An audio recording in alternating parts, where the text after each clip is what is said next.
Good morning, everyone. We are here at day 2 of MLP San Clemente here at this beautiful venue, Lifetime Rancho San Clemente. We have an exciting matchup for you today. This is the start of Premier Play. I'm joined in the booth by none other than Adam Stone. How are you this morning? I'm doing great, Mr. Brandon and Sekpong. I said that right? You did. Yes. You absolutely said it correct. I know I butchered it the first time. I'm glad I got it situated.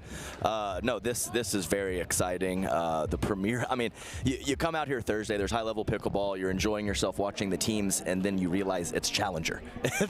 there's a whole nother Premier League starting Friday, Saturday, and Sunday. So this is really good stuff. And these two teams, a few changes in the mix on these two teams. So we have Andre Daescu was traded straight up for DJ Young.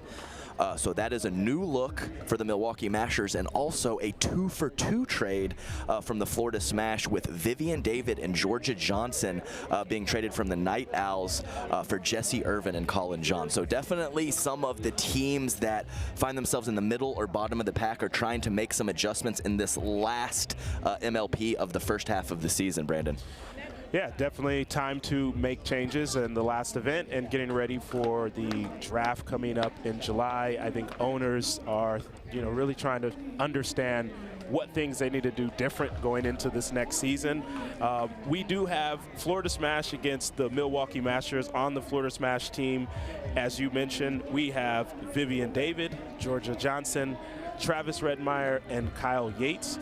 Their GM is Grand D'Amico. Owners are going to be Molly Joseph, Travis Redmeyer, who is also a player, Andrew Olson, Julio DePetro, and of course Graham D'Amico as well. So, and look, they also have a team song. This is new. So their team song is "Killing It in the Name" by Rage Against the Machine. Oh my! Oh yeah, I remember that. That's old school. That's like high school for me or something like that. Rage Against the Machine. It's good stuff. I think it's going to be fitting for them. And then on the other side, we have Milwaukee Mashers. They are going to have Andre Daescu, Lucy Kovalova, Callie Jo Smith, and Matt Wright, with GM Mikey Gendel, owners Mark Lazary, James Blake, and their song is "All I Do Is Win." All I do is win, win, win, no matter what. Yeah, I like that. I like these songs. This is good. It's fun. Car by you on the way here? Yeah, yes. No, this is fun. I like team songs. Let's bring it all out there. Having a good old time playing some pickle. But yeah, I mean, I'll tell you what, the Milwaukee Mashers, they have a lot of length, and they are counting on the trade of a younger, more explosive, talented DJ Young for the veteran Matt Wright, who has obviously a great rapport with Lucy Kovalova, and a very much a veteran team. And I think that they will be a cohesive unit out here, and I'm excited to see what they bring. Yeah, we're going to have a men's matchup, a women's matchup, and also 2 mixed doubles matchup to decide this entire match by these two teams. Both of them looking for a hot start this week at MLP. As we mentioned, they've kind of been in the middle of the pack this season so far, looking to go out strong. Adam, you were talking about this earlier. Let's discuss kind of the men's matchup and women's matchup. Who needs to win each of those more? Right, so I would look for, actually I would give the veteran team of Callie Smith and Lucy Kovalova, I would give the Smash a slight edge in women's with Georgia Johnson and Vivian David. They work together nicely, they played together plenty, they have good personalities on court together. So the veteran team of Callie and Lucy, I'll give a slight edge there, and then I'm going to give the edge to the Mashers in men's doubles with Matt Wright and Andre Daescu. And I think it'll be interesting to see who comes out on the left, Brandon, because both have played some Wright. Of course, Matt Wright more recently with Riley Newman, but both are what I considered left side players, so we'll see what they come up with. Interesting take. Is there one mixed doubles matchup in your mind that you feel kind of supersedes them all? Yeah, so I would look for Rettenmeyer to play with Georgia Johnson and Kyle Yates to play with Vivian. That would be my choice. And then, of course, Matt Wright and Lucy Koval are going to play together. So, yeah, the mixed, I think, is actually a little tighter in some of those matchups. I think you have to give the edge to Matt and Lucy, even though, you know, maybe some of the results have tapered off slightly in the last 6 months or so. So, really, I mean, I like this third tournament because there really is a lot of moving parts. it's new situations, new matchups, and you know, when you get those, it's interesting for us, of course, and the viewers at home. So many interesting storylines. This is only the start, as we mentioned, of the Premier League this week. We've got some other matchups taking place as well, with all of the things going on, with owners trying to make a name for themselves, with teams trying to improve their draft stock, improve their wins. Where do, as a player here, Adam, where does their own personal kind of brand, reputation, how do they prioritize that while understanding the team aspect at the same time, knowing that if they do play well, they've got an opportunity to be drafted pretty high coming in July? Yes, no, this I like. That's a nice deep question there, Brandon. I like that, and that it's important because this. I mean, we're getting big time, Brandon. There's real money on the line, and when you are on this stage with this many eyeballs on you, this could be extra sponsorships. It could be maybe getting a better partner for better tournaments. There's a lot of factors that go into this, and you're right. You have to balance all that out and be a hair selfish when you are a professional athlete, but at the same time making sure that you're doing what you need to do for your team and being a team player as well. So it is definitely a delicate balance. And Brandon, I wanted to mention one other thing. We got some talkers out there today. We got Matt Wright. He is known for his mental warfare. We have Travis Rettenmeyer barking back. We have Lucy and Callie, very fiery team. So I think we might have some extracurricular activities going on in this match, and maybe some, you know, less than nice words said between the players out there. Would not be shocked to see this thing heat up very quickly in multiple ways. And with that, we are actually going to start with men's doubles in this matchup. Okay. So one of the new rule changes that they've had for this actual event is players are allowed to choose if they want to play men's doubles first or women's doubles first. And that is a decision that is made before we start. So looks like we have been chosen to play men's first. It's going to be an interesting take to see who grabs momentum early and who starts chirping right off the bat. I mean, these guys are so comfortable with each other. Kyle Yates has played many tournaments with Matt Wright and Andre Dayescu. Travis Rettenmeyer, more of the newcomer of this foursome, but there's a lot of dynamics going on here. These players know each other's game, and this is going to be a fun one, Brandon. We've got an all-star referee crew as well, led by Ron Ponder. I think he is the man for the job to keep this thing under control. Yeah, that's right. He's got a nice demeanor about him, really light, likes to make jokes, but at the same time, a very solid referee. So, yeah, he might come into play a little bit in this particular matchup. We'll have to see. All set for things to kick off. The Masters will be serving first. Ready. Time in, 0-0.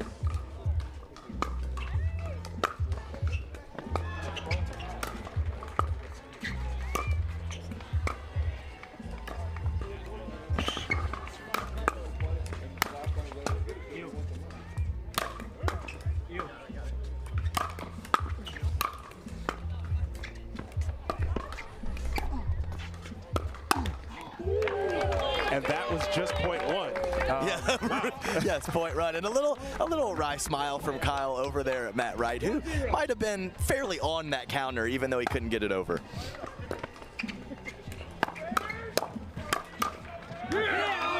Great hands there by Dayescu on that counter as well. 1-1.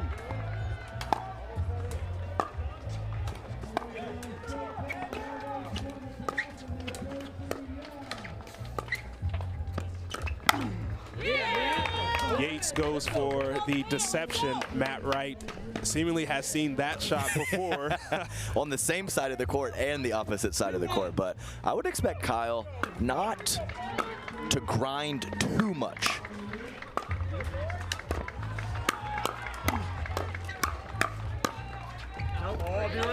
So he definitely likes to pull the trigger, and I wouldn't say he has overwhelming power, but he has good deception, and he can go to a lot of different spots to keep his opponents off balance. Yeah, exactly right. And Yates, one of those players that is more comfortable when he's able to swing away and play his game. Mm-hmm.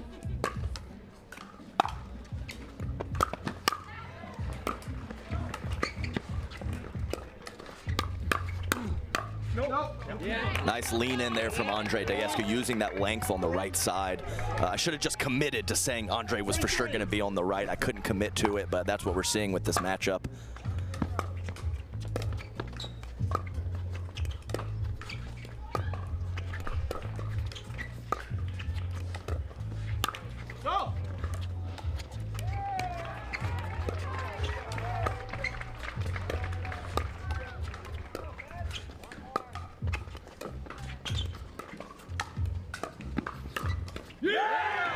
Another one, Daescu with that forehand leaning in, this time in the outside shoulder of Rettmeyer. Yeah, always one of the players that is using his length to, optimally, basically. He is always at the full stretch using that 6'5" frame, and I love to see him attacking those balls with the forehand on the right side. Big drive by Daescu as he is heating up here early. Yes, and I think Andre about 3 or 4 months ago had a slight dip in level, and he has really come on these last couple months.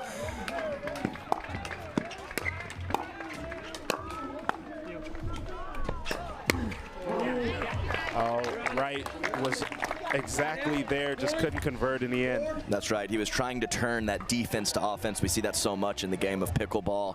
Just a half step slow getting forward. Yeah, we got 3 Florida boys on the court. Kyle Yates and Travis Rettmeyer. Down on the Gulf side, Kyle Yates and North Fort Myers.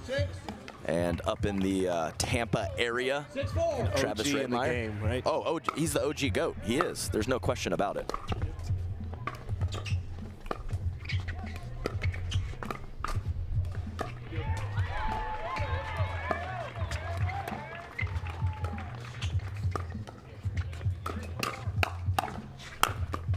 The speed up by Yates works there, and they end up on top of that one. Yeah, and I think it was obviously a quality initial speed up by Yates, but more impressively, Rettmeyer on the next ball. Sometimes tough when your partner speeds up for you to be ready with the hands. And as I mentioned, the Gulf side of Florida, for the Florida Smash, we have Andre Daescu about an hour and a half north of Miami, and Matt Wright in Wichita, Kansas.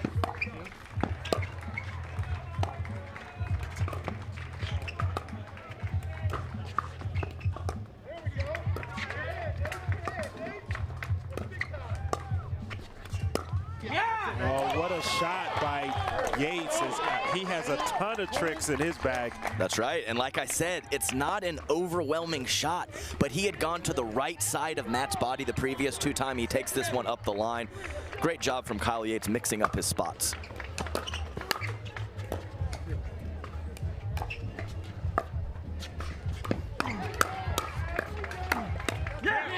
Yeah, good spot there by Wright as he just jammed up Rettmeyer. That's right, and it was a really nice initial attack from Kyle Yates, but Matt Wright, some of the absolute best hands in the game, especially on the 2nd, 3rd, and 4th shots of an exchange.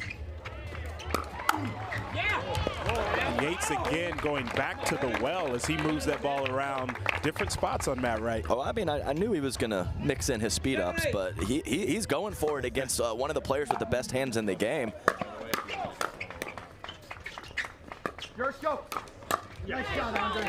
Oh, I think Rettmeyer thought that ball was wide, and it was in. Threw him off track just a little bit. Yeah, you can see the half-hearted apology from Andre as he did not hit that ball very cleanly.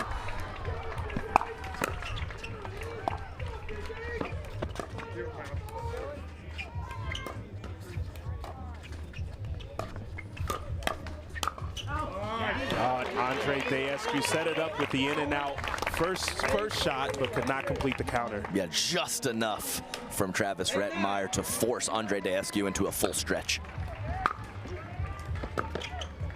Yeah, tough break there on the missed 3rd, but you said it, Brandon. He is absolutely the most decorated player early in the history of the sport. Obviously, the real current GOAT is Ben Johns, but Kyle Yates, phenomenal pickleball resume, and just a very quality, solid player.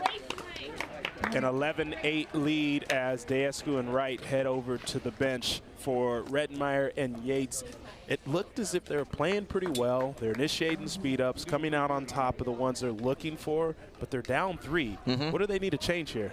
Yeah, so it really has been mostly Yates being targeted. So I haven't seen as many balls going over to Rettenmeyer, so I don't expect the Mashers to switch those patterns, obviously with an 11-8 lead. So I think a lot of what's going to come down to the Florida Smash is going to be on Kyle Yates' paddle. Is he going to, and really for me, it's more the decision making. So how many dinks is he going to hit? What balls is he looking to speed up? Is he going to possibly speed up more frivolously? We'll just have to see. Just have to keep that balanced and you know, maybe play a few more dinks to possibly get Travis Rettenmeyer involved more. Will be interesting to see if Rettenmeyer becomes impatient himself and starts to maybe attack down the line, but Deescu, really solid hands. Yeah, no, you're exactly right. That's happened the few times that my partner has been targeted, not me. It's tough. Until we see him the first play. Yeah. And you just don't know. It's like, should I get in there? Should I just let my partner do his thing? It kind of puts you in a weird mental space of, and you have to make sure you don't overextend. Let's go. Nice ball, Andre. Good big ball by Deescu, with, as you mentioned, with that 6'5" frame. He really leans in far. Uh-oh. I believe we have a medical timeout.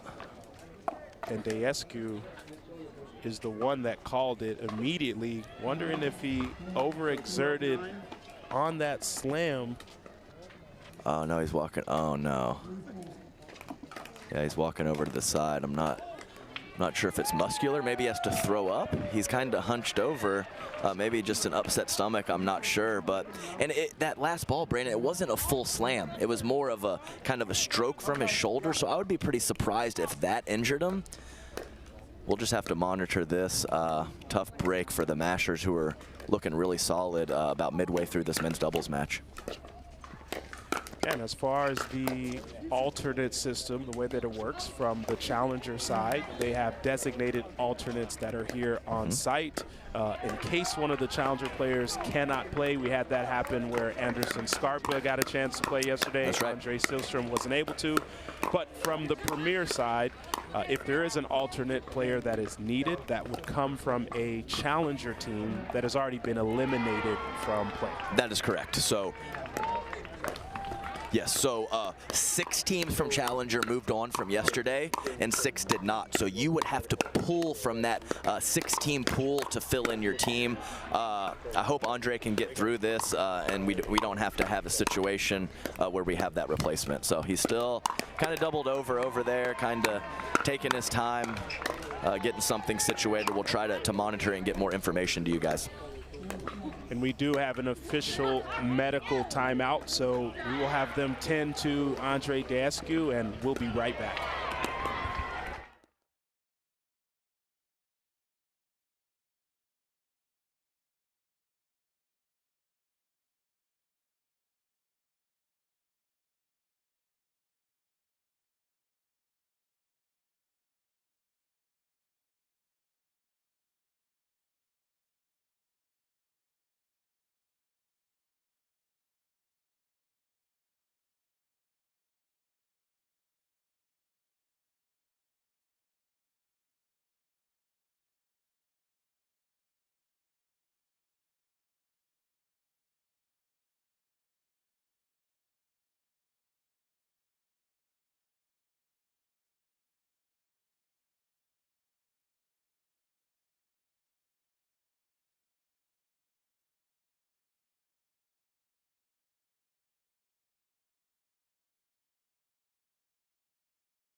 All right, we are back here at MLP San Clemente. So we've got an update, medical update here.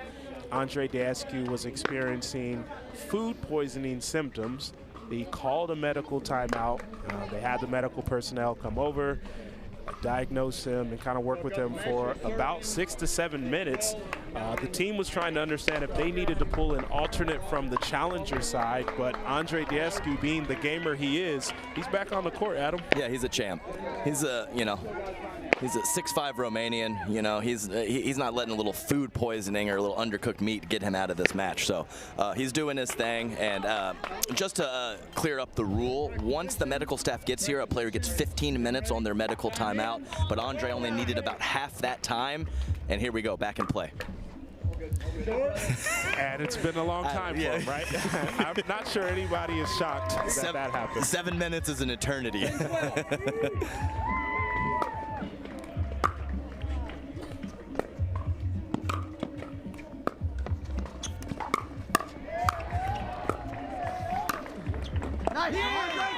Picking up right where he left off.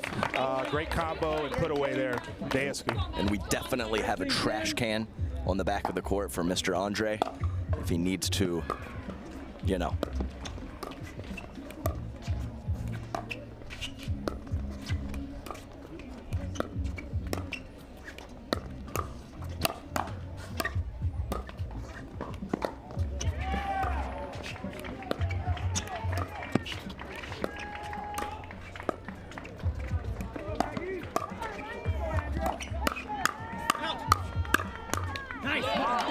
Great exchange ends with a point for the smash as Redmeyer ended up hitting an out ball, but they got away with it. That's right. First counter from Kyle got on Andre pretty quickly. That ball stays in. Matt Wright, he saw the height of that drive. Right. It was going to go long. Right. It was just pretty soft. Yeah, landed well in.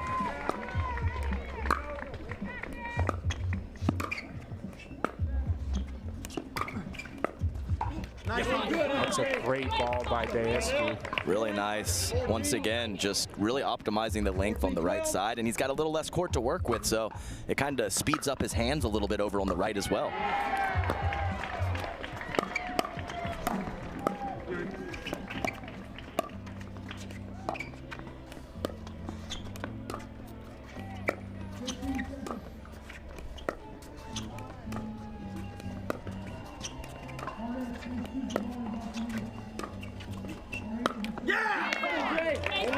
And Dascu, that's a big moment where he's able to kind of grind out those dinks, not rush it. We know he's not feeling well, comes out on top. And a big come on from Matt Wright, just letting Kyle know he attacked from too low. Caught him. That ball going wide, but caught Matt Wright and ends up in the back corner. That's right. Just clipped the shoulder. 13-15? Or back, I guess. He turned sideways.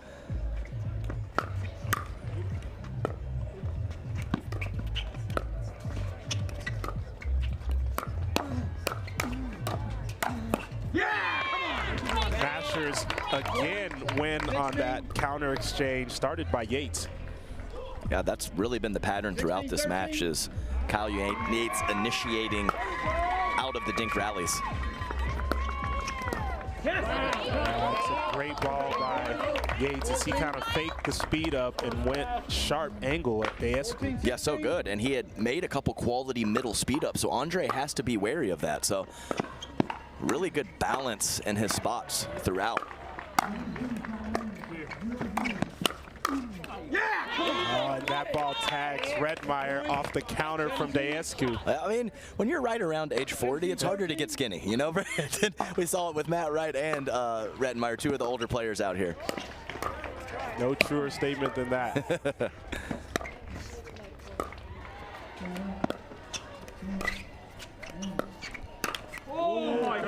Dascu saw everything he wanted there. He's a little disappointed wasn't able to get that one over. Yeah, I'm all for it. I think it's the right decision. Keep going after those attacks if those dinks float at all from Kyle Yates. Me. You. No. Come on. heavy hitting there from Matt Wright as he just took over most of the court in that point. 18-15. Just incredible skill and hand speed from Matt Wright.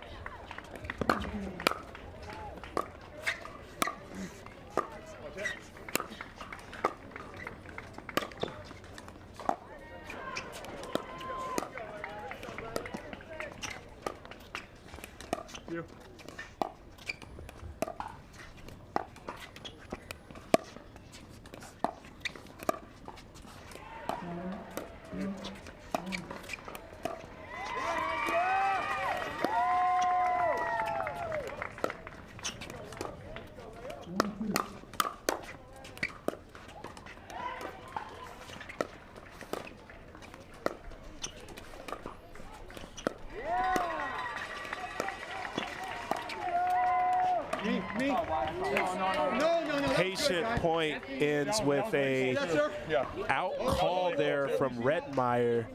It was after the Matt Wright and Daescu pleading their case, saying that ball was in.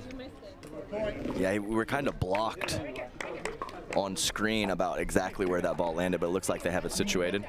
19-15. That ball officially called in.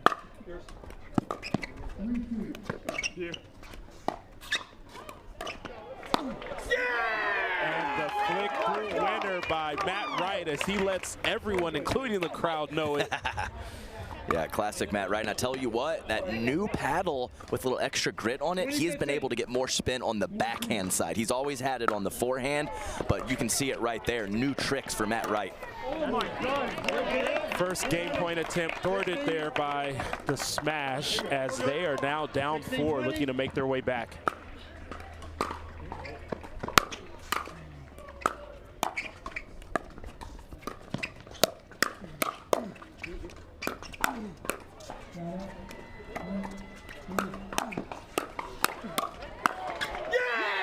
Another finish by Matt Wright as he is starting to heat up as well. Real comfortable on that left side there. That's for sure. And Masher's right on the kitchen line. Kyle Yates in the midcourt. Definitely exchanges started when that's the court positioning. You're going to be in trouble most of the time. The great speed up off the bounce from Yates as he sped that up and then slid to his left just in case the counter was coming back. That's right, and we had the roll dink from him in a very similar spot a few points ago, so just another testament to the variety of Kyle Yates. Masters are frozen at 20, so must win on their serve. They'll have another attempt here.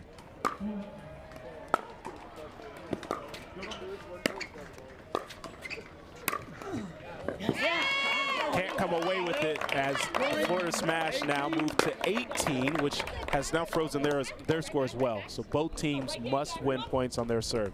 18-20.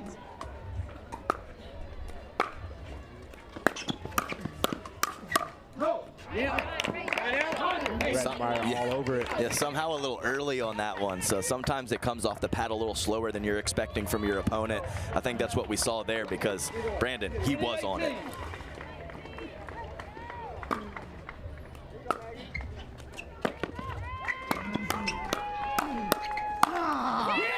All they needed for the Milwaukee Masters to finish out game 1 of this matchup. As you see Matt Wright come in, take his opportunity, and finish with another forehand, probably his 5th or 6th of the game down the middle. Great start to this matchup there for the Milwaukee Masters. For the Florida Smash, they're not out of it. They've got the women's matchup coming up. We'll let these players warm up. We've got Georgia Johnson and Vivian David taking on Lucy Kovalova and Callie Jo Smith. You definitely do not want to miss this one. We'll be right back.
All right, we are getting ready to get started with the next game in this matchup. We will have the women's doubles. This will be Vivian David and Georgia Johnson taking on Lucy Kovalova and Callie Smith. The Mashers are currently up 1-0 after that really tantalizing win from Matt Wright and Andre Daescu, which some are calling this Daescu's flu game. Yeah, the flu game, that's right. And I was over there kind of getting some intel during the medical timeout, and so they gave him a pill to help with the nausea, and they gave him a little bone broth. I didn't know bone broth was a thing for nausea, but apparently it is. So anyway, enough about the guys. They played a great match. We got the ladies up now, and this is going to be a good one. Lots of familiarity here, not only with their partners, but with their opponents. And really, I expect this to be there'd be some fireworks, some speeding up. We got the, the physical presence of the height of Lucy Kovalova and the strength of Callie Smith. And then you just have the clear-cut defined roles of the right side rock and great counterattacker in Vivian David and the aggressive, powerful young buck in Georgia Johnson. A lot of storylines and a lot of skill on court right now. You mentioned liking the addition for Florida Smash, adding in Vivian David to partner alongside Georgia Johnson. What do you think makes that duo so special? And even I mentioned just a second ago, it's clear-cut roles. Now, versatility is great, and that can help you in some situations, but just having that lockdown role, knowing what you need to do, being comfortable with those patterns can really help. And you can see they're already laughing, they're already smiling. They really have a great vibe on court together, and I'm really expecting them to go out there, just like they're playing every day together, and it's going to be great. They do have some successful tournament experience together, which helps. On the other side, we've got that as well with Kovalova and Callie Jo Smith. 0-0. Here we go.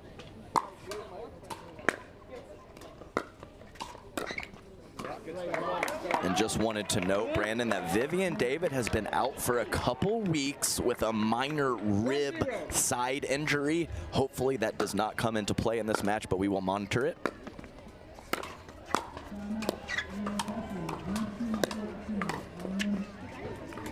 A little confusion there as Kovalova throws up the lob. The rare clean lob winner. And when you lob from the kitchen and your opponents look at each other, you have hit a good shot.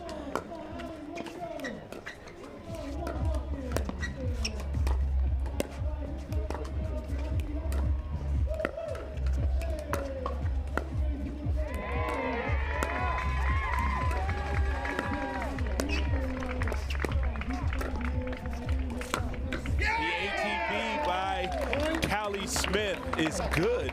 Very nice patience from Callie, letting that ball travel out wide as far as possible.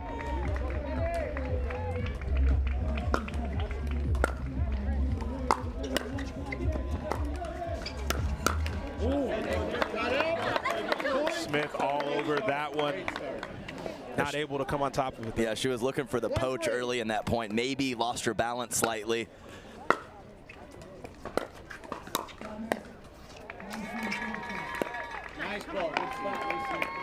Yeah, good spot from Lucy. Matt Wright said that did our job for us, catching the left foot of Vivian David.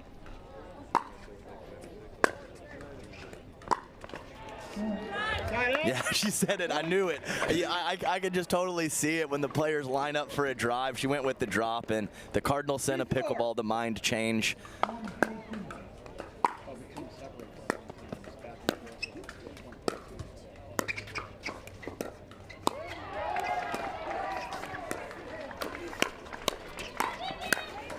Oh, great initial speed up by David, but that ball just kept climbing. She wasn't able to get on top of that two-hand backhand. That's right.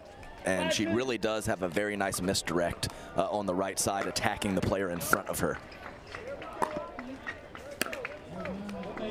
That one just trickles over there from Johnson, but hey, she put enough topspin on it for it to come over. That's right. And when I say misdirect, I mean a shot that is coming at you from the cross court that you were attacking straight ahead. And one of the strengths of Vivian David, as I mentioned.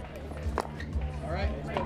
Some more confusion there on the middle side from Johnson and David. Yeah, I mean, I talked about the familiarity, and we're not quite seeing that early on from the Florida Smash. Got to get it situated.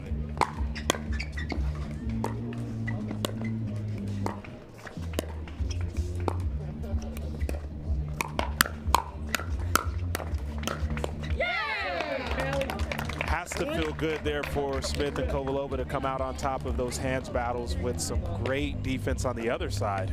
Playing great early. See if that Mashers can keep this momentum going. Smash definitely a little rattled.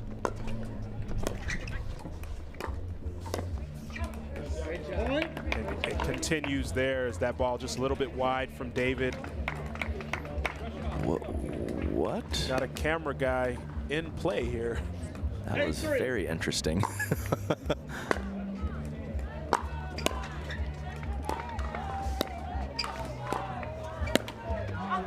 And you see there, I think that what that was, Brandon, is the Mashers have done such a good job of not giving Georgia Johnson much to work with the dinks, and I think she forced that ball looking for some offense from a low position. A 6-point lead now for the Mashers.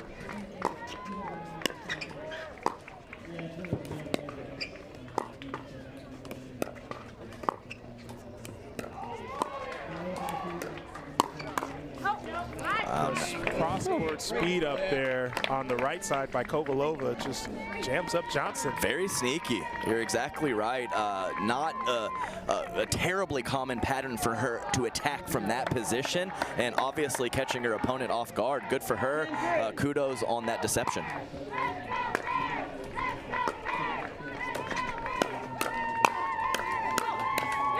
The Mashers are playing some very clean pickleball right now as they are up 8 on the Florida Smash. And it's just so important to note in this format, Brandon, when we are playing a regular tournament, we are playing 2 out of 3 games. If you have a terribly slow start, that game stops and you get a fresh start. That is not the case in the MLP format with 1 game to 21. So a quick start is even more paramount. And when you have this hole to dig out of, it makes it very, very difficult. So the rally scoring format helps the comebacks, but you know, 8-point deficit at the turn, a lot of work to do for the Smash.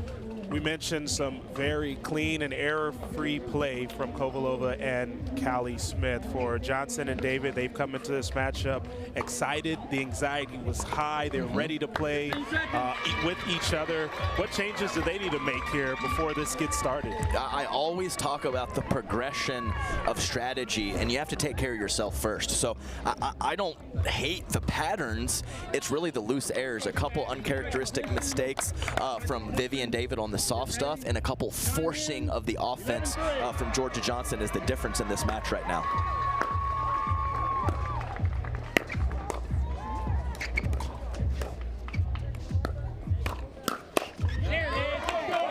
Great start from Johnson as she sees that first shot from Kovalova and puts it down.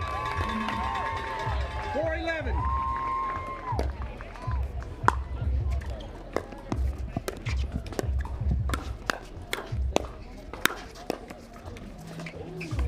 And there you see the stellar defense from Vivi and David. One of the few players that allows the defense to get her game going. Definitely, that's right.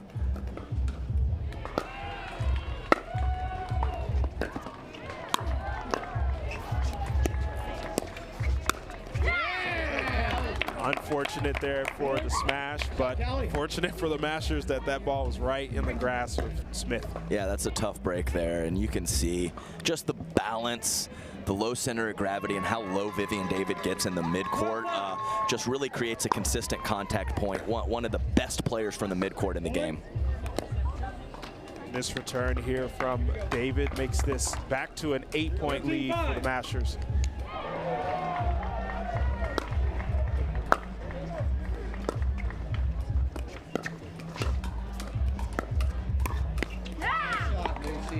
And Kovalova really doing some great work with that one-hand speed up there on the right side. I'm very impressed with the Mashers right now, playing very composed, well-timed offense, and a very clean, consistent soft game.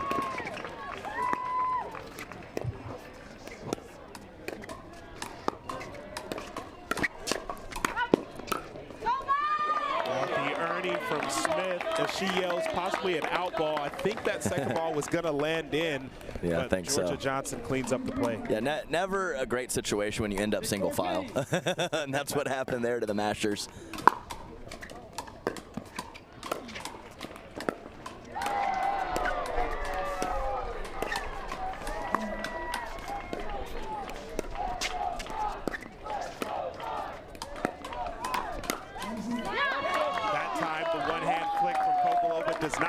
as Johnson's able to counter it. And they're just slowly getting a little more rhythm here, and that's obviously what had to happen with that deficit. So I like to see the smiles and the energy, and just a little life over there from the smash.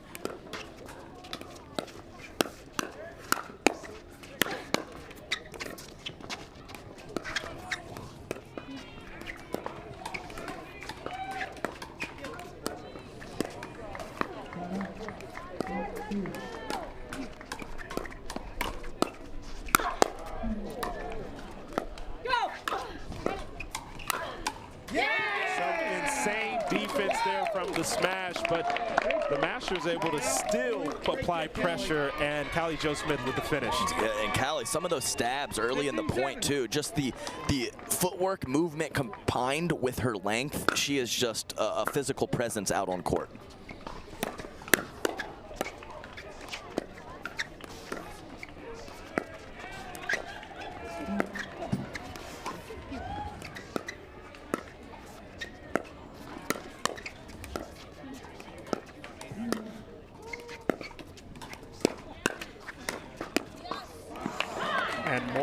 The same, where Kovalova and Smith really just fending off every attack and then applying their own pressure. That forces a timeout here from the smash. Yeah, they had some awkward issues in the middle. They dug out of it. Like they're really firing on all cylinders right now. And Callie Smith, maybe one of the minor knocks on her on the left side is her ability to create offense on the backhand side. We saw in that point right there a one-handed roll out of the air and a two-handed off the bounce. So it's really nice to see her find some offense and put some pressure on her opponents, not just with the forehand, but with the backhand as well.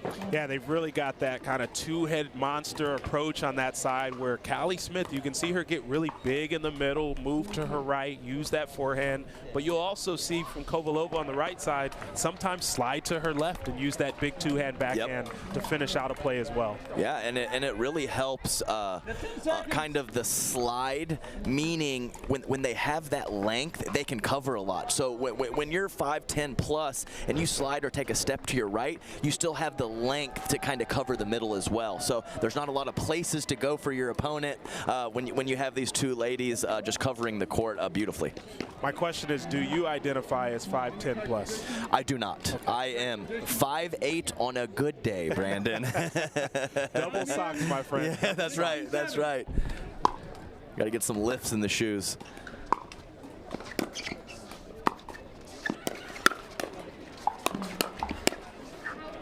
Missed that one. Nice job out of the timeout from the smash. See if they can get something going. Yes, I'll give a shout out to my lovely new baby AJ and my wife Corinne Carr. And when she wears heels, she is taller than me.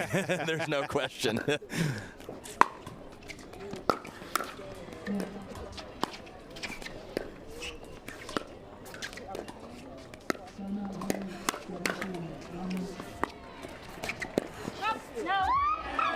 And it seems like Smith and Kovalova are starting to target David on that left side. Even Smith is going back up down the line. That's right. And forcing that speed up. Well, she has not been playing the last few weeks like we mentioned, so I definitely think her timing is slightly off in this first women's doubles match.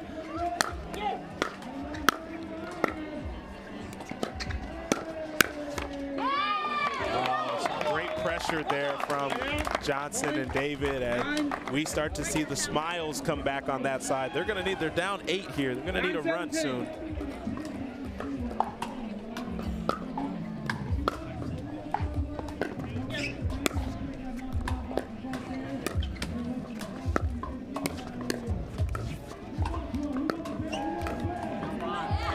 And a rare miss at the kitchen line from Smith, but Johnson just moving that ball around, probing. Yeah, and a pretty aggressive dink as well. So a little more linear, pushing Callie Smith, just getting her momentum moving backward a little bit. Benefit of the net from Johnson as she provides some offense, and a 2-point run here for the smash. Yeah, and I talked about Callie Smith creating a little offense with the one-hander. I think she might have gone for a bit too much those previous couple points. It is hard to balance that. All right, here we go. She can't believe it, Brandon. A tough miss there for Johnson. 18-11.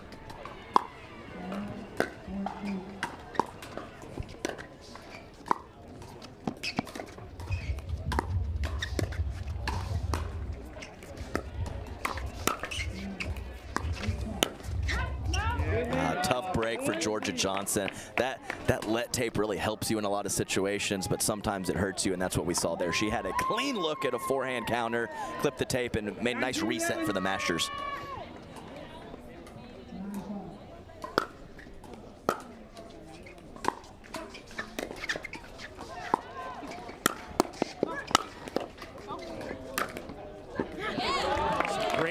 From Smith, but in the end, Johnson, with that power, able to finish off the play. Yeah, I don't know how Kelly got those two. Right down at her feet, made Georgia Johnson hit several shots, and that's exactly what Georgia did.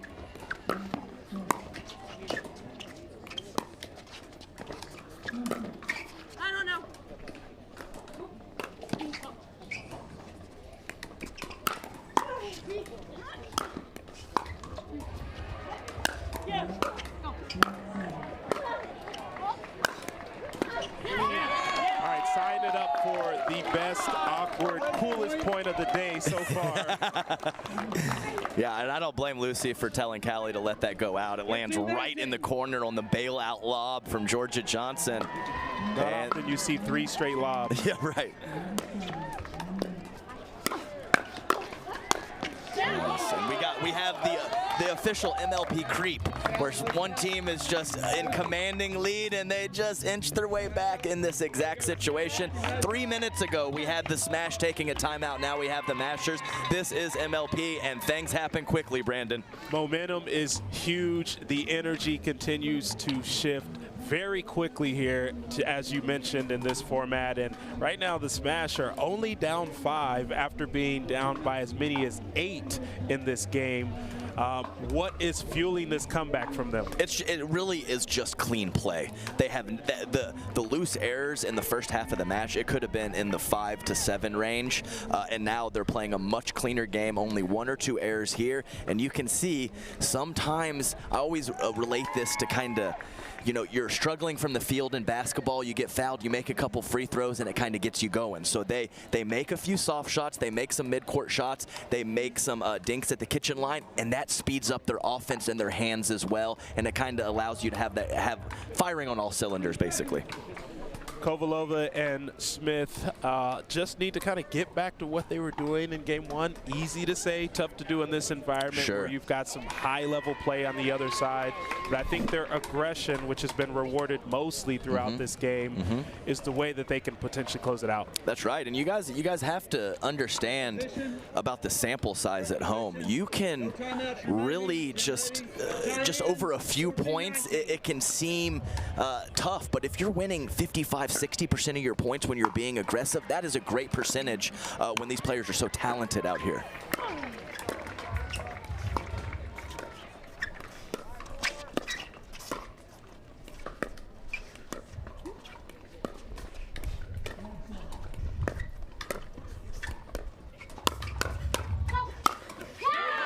Great put away by Johnson as you get 2 overheads, 1 from David, the finish by Johnson as well. See, it's just so hard though, because you want Callie to be aggressive. They've had some success with that, but it's just such a fine line, as that ball was only an inch or 2 too low, and Vivian David makes her pay.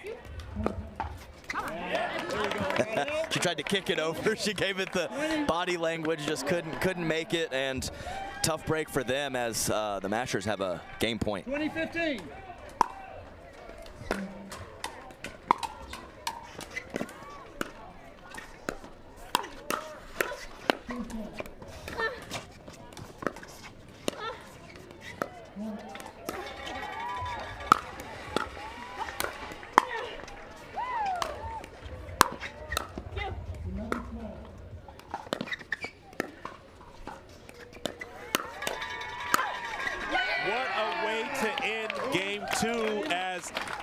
Smith and Lucy Kovalova end up winning, taking this 21-15 on a great two-hand backhand there to finish this off. Florida Smash not able to overcome the slow start here, Adam. Yep, that's exactly right, and that's what it boils down to, because I think this was a very even matchup in the second half of the match, maybe even possibly slightly in favor of the Smash, but too little too late. When you get off to an 8 or 9 point deficit, hard to overcome. And just a quick little update from courts 3 and 4. We have the New Jersey Fives up 3-0 over BLQK, meaning that they have sealed the match, and we have St. Louis up 2-1 on the ATX Pickleballers over on court 4, so that match still in play. They could force a dream breaker, or St. Louis could take it. All right, we've got some more exciting pickleball. We'll have the first mixed doubles matchup coming up here shortly. We'll let these players warm up. We'll see you soon.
All right, we are back with the next game in this matchup. Milwaukee Mashers have been on a roll so far. They won the men's matchup, They just won the women's matchup, and now they will put their lineup of Matt Wright and Lucy Kovalova against Travis Redmeyer and Georgia Johnson of the Florida Smash to see if they can take a 3-0 lead in this matchup. That's right, and so far so good on the trade from the Mashers. And you know, I wouldn't say that, you know, it's a crazy different level, you know, from DJ Young and Matt Wright, and Andre Dayescu, but they definitely get there in a different way. DJ a little more volatile, a little bit more of a shot maker, where Andre's more of a solid rock and a consistent player out there. So similar levels, but different style of play, and so far so good for the Mashers. Dayescu dealing with a food poisoning illness that did cost a 15-minute medical timeout early in game one. He thus came back. They ended up taking the win. Now we're getting started here with Kovalova and Wright against Redmeyer and Johnson. Game 3. Jim, ready? Time in. 0-0.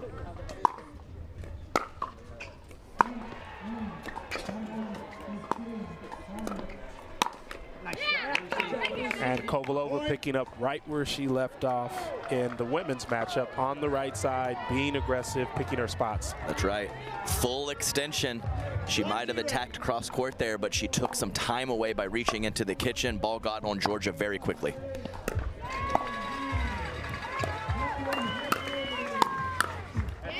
So quick update from Championship Court. If you guys haven't been switching back and forth, we have the SoCal Hard Eights up 2-1 on the New York Hustlers.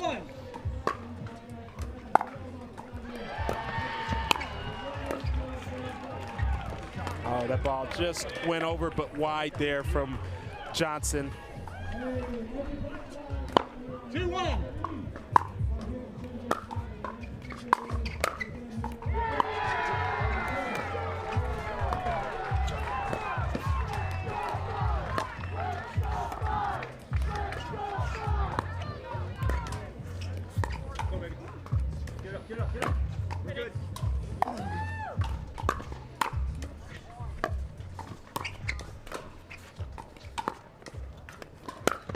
The ATP from Johnson as she went to retrieve the lob earlier in that point from Kovalova. Now just picks her spot here and slaps that right down at the feet of Matt Wright. Yeah, looked in from that vantage point, but an interesting point. Yeah, Georgia jumped to hit the overhead, didn't get it. Went back, lobbed back to Matt Wright, and then he went with a two-handed backhand overhead. Surprising shot selection. An athletic play all around. Matt Wright deciding if he wanted to challenge that call, but stays away from that here, and we are at a 2-2 game. Travis Redmeyer trying to protect Georgia a little bit, stepping over to his right a little too much on that counter, puts it into the tape. 3-2.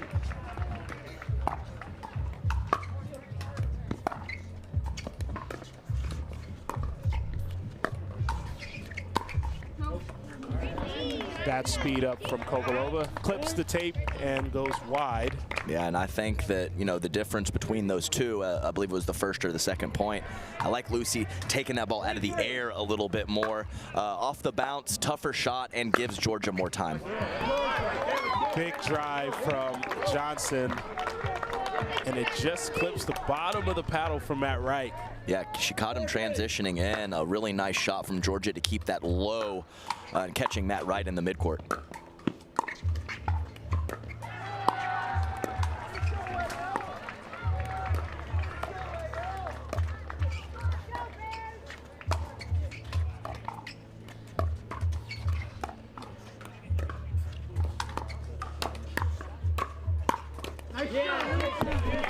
The two-hand backhand whip there from Kovalova. I mean, she's got all the tools here. You'll see the one hand, you'll see the two if she steps off the line.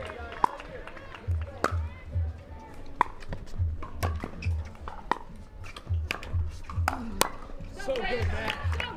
Yeah, that ball sat up there for Matt Wright, and he knows what to do with those type. Yeah, he's one of the better. A lot of players throws him off when it clips the tape. Matt Wright really good at holding his focus and putting that ball down in the dirt.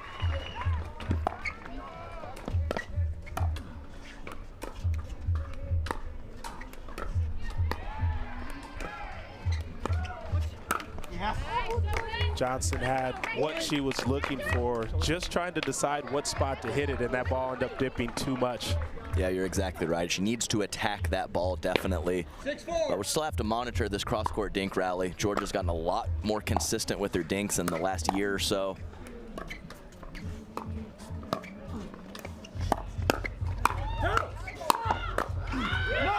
The ATP from Wright as Johnson hits an out ball on the counter, but the Masters come out on top of this rally. Yep, and we're going to continue to see this pattern. Lucy, just veteran of the game, great cross-court dinker, and I think she's going to occasionally go behind Travis, but mostly stick to that cross-court battle with Georgia. That ball sails long. Great power from Redmeyer. That is definitely one thing he does not lack in his game. Very true.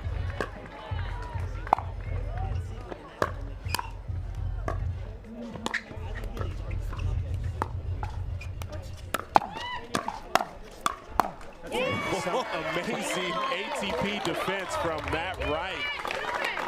But Redmeyer ends up winning this rally. Oh, a crazy get on the first one from Matt Wright on the ATP from Georgia Johnson. Great hands from all four players.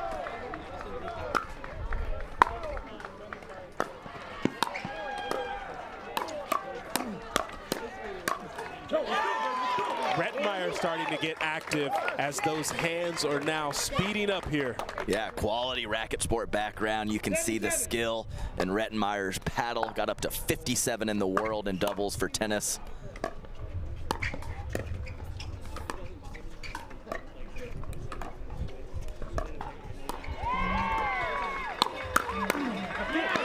There's the hand speed from Georgia Johnson. She was much more ready from that cross-court attack attempt from Lucy Kovalova, and she's got so much power for such a young player. Can't connect on that third shot there. And yeah, Georgia Johnson just has been ascending the ranks in the last year and a half in pickleball. The ATP from Kovalova, and I think by my count, Redmeyer's the only one on the court that has not hit an ATP Come yet. on, Travis, get in the mix, man. Come on, what are we doing?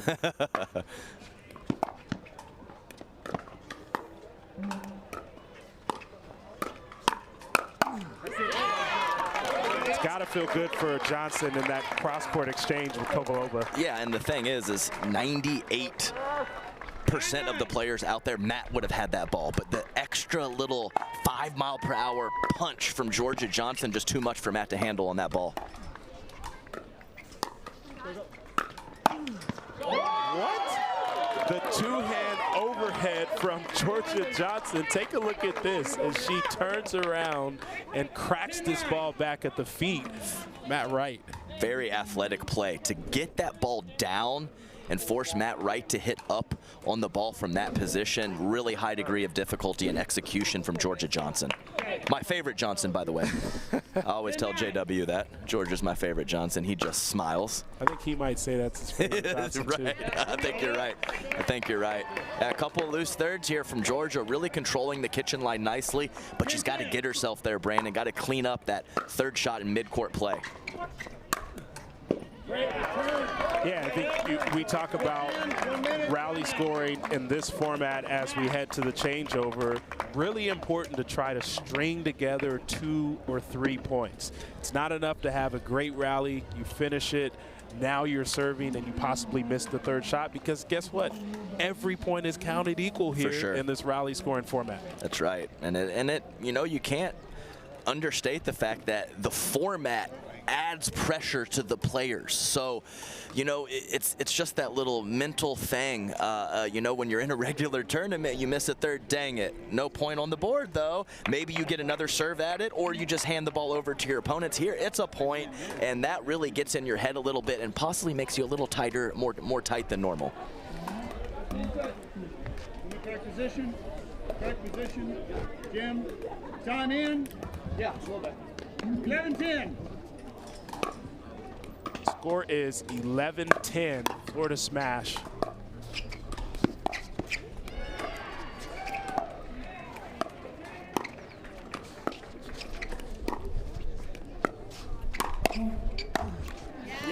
Oh, great hands initially from Rettenmeyer as he stayed still and countered it, but could not get the second one from Matt Wright. Yeah, nice job from Lucy going more middle instead of fully cross court to Georgia Johnson on that forehand speed up.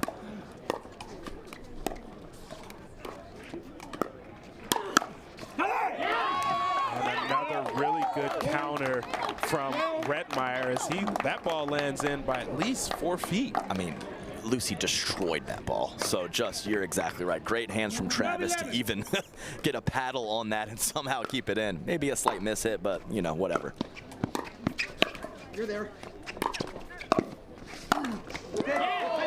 Rettenmeyer pulling out all his stuff now as he covered a lot of court to get them back in position in that play. Matt Wright, very strong reaction from him. He literally could not believe that he missed that ball. And a big drive through the middle from Johnson. Wow. My goodness, that ball is about ½ an inch over the net, hit about as hard as you can hit it, and the Mashers couldn't even get a paddle on the ball, Brandon. Incredible drive from Georgia. She's feeling it now as she drives the next one, clears the net with more margin to make sure, and then finishes with a backhand counter. I mean, she doesn't give a damn who's in front of her. It could be Matt Wright, Ben Johns on the PPA Tour, whatever. Georgia Johnson has the hand speed and the fearlessness to go up against any female or male in the game. Forces a timeout here from the Mashers, and for Georgia Johnson, how much of a factor does it play with her being able to practice daily against her brother, J.W. Johnson, who is a top 10, top 5 male in himself? Yes, I think it's very much a top 5 situation. And when we're talking about hand speed, it might be 2 or 3, maybe even 1, who knows. So when you have someone every day smacking balls at your chest and just lighting you up and going for it, it definitely speeds up your hands, and it's a great luxury to have. Not to mention James Ignatowicz, Anna Bright, Gabriel Tardio. You even have Andre Daescu about an hour north of that crew. Having a hometown practice crew is just an absolute luxury in this sport.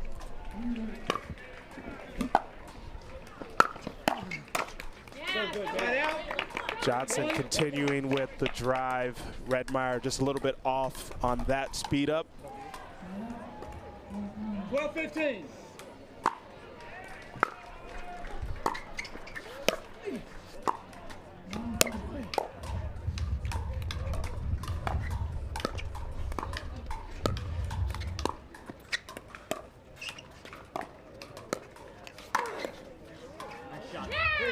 Great reach in there from Kovalova. And you mentioned that's what you want to see her do more as opposed to take it off the bounce. That's right. Yeah, use that length, reach in, take the time away. The exact same thing as hitting the ball hard.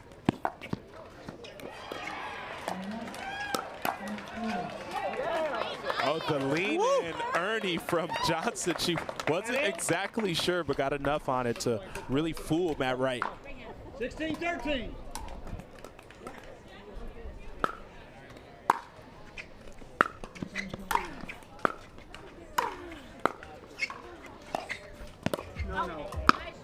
Yeah, some great defense from Johnson. Rettenmeyer saw an opportunity, maybe a little risky at that point. Yeah, I think he's a little upset with himself. But I wanted to mention also, Matt Wright, one of the best at frivolously speeding up at the female in front of him. He has not pulled a lot of triggers against Georgia Johnson.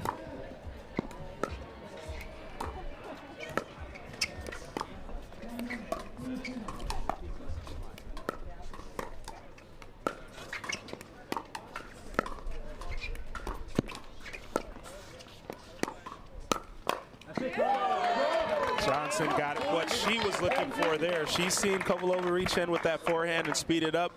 She counters with that same thing. I think it's just really a lot of respect from Matt Wright to Georgia Johnson's hands. Keep going, Georgia. It's all good. Can't make them all. That drive has really been working for them, so hopefully she does not hold back the next opportunity that she gets.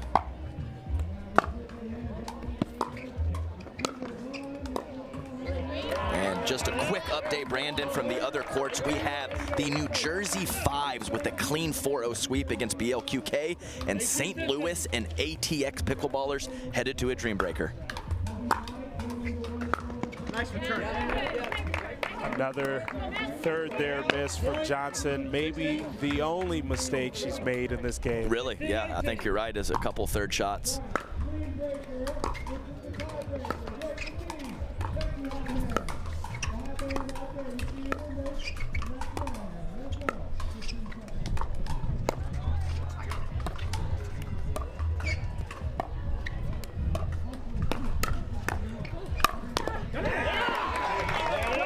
Great play from Redmeyer as they changed the pattern of that rally as opposed to going cross court with Kovalova and Johnson. It ended up going right and Redmeyer. 19-16. Yeah, nice presence in the middle from Travis.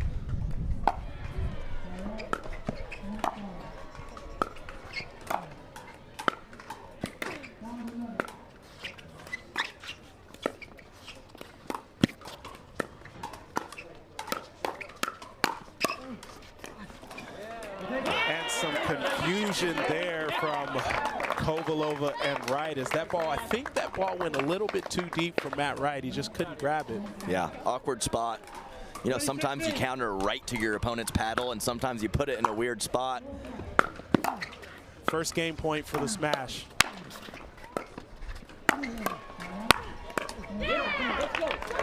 And they fend off this one and now are down 3. Right now, Florida Smash are frozen at 20 and must win points on their serve.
Johnson after the most patient point we've seen in the back corner. Oh, wow. So good. What a ball. I love those patient points, Brandon, and it just shows the respect for the counterattack ability of all these players. So good.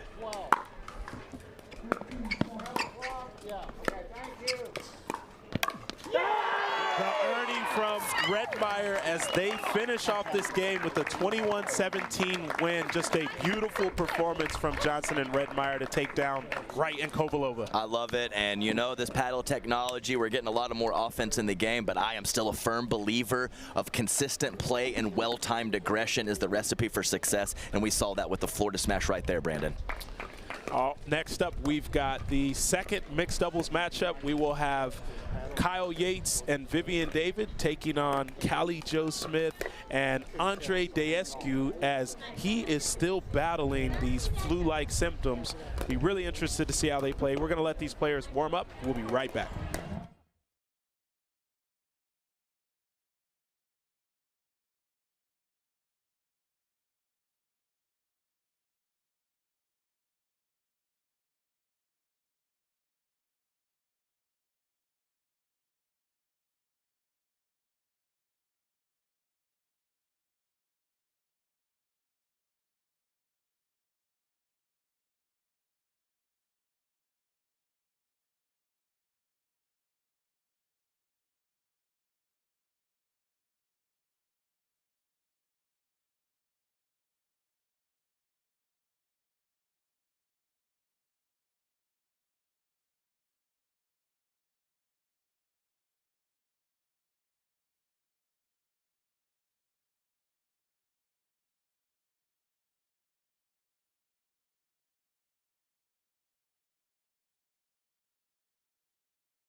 Grandstand court, absolute battle going on. We have a 2-1 lead for the Milwaukee Mashers going into our 4th and final doubles match. And obviously the Smash need this win with Kyle Yates and Vivian David, and they have a tall task ahead of them. Andre Daescu covers a lot of court, good physical presence out there in the mixed doubles game, and Callie Joe, veteran of the sport. So definitely a tall task, but they have the firepower to do it. Kyle and Vivian very comfortable with each other, and can the foot speed and the movement ability of Kyle Yates be a presence in the length of Andre Daescu? That's what I'm looking for. Who is going to have that middle locked down more? Will it be the Smash or will it be the Mashers? Let's find out, Brandon. Yeah, it would be interesting. We know that for the Masters, it was a clear-cut #1 mixed team that went out there, and Matt Wright and Lucy Kovalova. And I think for the Smash, they've got two pretty close, pretty even-keeled mixed doubles team with Yates and Vivian David, and then Rhett Meyer and Johnson. So I'll be interested to see what Yates and David can come up with here, as they need this to stay alive. Yes, they're absolutely. Down 2-1. Yeah, so Mashers, 1 team, 2 team. Florida Smash 1A, 1B. I agree completely with that statement, Brandon. I think you're exactly right. Sign in, 0-0.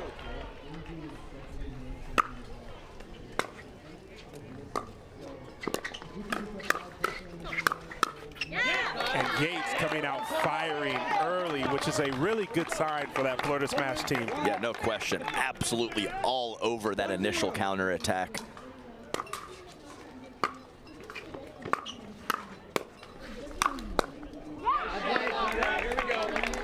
And a big smash there from Daescu, as he looks to be trying to manage his energy here. I mean, he's got that bone broth now, though, so he's all set.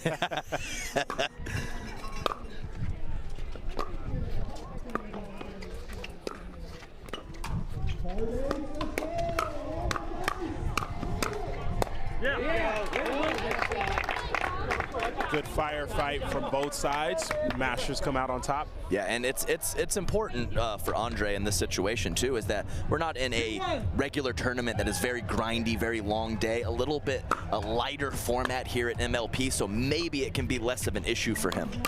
The earning from Daescu, who ends all the questions about him having any type of energy. Watch this as he jumps the corner, comes running through. What a shot. I mean, he never stopped. He hit that shot and then he just went. What a read.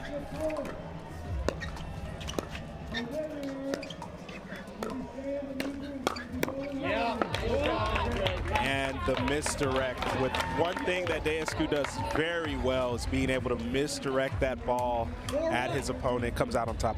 Yeah, good length in the middle.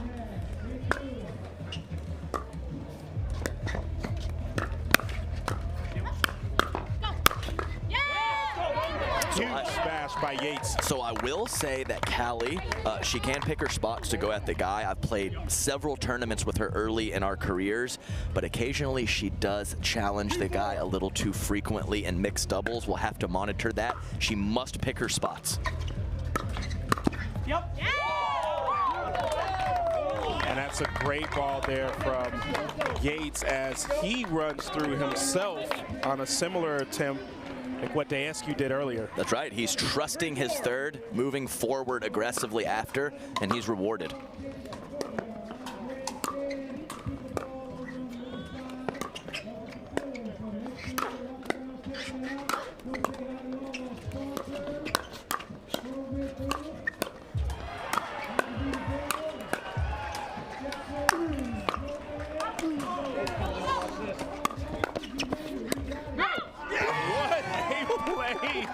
From Daescu of the Masters, as he thought that play was completely over. It bounced in off the top of his paddle with incredible spin. Yeah, I think it was the first time I think the lob was going out, and then he took the biggest swing I've ever seen anyone take and almost whiffs the ball.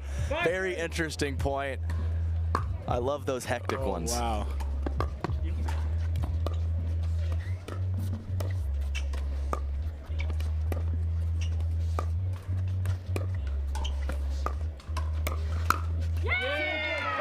And The speed up by Yates, handled beautifully by Smith.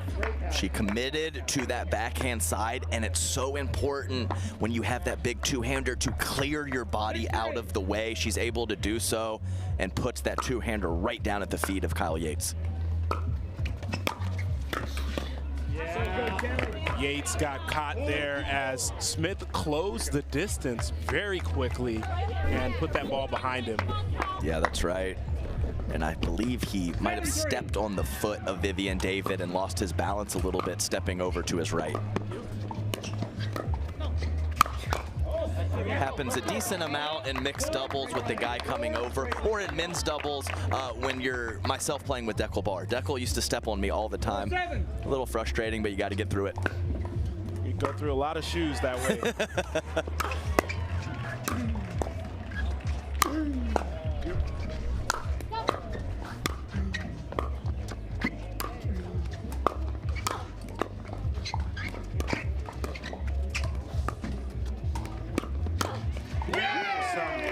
Defense from the smash. Yates a little impatient after it and wanted to make something happen. Callie Smith all over it. Yeah, and she has a nice mini pancake, just adjusting her grip a little bit to cover her chest and her right shoulder nicely.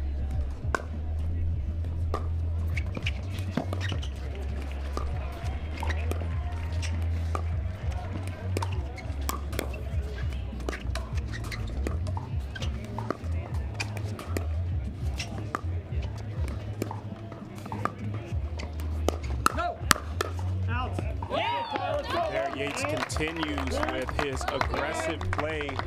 That one works in his favor. Yeah, it's not going to stop. I expect more of the same, and so that's going to be the matchup, the heads up, the game within the game. Kyle versus Callie, heads up. Great eye from Daescu, who you mentioned has made a huge leap in his game in the last 6 months. Yeah, definitely. The ebbs and flows of pro pickleball, it can be a variety of reasons to have little dips and some quality spots as well. So who knows exactly what that is, but right now his feel is on point and he's playing very well. 10-5.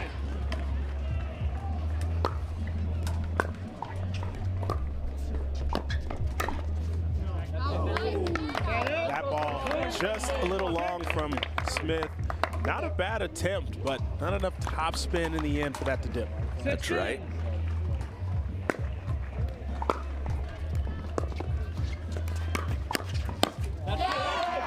Great play there from Yates and David.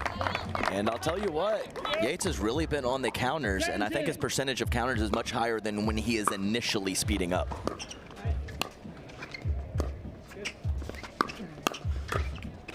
Again, Brandon. So maybe he can pull back the aggression, play a few more soft shots, and get himself into a better counterattack ability than being a full-on offensive barrage.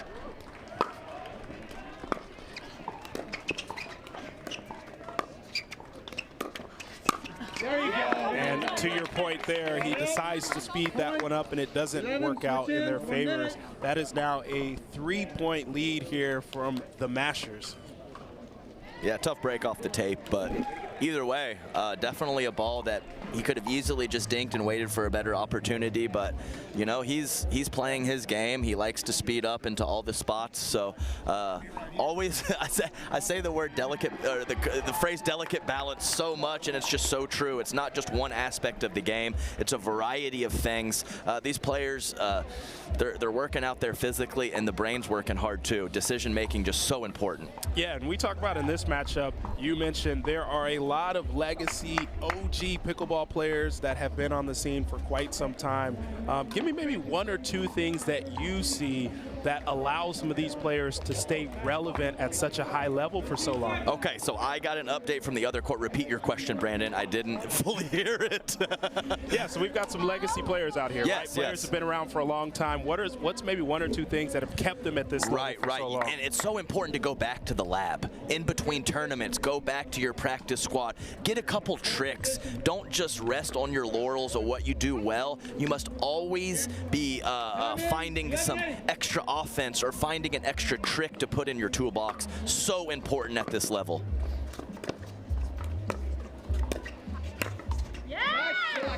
said, and Callie Smith has done that as well, as you see the one-hand backhand there for the finish. Yeah, and like I said, we played several tournaments years ago, and she just didn't have that, and she does now. And you know, it's really nice to see that adjustment.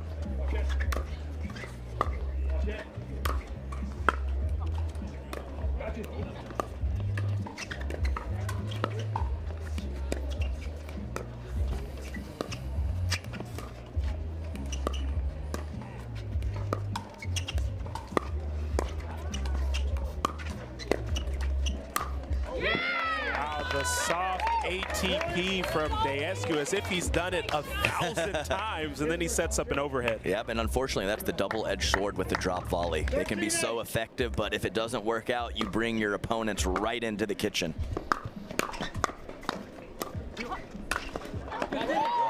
Great Ernie there from Vivi and David, and great angle to get that outside the outstretched hands of Callie Smith. Yeah, so quality to put it away, because if she doesn't, she's a little out of position. So a phenomenal job of getting the power and the angle to get that ball past Callie Smith, and it is very much not easy to get the ball past Callie.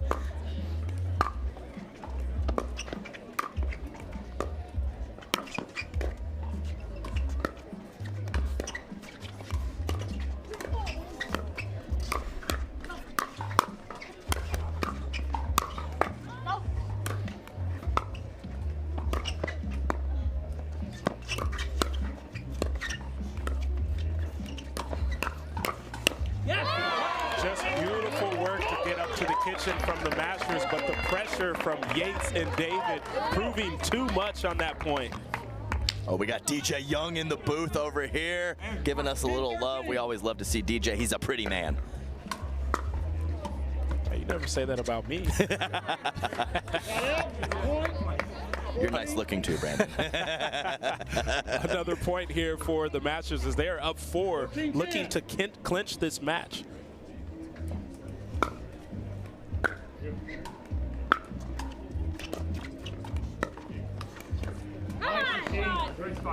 And an uncharacteristic error there from David, as she's one of the most consistent players out here. Has to feel good for the Masters to get that.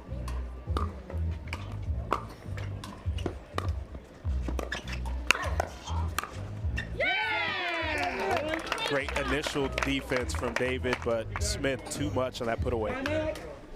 Yeah, nice spot for a timeout. So I believe that lead is extended to 6 points, and situation getting a little dicey for the Florida Smash, as the Masters with the 2-1 lead, commanding position to seal the deal in this first round matchup in the Premier League. Oh, yep, we got an update here. We have the SoCal Hard Eights defeating the New York Hustlers 3-1, and we also have the ATX Pickleballers, after being down early in the match, capturing a 3-2 victory over St. Louis Shock in the Dreambreaker. Yeah, and Adam, you've got some interesting ties to the SoCal Hard Eights. Talk to us about how that opportunity came and what you see from it. Well, I have a podcast. I said, hey, I'd probably be a decent coach and general manager, and somebody got a hold of me, and here we are. So, yes, it's a really cool ownership group. They're very involved, and so I just kind of lend some knowledge to my man Tim Parks and Rick Chan. And Tim Parks, he is very much one of the owners that is the most in the know. He knows the player pool very well, so it's nice to, you know, I'm not necessarily making all the decisions. I'm just kind of helping them with some player evaluations, and of course the 2 drafts this year. So it's exciting stuff, and it's a lot of fun, and you know, mix it in with my commentary. I'm pretty happy to be retired, Brandon. Great to have somebody with your pedigree stay around the game. 6-point lead here for the Masters.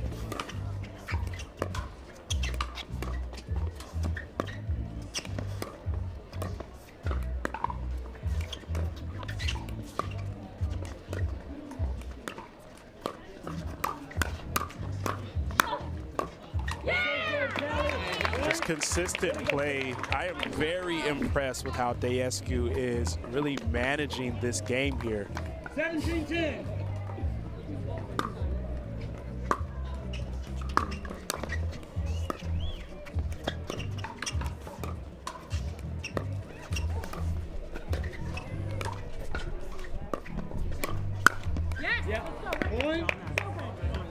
leave out the kudos for Callie Smith as well, because she's just so solid on that side and allowing Daskew to create when needed. No, I think Callie's playing great this whole match.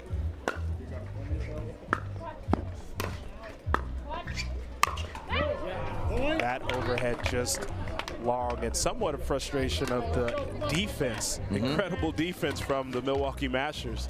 The Newman defense. Just make another ball back. They start going for the lines and they make a mistake. It's a very quality play.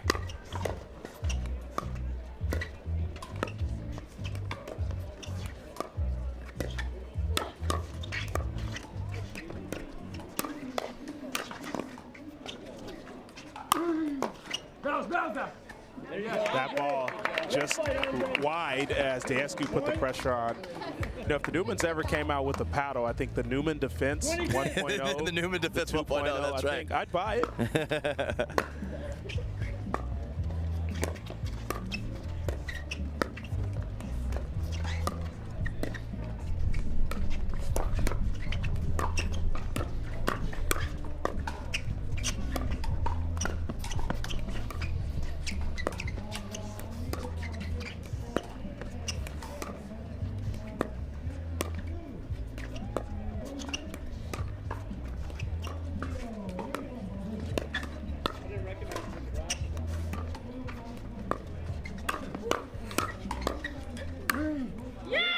And another patient point ends in a great rally from Daskew and Callie Jo Smith, and they finish out this match with a 3-1 win. Just an impressive all-around team win from the Milwaukee Mashers.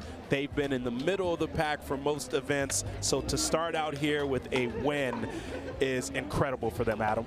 Absolutely, and you said it. It really was an all-around style. It wasn't just offense clicking or ball making. It was both, and it was a combination, and just a great team win, like you said. And it wasn't given to them; it was earned, and I always like that in a match like this. So kudos to them. They'll be playing a little bit later today, and a great start to the tournament for the Mashers. Florida Smash not out, as they do take a loss here, but they still have an opportunity to keep their MLP dreams alive. That's it for Adam Stone and I in the booth. We will have another match coming your way, and we will see you soon.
All right, everybody, welcome to Grandstand. San Clemente, California is the third and final destination for Major League Pickleball. You are about to watch the second quarterfinal match in the Challenger League. Michelle McMahon, Chad Edwards here with you, bringing you the call. Miami Pickleball Club won the coin toss to the Chicago Slice, and so they opted to react, which is something we've seen a lot of with 4 choices at the coin toss. So in that, Chicago chose to put their women's doubles team out first. Susanna Barr and Emily Ackerman on the near side of your screen, squaring off against Regina Goldberg and her partner, Alex Trong. A lot on the line here for the Chicago Slice. Miami Pickleball Club looking to put an end to the dreams of a super final for the Chicago Slice. Susanna Barr big in the middle already. So Chad, set up the context for us. What does this match mean? Obviously, with the tournament, winner of this one gets the Bay Area Breakers in the semis, but up to this point. Ooh, just catching that. Yeah, in regards to Monday and the super final, Bay Area Breakers have already secured their spot.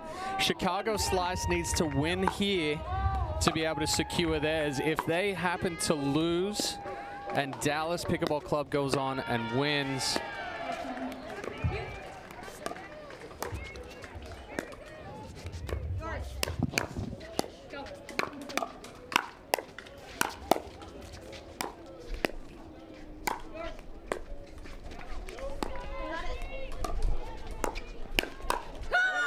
nice exchange. Yeah, if Dallas Pickleball Club goes ahead and wins here in San Clemente, they will secure their spot on Monday, but if they fall short, Chicago will go through.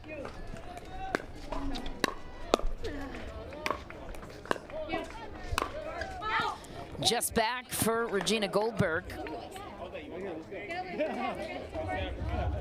here. 3-1. Get it.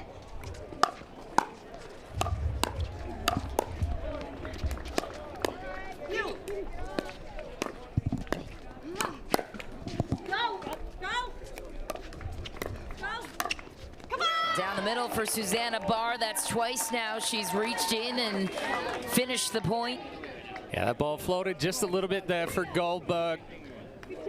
Barr able to split the middle. 4-1.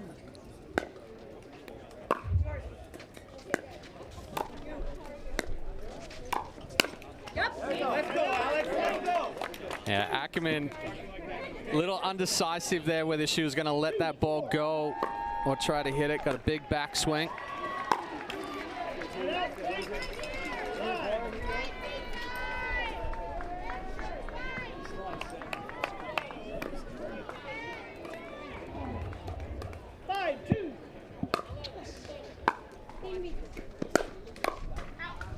Just back for Goldberg. Wind starting to pick up a bit here on Grandstand. Chicago creating a 4-point lead on their side. Rally scoring games to 21, win by 2. First team that gets to 20 hits the freeze first. 3-6. Yours. There it is. Great job. Ackerman's caught the net cord a couple of times here, just falling short. Those balls are getting a little too close to the body and a little too far behind her. Needs to take that ball just a fraction early.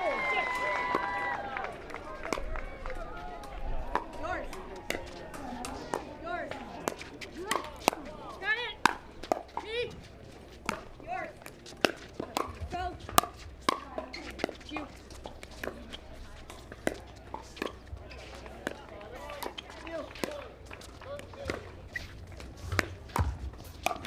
Ooh, Barr had it in the middle, just catches the top of the tape. Yeah, good setup there from Ackerman going crossbody as she was pulled out wide. Barr tried to come across, but they got a little jammed up.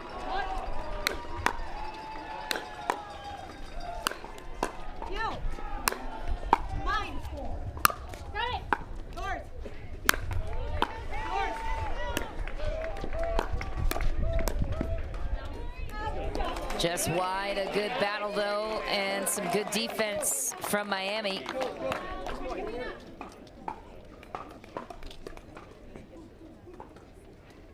Seven, five.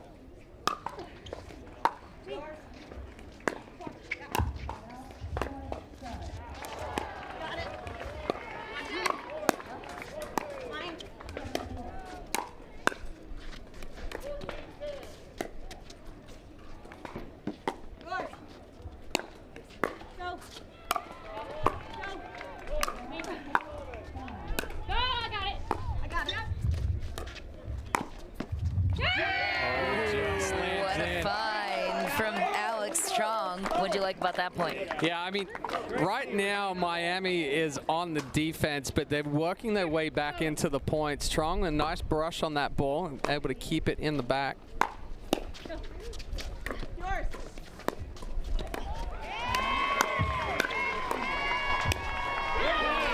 Better finish there from Ackerman.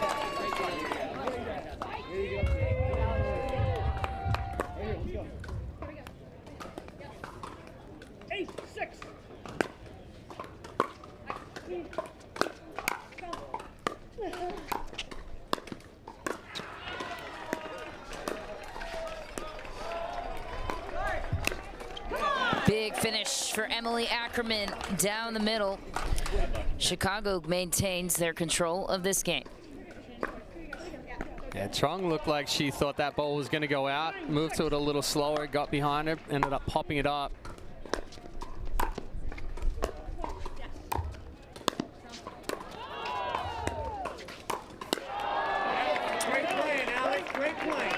Alex Trong putting the pressure on her side. 7-9.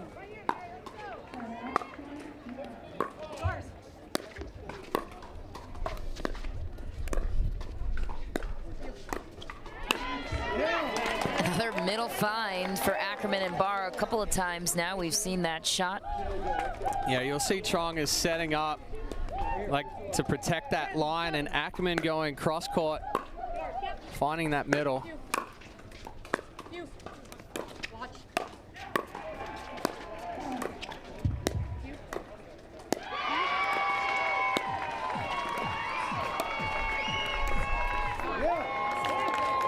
Patient point for Barr and Ackerman, the first team to 11. Miami in trouble on their side at the moment. Barr and Ackerman have been taking control. In what ways are they applying the pressure? Yeah, I mean, they're putting the pressure on Goldberg and Trong just by moving that ball around up at the kitchen line, but they're also taking the opportunities to speed it up. Right now, Trong and Goldberg they're just not doing enough with the balls that they're getting. They're kind of staying in these dead dink rallies where it's going straight back to Barr or Ackerman. They need to start pulling out a little bit wider, opening up that middle.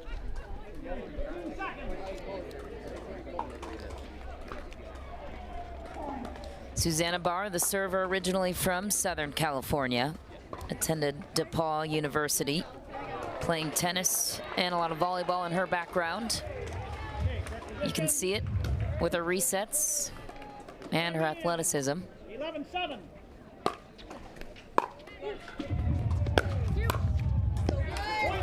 Yeah, excellent drive there by Ackerman. Good shape. Gets underneath that ball, rips it hard through.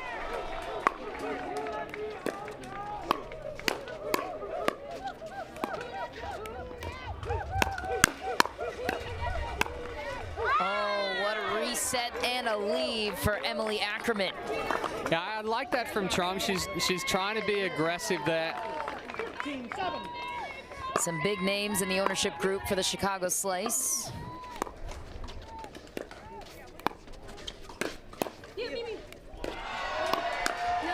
Long for Susanna Barr, but how about this, Chad? Heidi Klum, Tom Ricketts, Lindsay Davenport, Chris Everett, Tracy Austin, to name a few.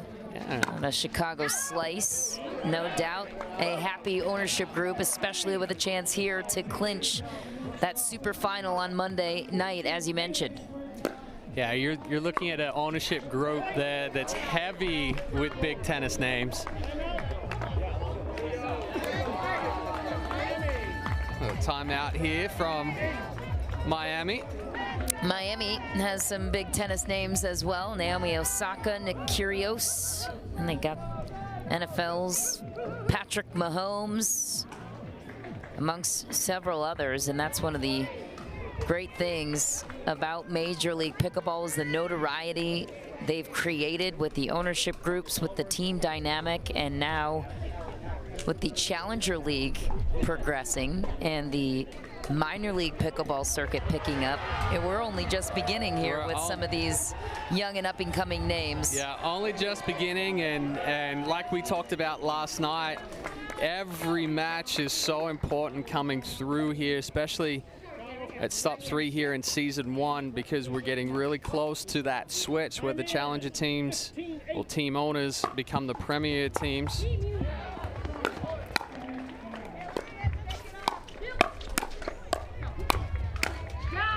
Ackerman goes into the net. Franco putting the pressure on. 9-15.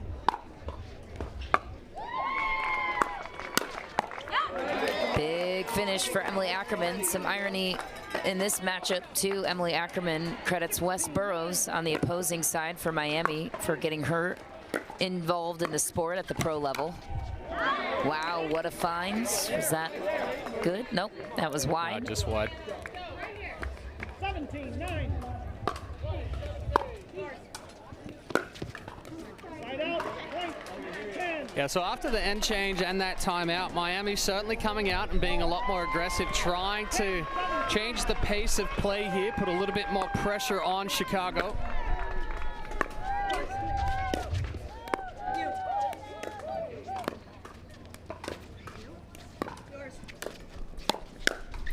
Big backhand swing and finish down the middle for Emily Ackerman.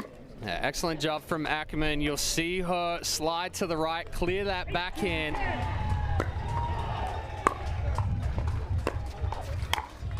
Sporting the LA Dodgers hat, Ackerman, big Dodgers fan.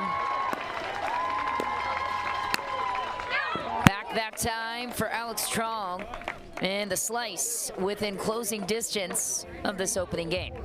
Yeah, Trong just trying to do a little too much with that ball. When you're in this under pressure here, you can't try to force the issue too much. We saw Ackerman get a little excited there, takes a ball from below the net with a big swing. Precious points on the line for both teams. Chicago Slice currently second in the Challenger League in terms of total event points. And a good find, taking some pace off, and the finesse touch of Ackerman. 20-11. Deep backhand spot on the dink, usually a good place to go. Chicago Slice on the freeze. Remember, they hit 21st, so they have to win on their serve. Traditional scoring continues on their side. Meanwhile, Miami can continue to rack up points in rally scoring. 20. We saw last night how the tide can change no matter how big the lead is when you get to 20. That is one of the nuances of Major League Pickleball. Yeah, 20 to 9. Aces can tell you something about swing that. Last night. Ooh, Bar getting a little too big there. So a couple of errors by Ackerman. That ball there from Bar. Miami keep chipping away.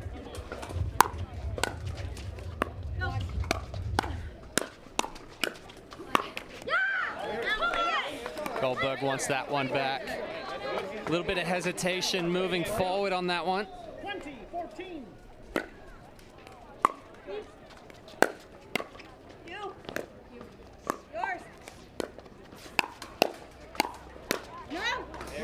Just back, and Miami trailing by just 5 now. 15-20. Make it 4. Okay. When do we call a timeout here on the side of the Chicago Slice? I mean, if they give up one more here, I think it's timeout time.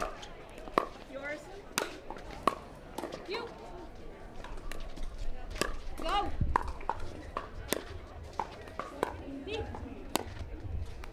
Yours. Yeah. There's Emily Ackerman finding the feet of Alex Strong, and another chance. Game point on the serve of Emily Ackerman, a chance to close game one here. She finds the baseline, takes game one, despite a little bit of a late push for Miami. What a shot. Yeah, perfect two-hand backhand drive there from Ackerman. Heavy on the left hand, creates that spin. Good start for the Chicago Slice. So now we will progress on to men's doubles. And for Chicago Slice, a little bit of pressure off Ryler DeHart and Connor Garnett, who are their two players. Wes Burrows on the left-hand side of your screen. His partner, Brendan Long, will take the court for Miami.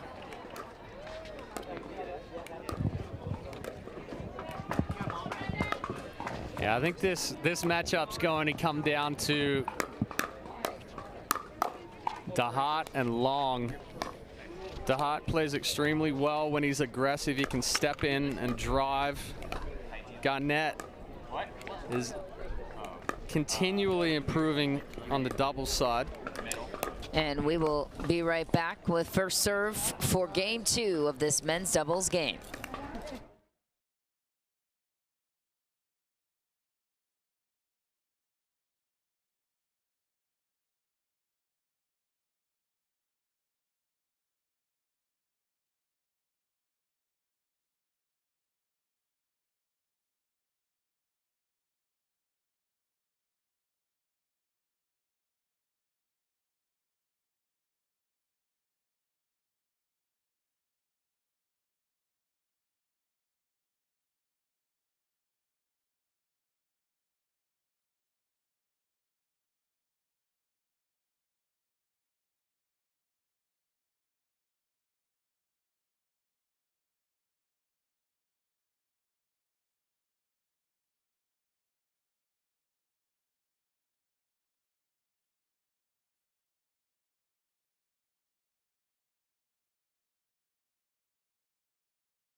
Back on Grandstand here, getting you set for this men's doubles matchup. Chad, what's the X factor for you on both sides of what gives in this one?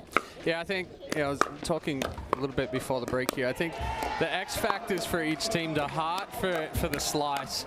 Got to look for him to be aggressive in the middle, step in, put some pressure on with that drive. And then from Miami, it's going to be Brendan Long. Really dangerous with the amount of power that he has. And if he catches fire, difficult to slow down. However, if he tries to do a little too much, he is prone to sailing some of those balls. Burrows and Garnett playing that consistent role. Garnett continuing to improve in his doubles game. He's already proved himself on the singles side. Yeah, he recently got a silver medal right here in San Clemente last weekend. Dropping the gold medal match to Tyson McGuffin. Connor Garnett, his stock is rising. Could be a player that gets some looks for the premier level, wouldn't you say? Oh, I mean, absolutely. And we talked about it a little bit last night with the Dream Breakers. You know, those established singles players are starting to get more of a look because that Dream Breaker is becoming so predominant in this rally scoring format. And Wes Burrows, who's on the side for Miami, he was placed on waivers from the Arizona Drive, then picked up by Miami. That seems to be a fruitful choice for them so far. Yeah, it was a good pickup there for Miami. And actually, Arizona Drive didn't have too good of a showing in Mesa and Daytona, but they're in the other quarterfinal over on championship court.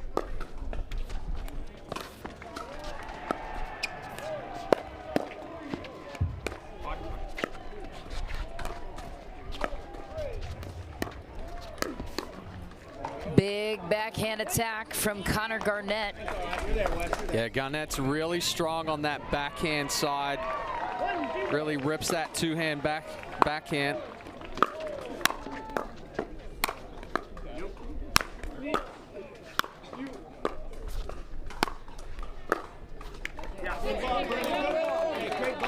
Good power and spin there from Long.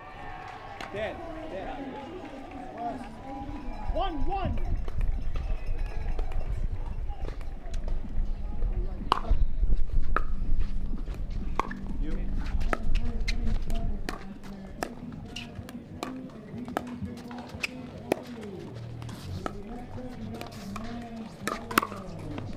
Down the middle for Brendan Long.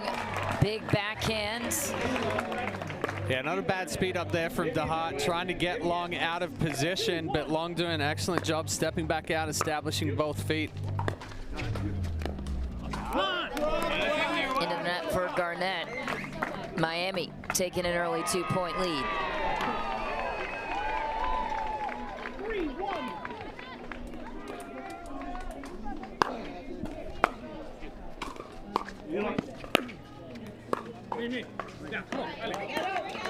Another strong two-hand backhand roll there from Connor Garnett.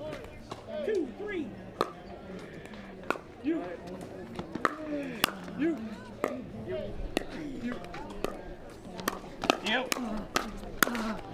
Ooh, missed chance for Wes Burrows. Yeah, good step over there from Burrows. Long went for the Ernie.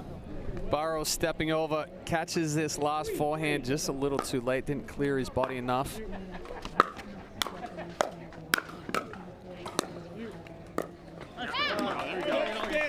Into that for Ryler DeHart. And if you're just joining us, the Chicago Slice, if they win this quarterfinal match, they also clinch their spot in Monday's Super Season Finale, Monday night.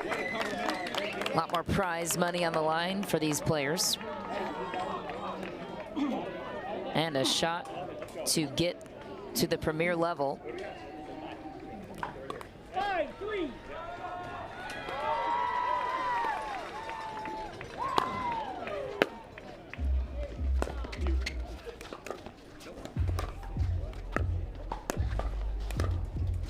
Brendan Long reaches in, pulls the trigger down the middle. And that's where he's so strong, does an excellent job of reaching in, quick acceleration on that roll.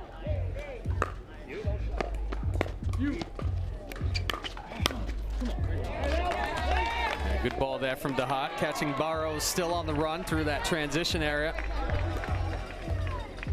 4-6.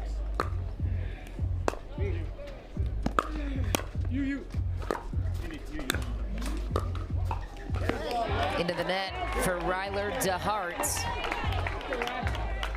Burrows and Long fighting over that middle ball. 7-4.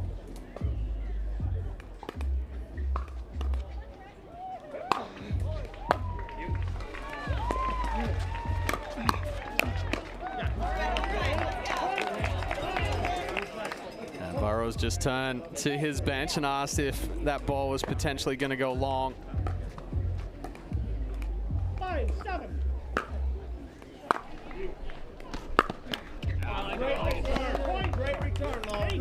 Big return from Brendan Long. 8-5.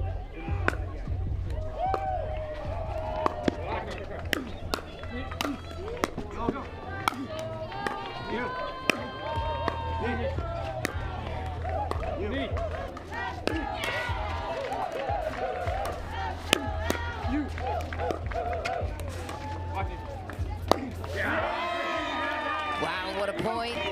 The pressure fully applied from Miami. Yeah, one too many speed ups there for Garnett on that backhand side. Ball stayed lower than he anticipated.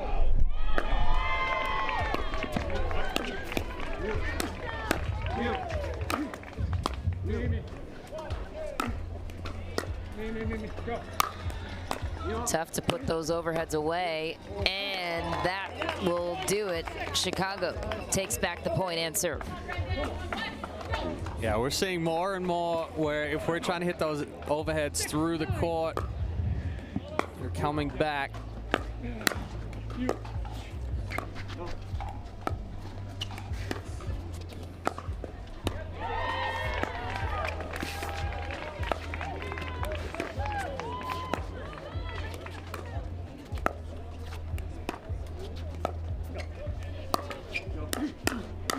Wrong for Garnett.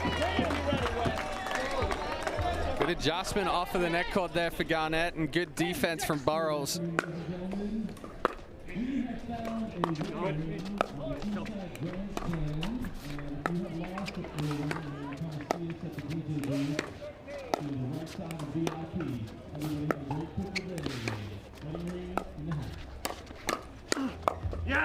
Big backhand punch from West Burrows. Miami jumps out to a 5-point lead, the first team to 11. We will change ends. West Burrows has been a difference maker in this one. Yeah, he's doing a fantastic job with those attacks. He's getting attacked a little bit elevated. He's going up on those tippy toes, getting above the ball, able to counter attack it back down. And then Long's taking some nice chances with those speed ups. I think for Garnett and DeHart has missed a couple of those drives. That's what he needs to start making, start putting the pressure on from that third. Garnett needs to try to pull Long out a little bit wider, force him into a bad position speed up.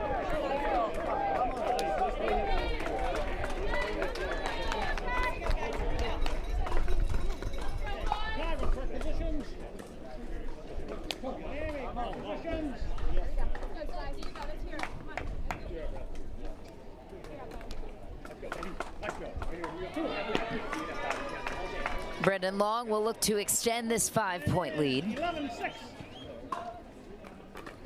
Neither team has made it past the semifinal round in any of the events. Both looking to do it for the first time in San Clemente.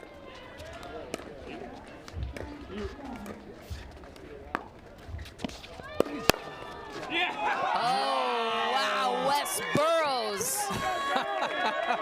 ATP defended, All right, and a winner. Typically we see the backup defense from the ATP, but Burrows takes a step forward there. Looks like Football on the volley when he hit the ATP. looks like they're calling Burrows on the foot fault violation when he went for that volley on the around the post. I think he stepped over it, but he may have dragged his foot through the kitchen. Okay, Miami is challenging the football call.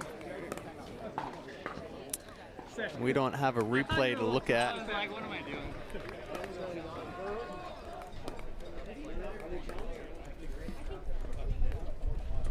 Freaking bird pooped on the on this monitor. Thank you for sharing that with the rest of us, Chad. I forgot my microphone was on at that point, actually. I was too busy wiping the poop off my finger. We've gone rogue. This train is off the tracks. Don't worry. We're still challenging the foot fault of West Burrows, and Chad's going to square away the bird poop. We'll be fine. It's going to be okay.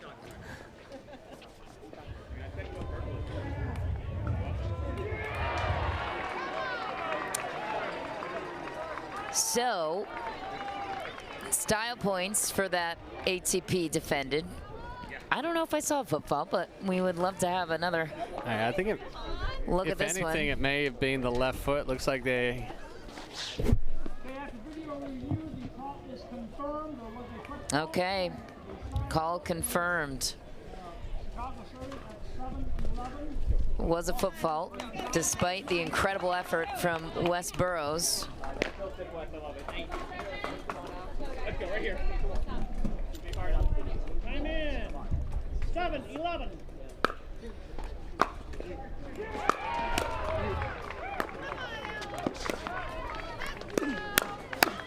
Yeah, come on. Good 1-2 combination there from Garnett. Speed up on the backhand side, knowing that 8-11. counter was going to come back onto the forehand.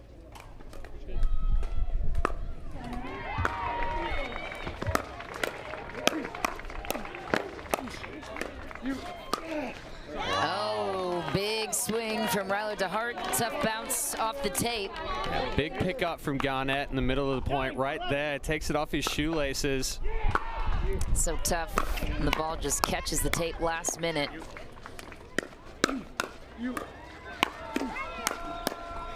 Firefight, and perhaps one of the better points of the game. Huge rally here for Chicago. Yeah, Slice coming out a lot more aggressive after the end change. Starting to move that ball around a little bit more.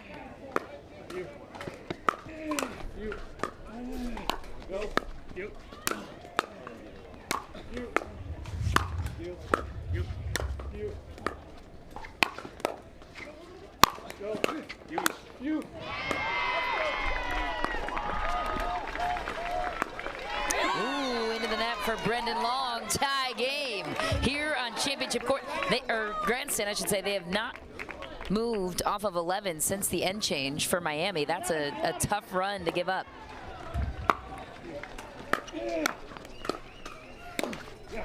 Yeah, and it gets a little disheartening when, especially in Miami's position there, you're hitting a lot of great balls and you're putting a lot of pressure on, a lot of power behind them, but the Slice are getting everything back right now.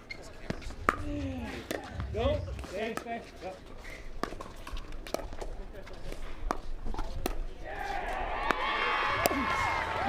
Oh, what a find for Connor Garnett. Two-handed backhand flick right down the line. Yeah, Garnett's been going into the body of Burrows there. That's why you saw him slide to the right to try to clear that backhand. Wasn't expecting the down the line, but a good hold on the paddle there for Garnett. And a big-time momentum swing for Chicago Slice.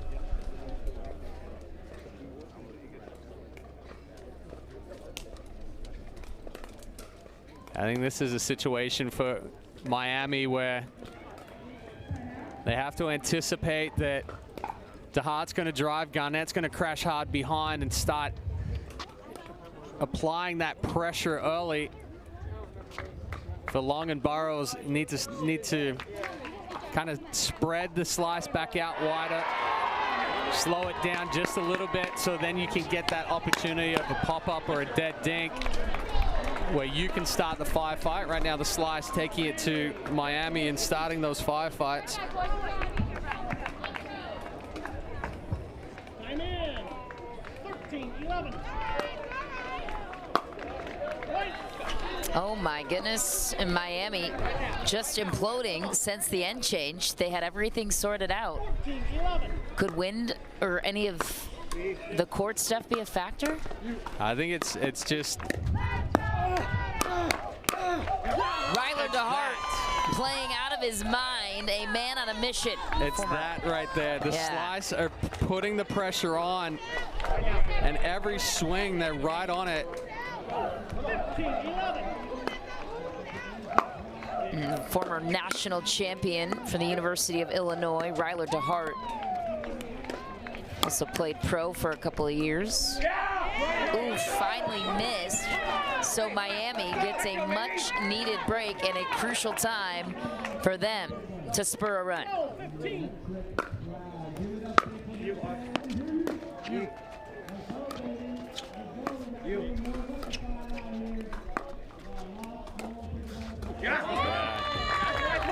Miami slowed the game down a little bit now.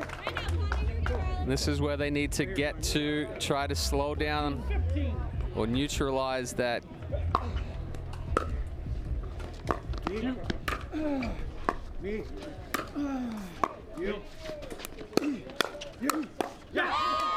Connor Garnett flying through the middle. Yeah, if Miami can't neutralize that aggression coming out of the slice right there, it's going to be very difficult for them. Good speed up again there from Garnett. Played Division I tennis at Santa Clara University, Connor Garnett.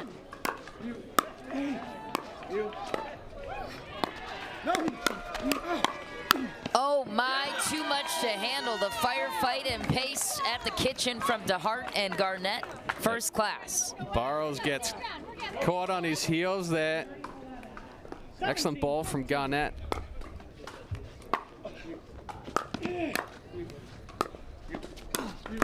That's a good play from Wes Burrows. Desperate for points now. Miami trails by 3. Yeah, that's all about the spot right there. And if Miami is going to be aggressive, they have to pick better spots. They're not going to hit through Garnett and DeHart.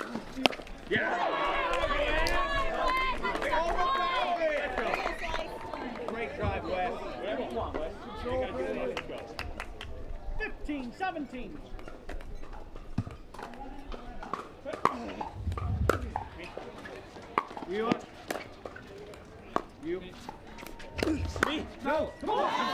Just long for Brendan Long. Yeah. He's frustrated with that miss. Well, he was sitting on it, but you saw his weight go back over his heels, so it flattens out that swing.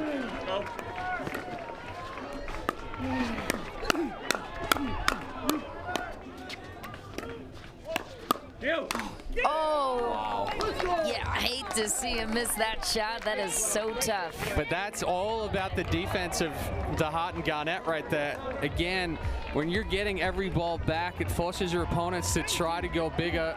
Burrows goes big and straight into the net. Ooh, into the net for Ryler DeHart. Miami still very much alive in this quarterfinal match. Oh no. Top of the tape miss at the kitchen and then a missed serve. How do you rally from that, chat? That's a tough one right there, especially when you're giving up 3 points in rally scoring. Game point for Chicago, just long for Connor Garnett. So Chicago frozen on 20. They can only win on their serve. Miami still on rally scoring until they get to 18. Brendan Long back to serve to Garnett.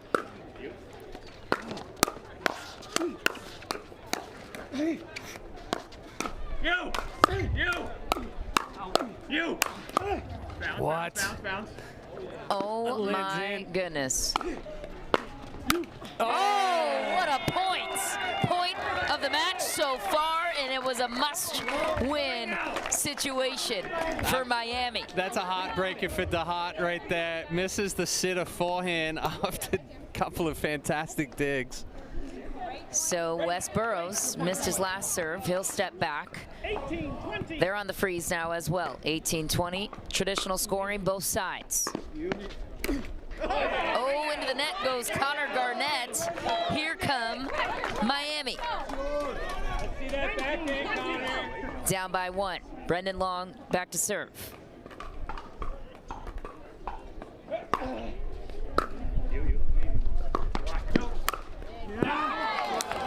Ryler DeHart puts an end to any hope for Miami for now. Now with a chance to close in on game 2. Ryler DeHart back to serve.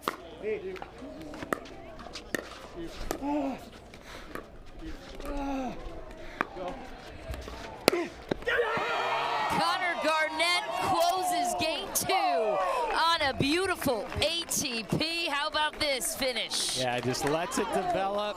Wow. A a flashy end for the Chicago Slice, looking to clinch their spot not only in the semis here in San Clemente, but in the super final on Monday night. They're one step closer. Now we move to mixed doubles. Chad mentioned at the top, Miami won the toss, so this is big for them. They chose to react when it came to this point in mixed doubles, so Chicago will lay their hand first. Miami will react to that. I mean, I'm going to pick it right now. It'll probably be, I think it might be Garnett and Barr, or, well, it's Barr for sure.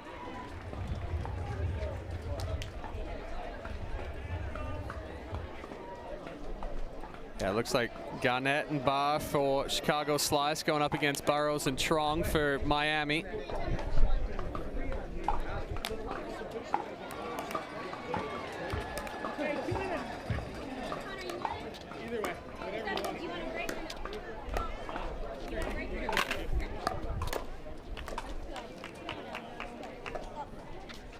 So, everything on the line for Miami here. Mixed doubles, both teams must win to have a chance to force a dream breaker and punch their ticket through to the semis against the Bay Area Breakers, who have already clinched a spot in Monday night's super final. I will say this, if we get to a dream breaker, it'll be an interesting matchup here between AB's shaking her head at me right now. She doesn't want to see a dream breaker. I kind of want to see a dream breaker, AB. I like the dream breakers. Adds a little bit more excitement to it. But yeah, it'll be an interesting matchup between the Slice and Miami and a dream breaker.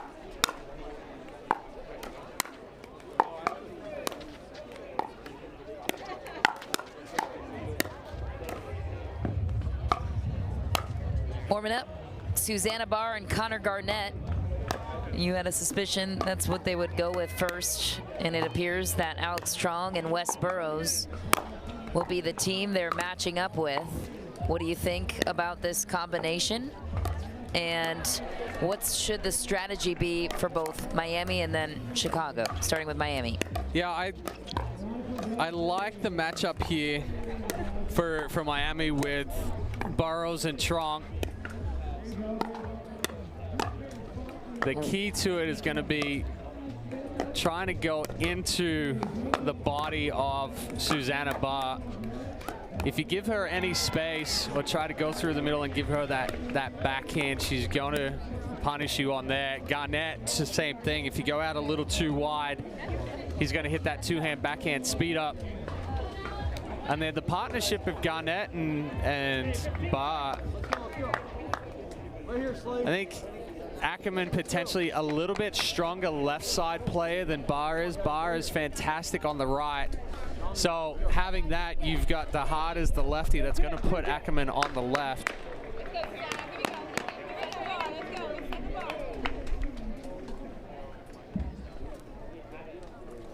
Game 3, time in, 0-0. First serve underway, Susanna Barr to Alex Strong. Miami in a must-win situation here. All the pressure on their side. 1-0. The Slice with a 2-game series lead.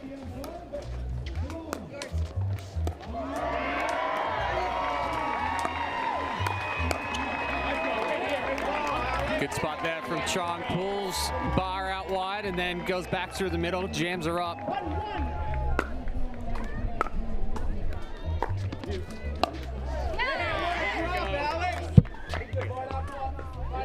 A tough ball to try to take out of the air and roll there from Barr. She's fully extended. See it come straight across the ball. But Burrows can't miss those step-in drives. 2-2.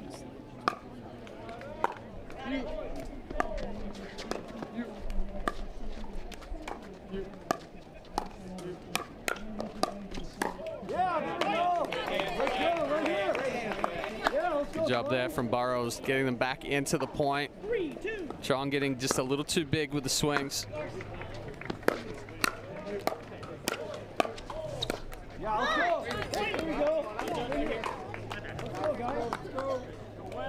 That movement by Burrows throws off Trong there, starts to move, but then stops.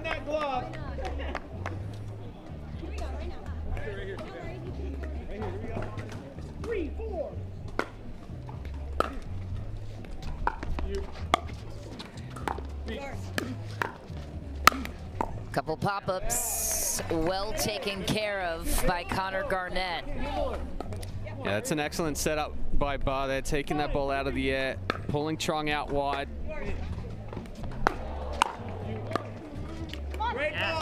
Miami takes the point there. Update over on championship court, the other quarterfinal matchup taking place between the Arizona Drive and DC Pickleball team.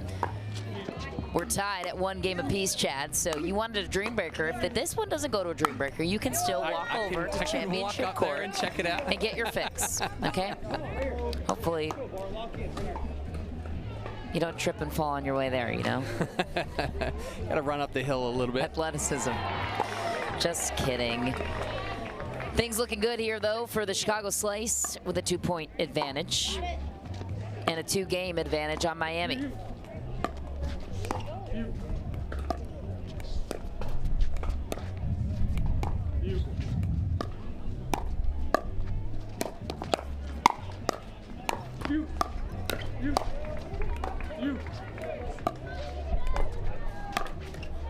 Big attack from Barr. She gets a little kiss off the tape. She'll take it.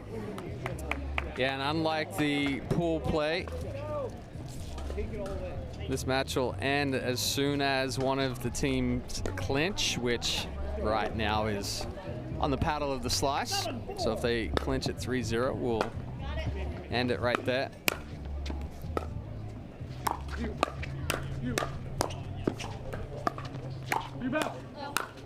Big put away for West Burroughs. Miami, a desperate team right now. 5-7.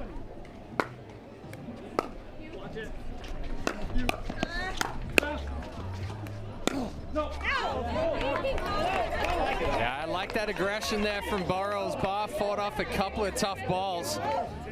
And he tries to do just a little too much on that last forehand.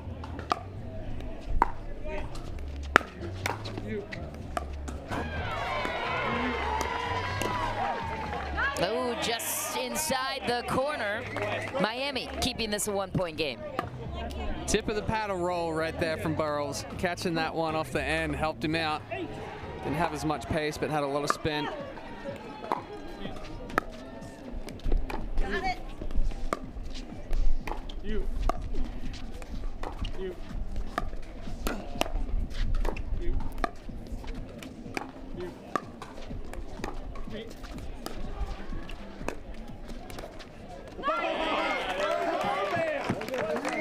Good ball movement there from Miami. Nice aggressive backhand dink from Burroughs.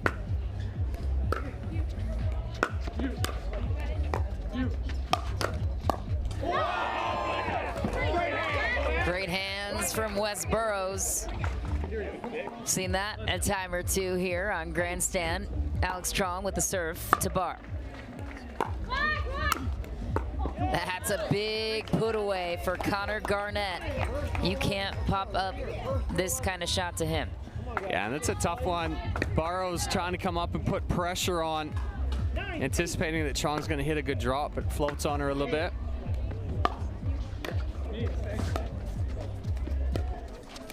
Watch it.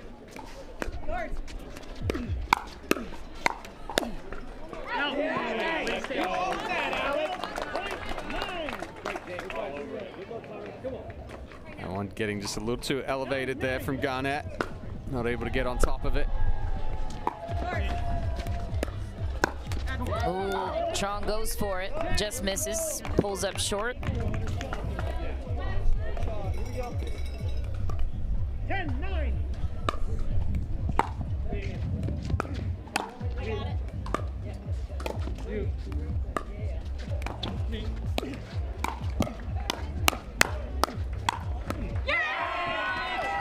Alex Strong at the kitchen. Couple of 10-10. Big two-handed backhands. Tape shot catches West Burroughs off guard, understandably so. Chicago, first team to 11. What are you liking so far about this mixed doubles match as we watch the end change? Yeah, I mean, it was a good comeback here from Miami, putting themselves back or even, and then now within one. Burroughs has been applying the pressure extremely well. However, it is tough to put yourself consistently in that situation. You catch a ball a little bit late when you're trying to be as aggressive. For Garnett and Barr, couple of errors here and there, but they've weathered the storm from Miami pretty well. And get back to moving that ball around. Anticipate that Trong and Burroughs are going to crash hard, get that ball to the feet. I'm in. 11-10.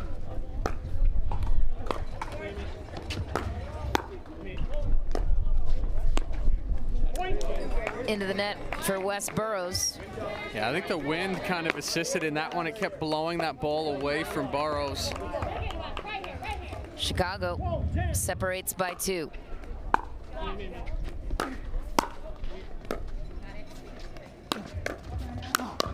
West Burroughs taking over. Yeah, a lot of power behind both those shots right there from Burroughs. Originally from Costa Mesa, California. Home match for Burroughs.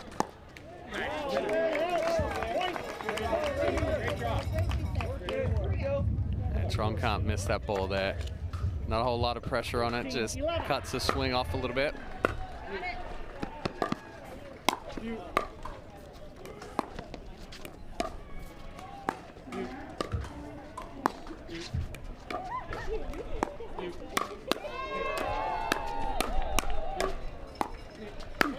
Wow, Connor Garnett, cross-court winner.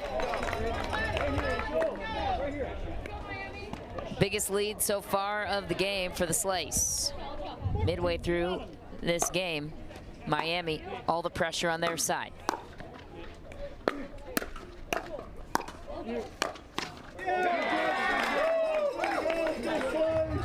Yeah, Chong's been catching those last couple of balls a little late. See it there, almost level with her knee. Pops that ball up.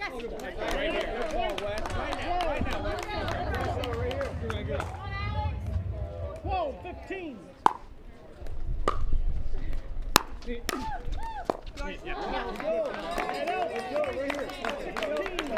Good move by Garnett, good spot. 16-12.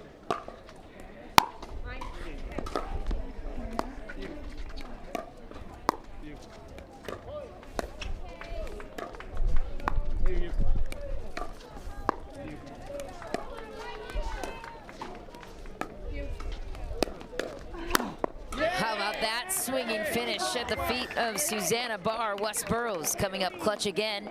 Yeah, perfect execution of that speed up there from Burroughs. Closed his body off like he was going to go cross court and quick flick into the body of Barr.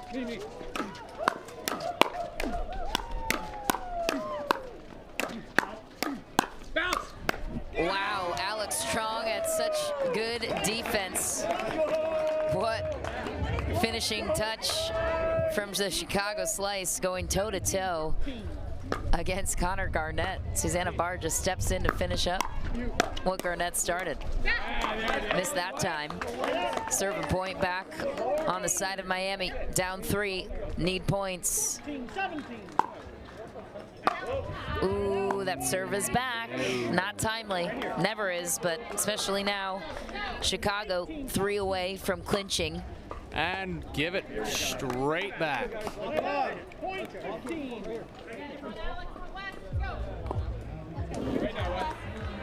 West Burroughs, former Division I tennis player, back to serve.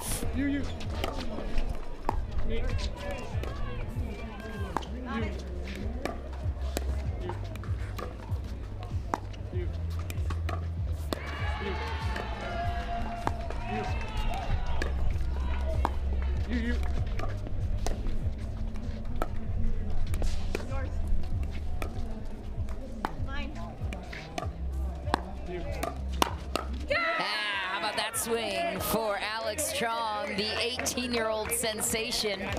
She's hanging right in these firefights at the kitchen. Strong sitting all over that backhand.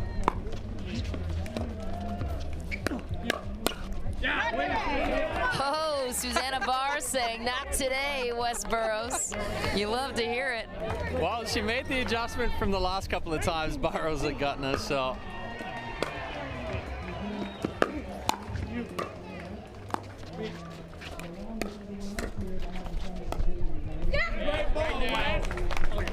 Right back for the Miami Pickleball Club.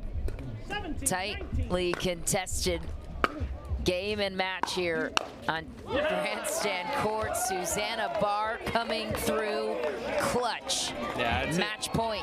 That's not a good spot from Trong there. Driving cross court as Burrows trying to crash. Susanna Barr could clinch a spot in Monday night's super final and a spot in the semis. And they will. The Chicago slice sweep the Miami Pickleball Club. How were they able to maintain control of this entire match? I mean, excellent job from Miami keeping this one close. They were behind early, brought it back even, but the slice just turned it on right when they needed to. A couple of popped up balls from Trong and a good adjustment from Barr on some of those speed ups. And then obviously the big finish from Garnett there. So strong on the backhand side.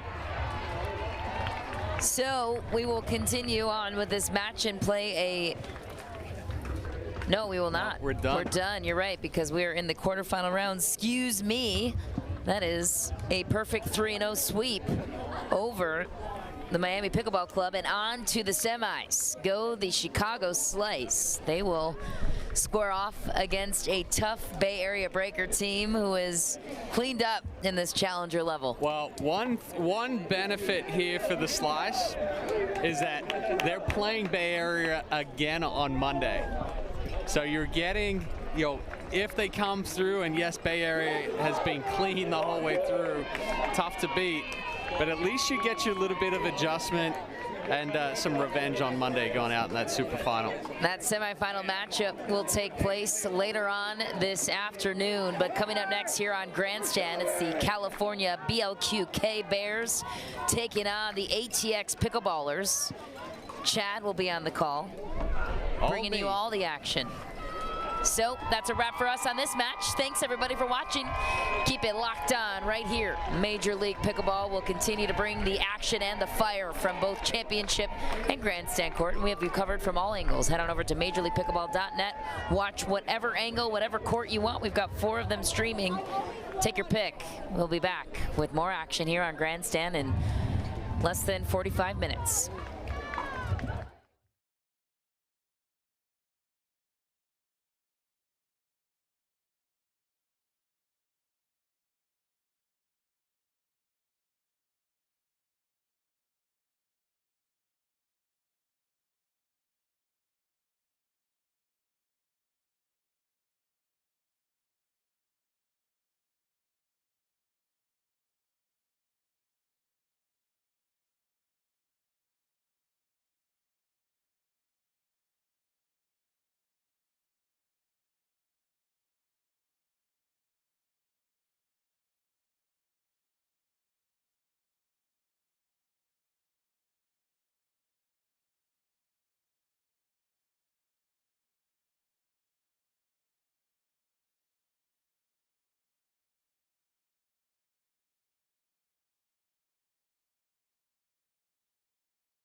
Back here in Grandstand Court for MLP by Margaritaville at Lifetime Country Club San Clemente.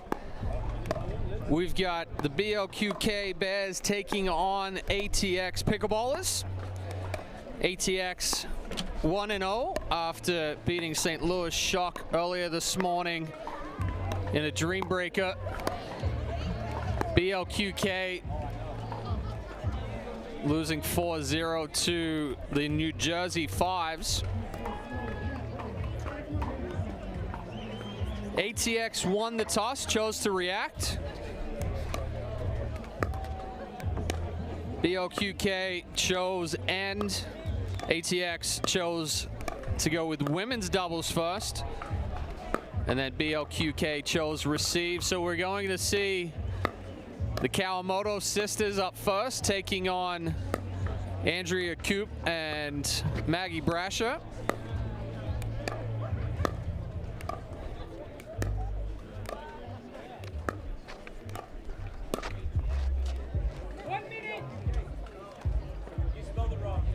Tough pool here in Group B with New Jersey Fives, California BLQK Bears, St. Louis Shock, and ATX Pickleballers.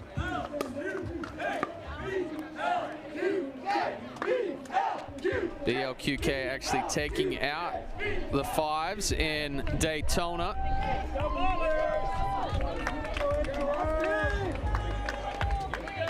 So the Fives getting a little bit of redemption here this morning.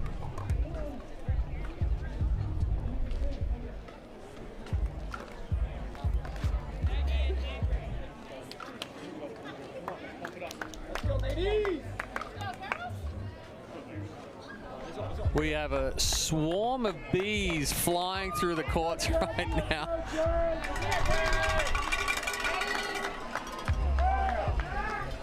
I don't think I've ever seen that. Like, it was quite literally a cloud of bees that went through the stands. Yeah, I did.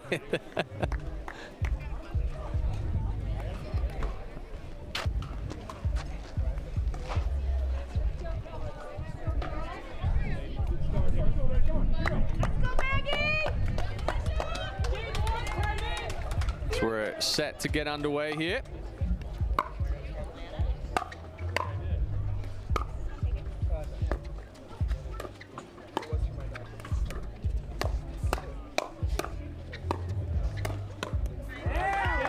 Good spot there. Brusher getting all twisted up. 1-0.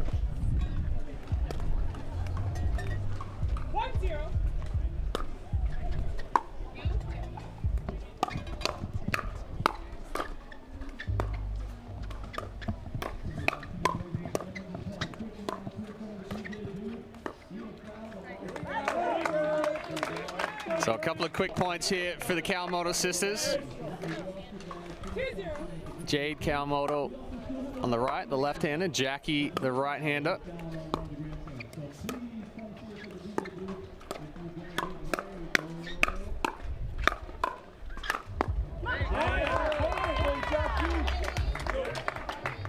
Good exchange there.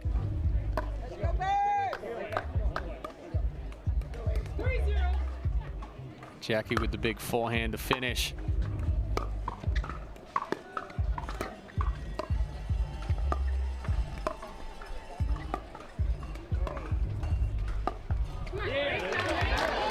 Good wide ball there from Brasher, pulling Jade all the way off the court. Wasn't able to catch up to it. Might have actually skipped on the line a little bit.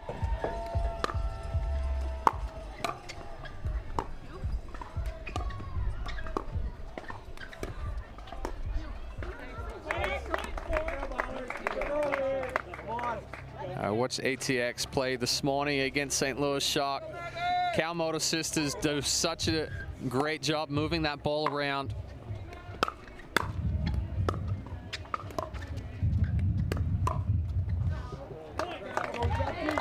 A good speed up there from Jackie Kawamoto into the body of Mary Brasher.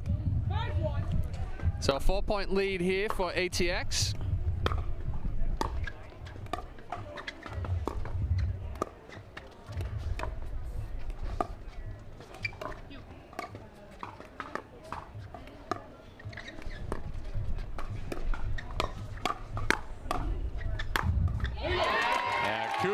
Too strong there. Got that ball elevated. Good speed up there from Brescia. And then the backhand followed by the forehand finish from Coop.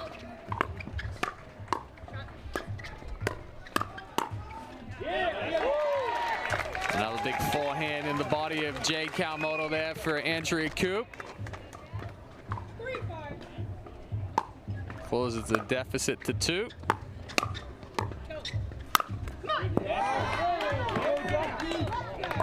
A tough pickup there for Coop. That ball got behind her feet. Jackie with the overhead finish.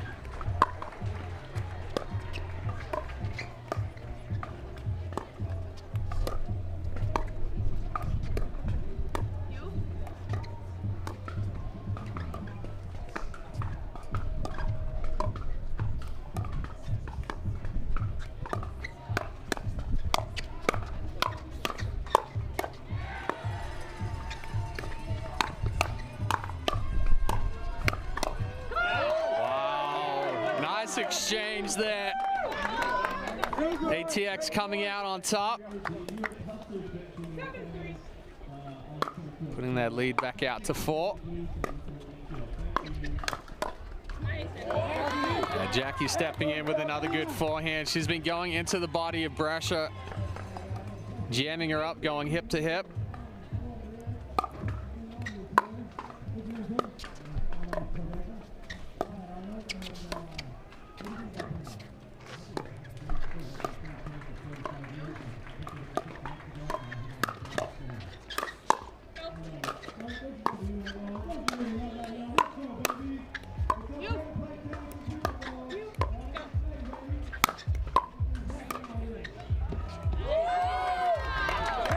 Good defense there from BLQK, but the touch volley from Jackie after that big overhead.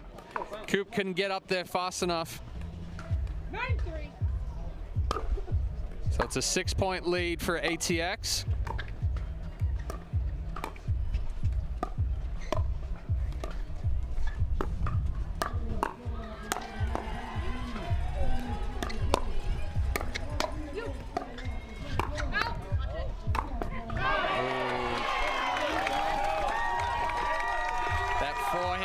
Coop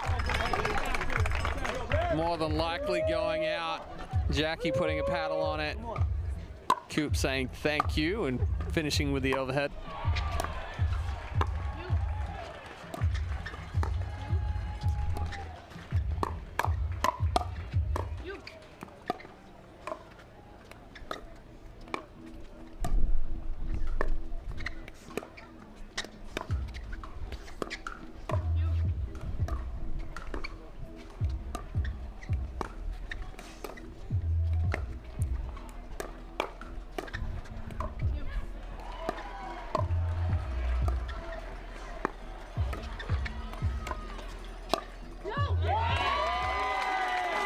Ball movement by all 4 ladies out there.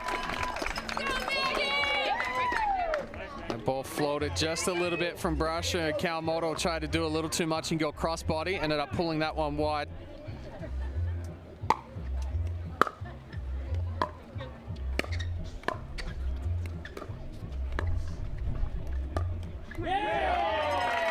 Back-to-back errors there from Jay Calmoto. Shrinks the lead down to 3.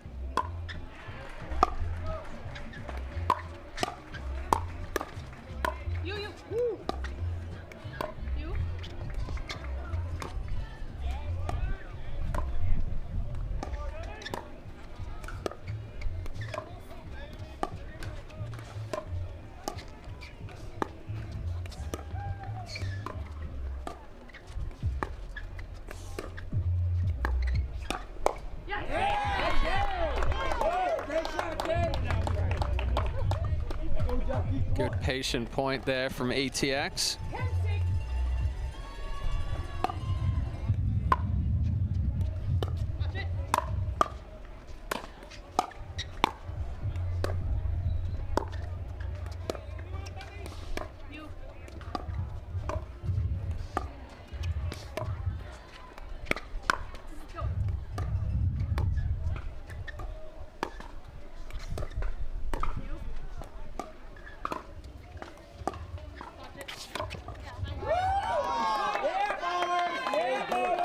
So a solid start here for ATX, going up by 5, leading 11-6 into the end change. Tough ball for Brasher to try to go back cross court there. In reality, probably the best option was to go around the post.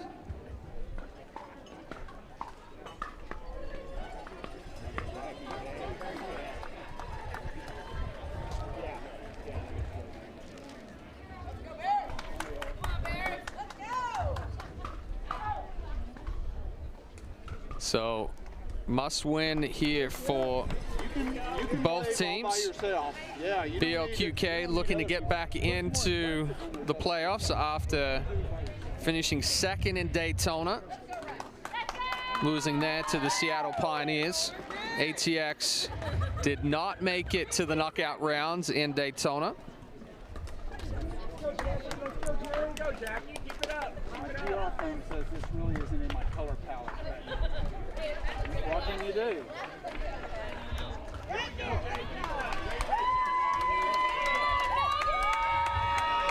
And in Mesa, neither team made it to the knockout rounds. California Black Bears finished 7th there, ATX 10th.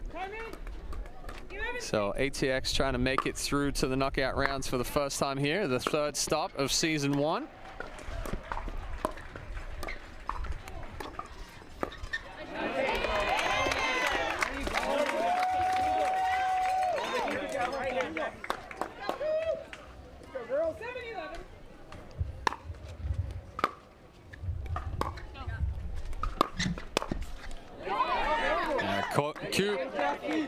Caught moving there, tried to step in, ripped that two-hand backhand, caught it a little late, straight in the net.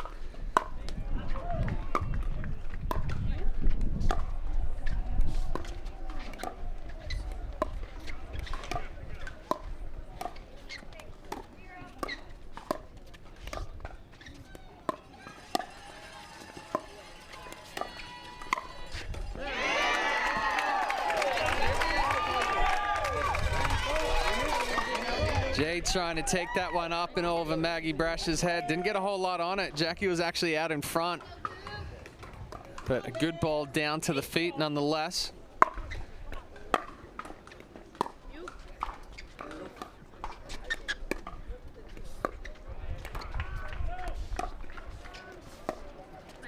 Another good wide ball there from Jade, pulling Maggie Brasher all the way out off the court.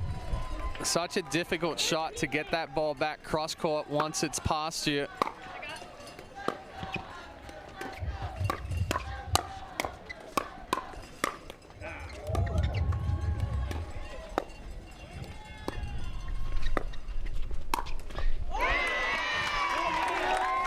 Jackie threw that lob up right as a big gust of wind came, knocked it down.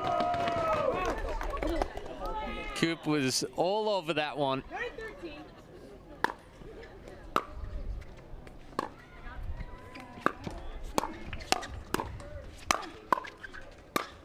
Yeah, good spot there from Jackie, but a good setup from Jade.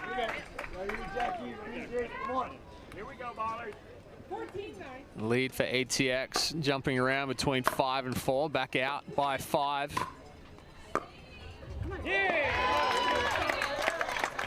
Jackie cutting that one off a little too quickly. BLQK not able to quite find a rhythm here, and that missed serve there from Maggie Brasher puts that lead back out to 5 by ATX. 15-10.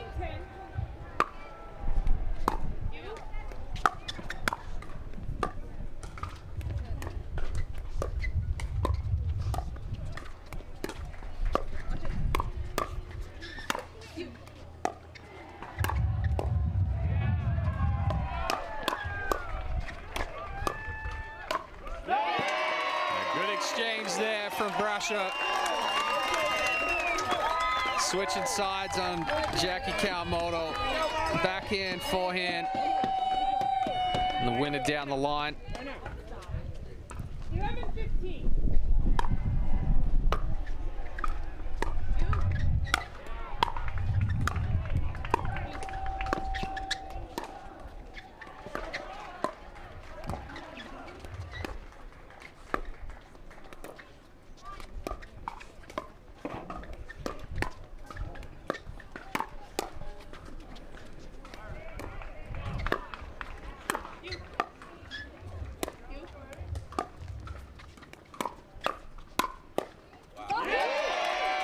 spot there from Brasher. The wind's certainly starting to pick up here in San Clemente as the day goes on. And BLQK Bears now back within 3. We'll make that 2. Wouldn't be surprised if we get a timeout here from ATX soon.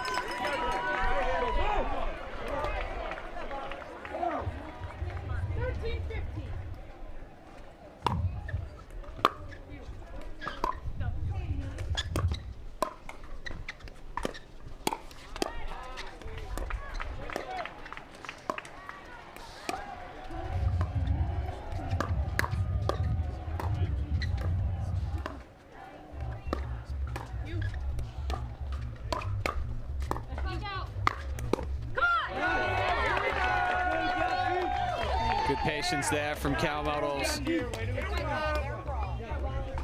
Eventually getting that pop up. 16-13.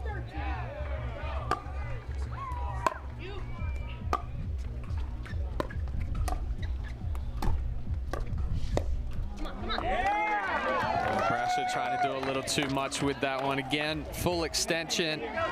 Not able to pick it up and go back cross court. 17-13.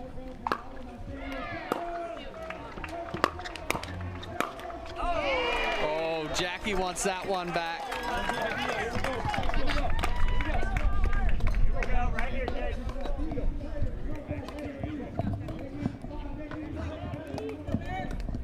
14-17.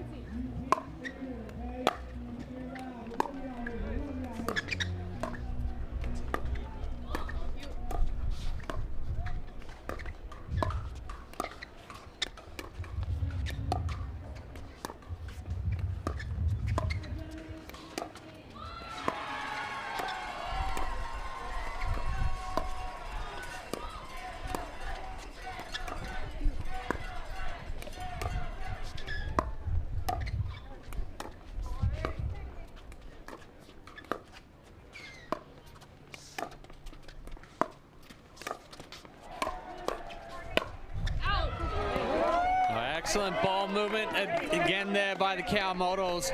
The pinch middle, then pull back out wide.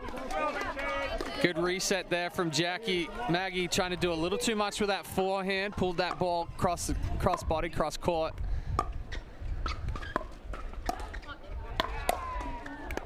Wow, nice reset there from Jay Kawamoto. How'd you do that?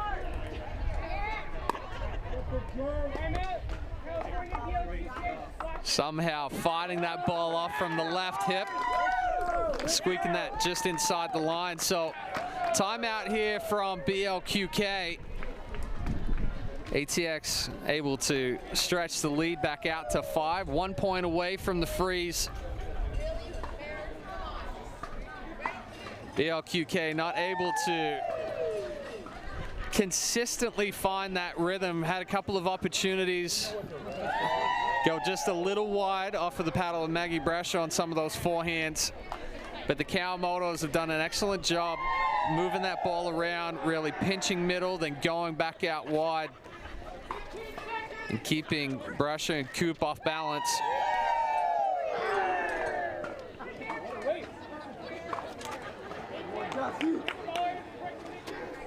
Wouldn't mind seeing BLQK picking up the intensity just a little bit, speeding up a few balls into the body of Kawamotos. Put a little bit more pressure on.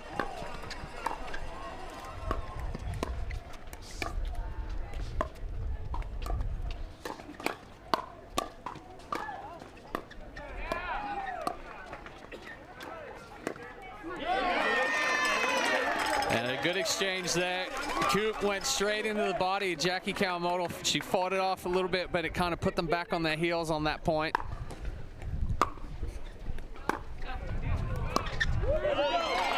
An excellent drop there from Coop. So 2 quick points, putting BLQK back within 2. 16-19.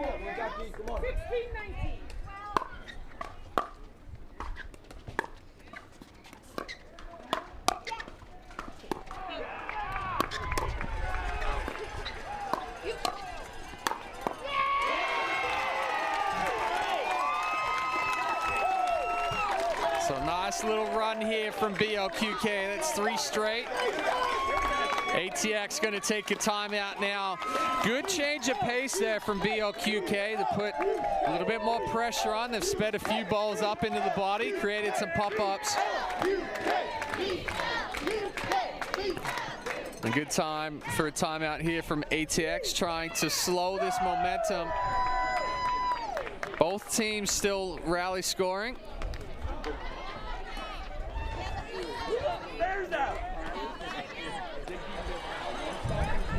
We've got quite the cheering section right here in front of me from BLQK. I mean, that BLQK has kind of surrounded the whole court here. We're in a sea of yellow shirts.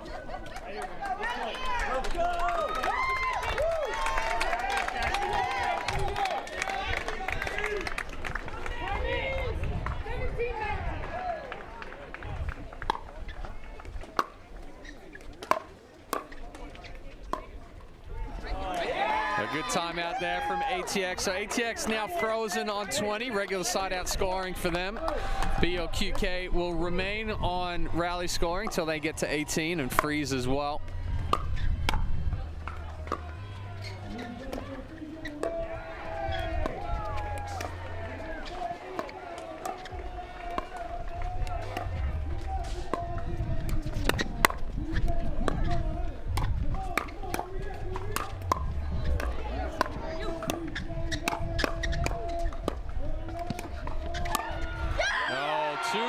From the Kawamotos. The defense from Coop and Brush that kept them in there, but ultimately the wider ball pulling Coop off the court. Jay Kawamoto there with the big forehand to finish through the hole. ATX taking the women's doubles point, 21-17, and putting them up 1-0. Going with our men's doubles matchup here shortly between J.W. Johnson and Gabe Taddeo for ATX and Federico Staxrud and Dylan Frazier for BLQK Bears. Must win here for the men.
Back here for the men's doubles matchup between the California BLQK Bears and ATX Pickleballers here on Grandstand Court.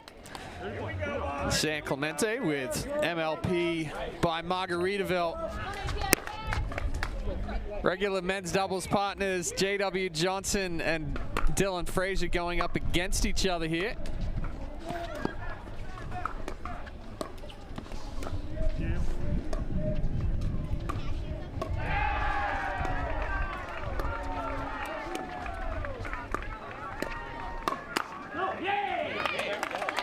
Nice reach in there from Frazier.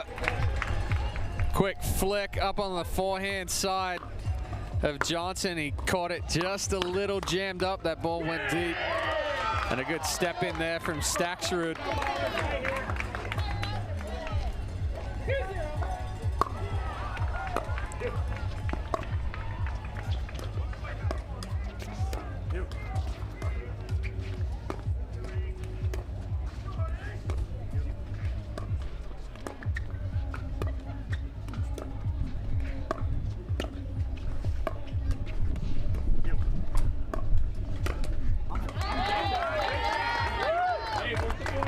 Floating just a little too high. Good reach in by Johnson, splitting the middle.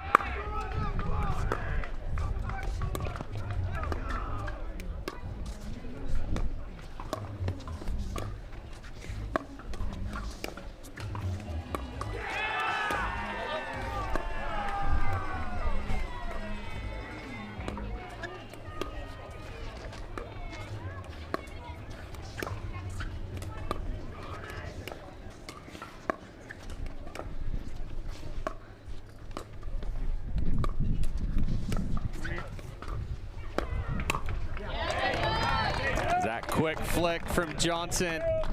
Just holds that paddle out there fully extended. Quick flick of the wrist, strong forearm, right up in the body of Frazier. And Skechers with a reach in of his own, creating that pop-up, big overhead finish. And a missed return gives BLQK Bears a 2-point lead.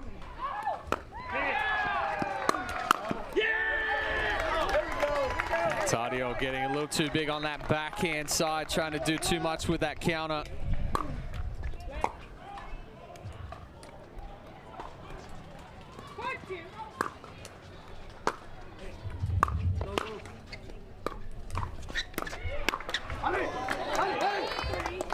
A good spot there from Tadio.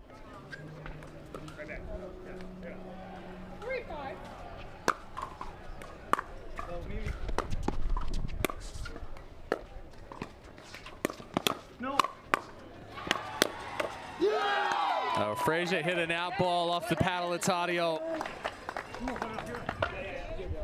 That one right there. A good counter attack.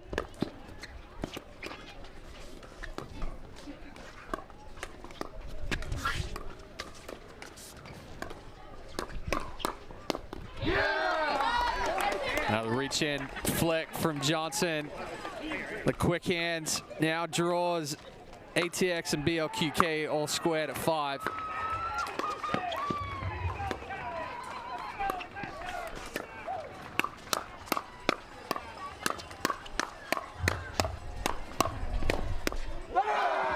on! I don't even know how many balls that was back and forth right there, but in reality, I can't even see the court. I'm watching it on the screens. Good hand exchange there.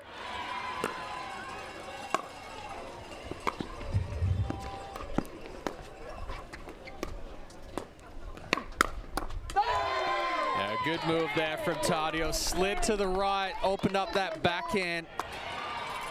Read that speed up from Frazier.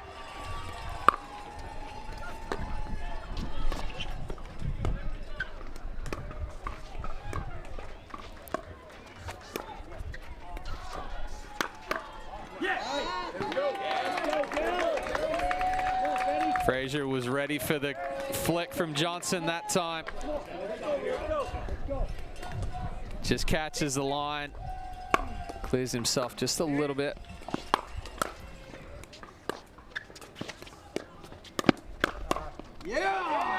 Tough move there from Staksrud.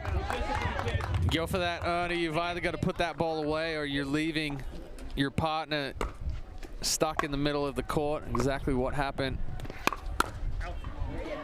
A good speed up there. Tadio getting caught with a little bit of a chicken wing. Tried to punch his way out of it, but once that elbow's up and the arm extends, it's going to take that paddle up with it.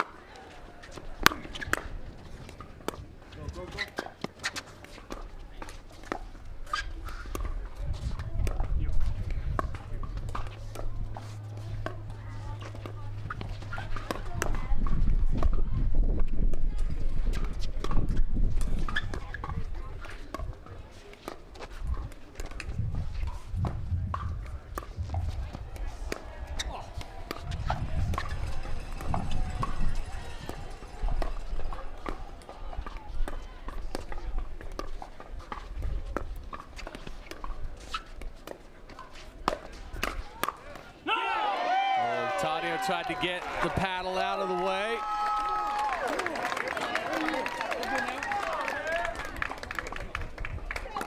And he came across to the forehand side and then tried to drop it, but too big of a movement. So we're all squared at 8. A little unlucky there. Ball kicked up off the net cord and just sat there. Good adjustment from Johnson.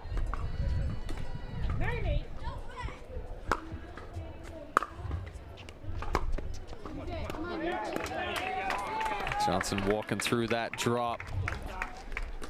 Never fully got extended.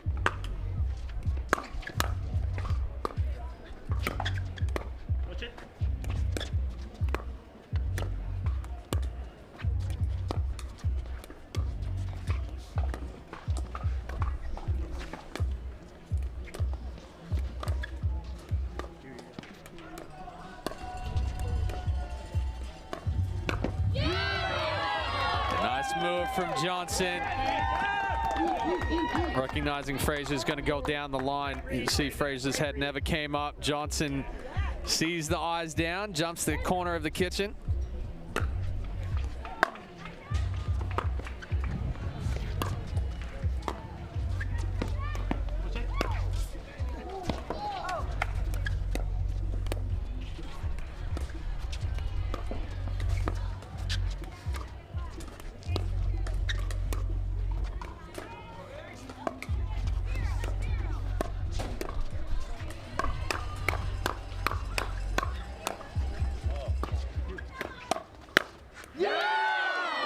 Again, the hand exchange. ATX coming out on top.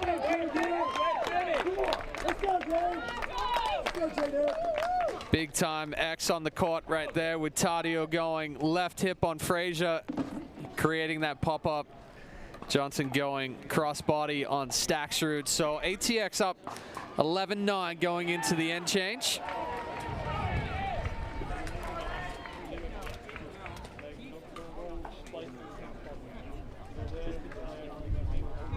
Fraser and Staksrud having a discussion right now about ball movement, where the spots they're going to go. Been doing a good job of moving that ball around, but just a couple of times left that ball a little too high. Johnson's had some success with that reach in backhand flick.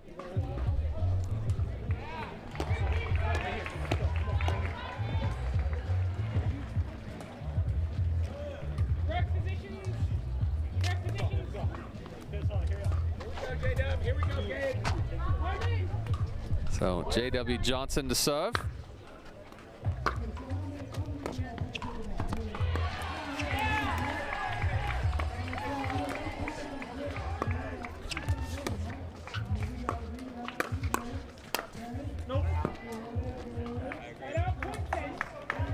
Tadio just missing that forehand again. Another ball sitting up just a little too high. Johnson with the flick.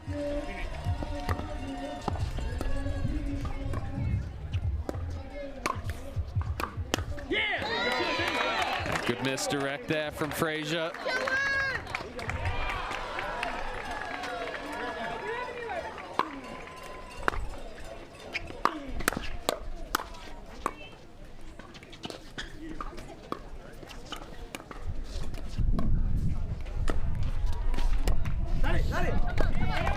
Tough speed up there from Frazier. Tried to go down the line. High part of the net was already stretched out wide.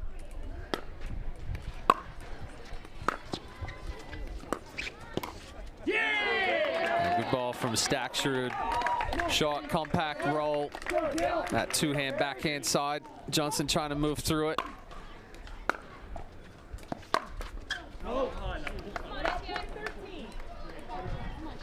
That one just clipping the net cord and going deep.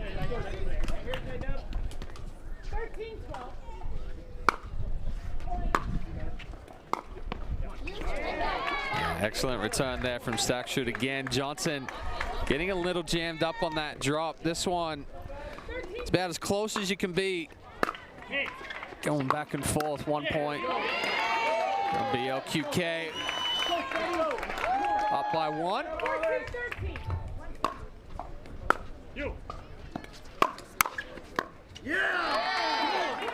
A good spot from Johnson on the forehand. 14-14.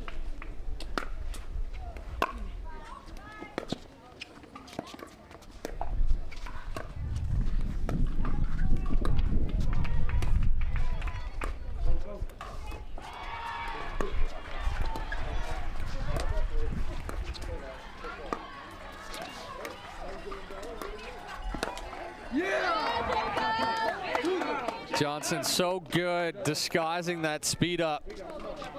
He's almost at full extension, both on the backhand and the forehand side. And just a quick flick up into the body of Skechers.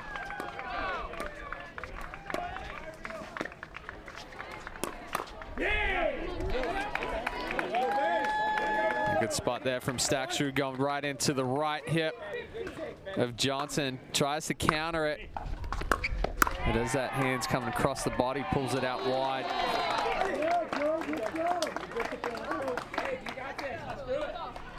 Neither team able to pull away here.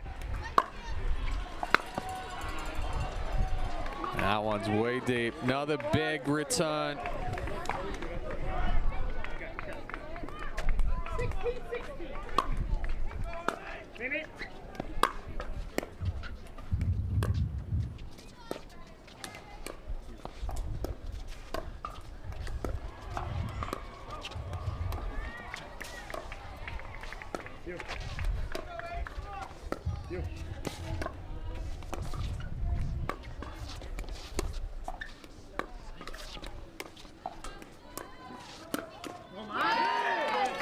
Good reach in, flick there from Tadio.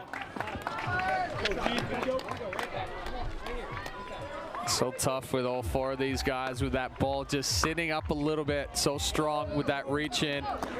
Then a missed return there from Skechers gives ATX a 2-point lead. Tough to give away free points here down the stretch. BLQK will take a timeout here. Skechers and Frazier have done a good job moving that ball around, keeping Johnson and Tadio off balance.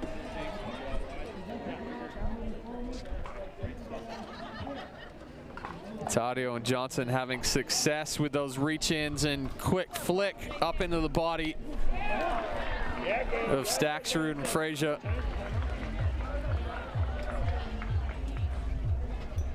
I'm gonna be surprised here if Frazier and Skechers are a little bit more aggressive here. These next couple of points come down the stretch.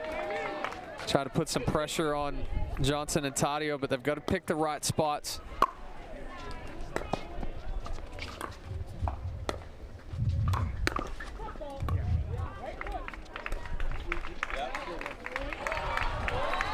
Tadio got called for a foot fault there.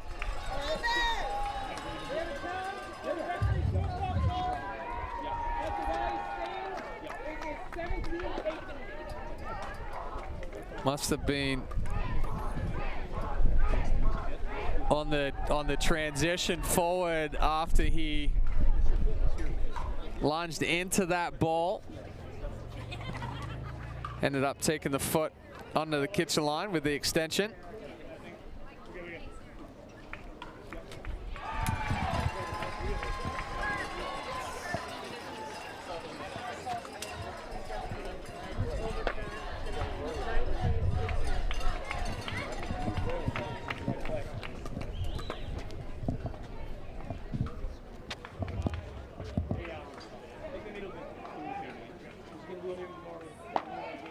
So we wait on.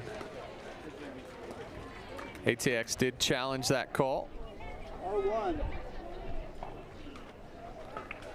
Fortunately, we don't have a live feed coming in here to the booth from challenge system here on Grandstand.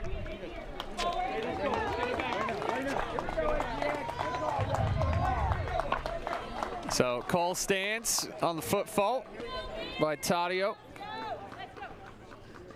17-18.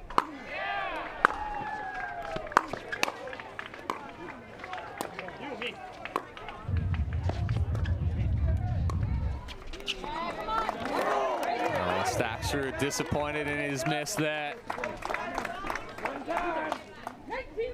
ATX 1 point away from the freeze.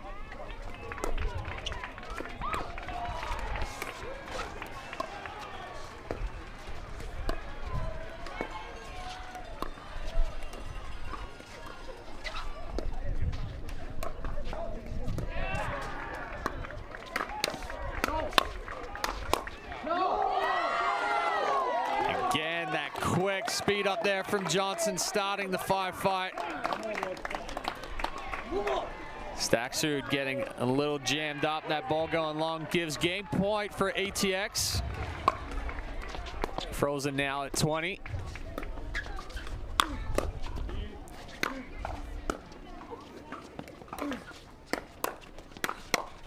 Oh, good move from Frazier.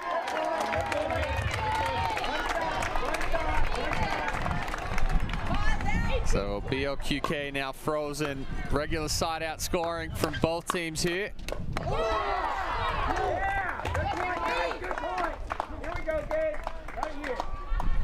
So take another look at the hand exchange. And you see how strong Johnson is from such a short, compact swing.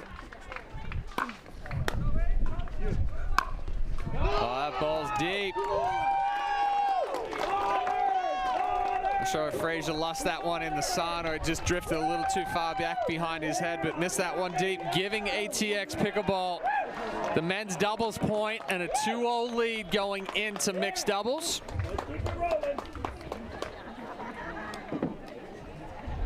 ATX won the toss, so BLQK will put out their mixed doubles lineup first. ATX will have their opportunity to react. We'll take a little bit of a break here and return to the action here at MLP by Margaritaville San Clemente.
So our mixed doubles lineups are set here with Gabe Tadio and Jade Kawamoto for ATX Pickleballers going up against Dylan Frazier and Maggie Brasher for the California BLQK Bears. Updates from some of the other courts. Over on court 4, Yes, I did. the New York Hustlers and the Florida Smash split 1 apiece. New York taking the women's doubles point, Florida taking the men's doubles point just now. Over on championship court, New Jersey Fives are up 2-0 over the St. Louis Shock. And over on court 3, Milwaukee Meshes up 1-0 over the Hot Eights, taking the women's doubles point.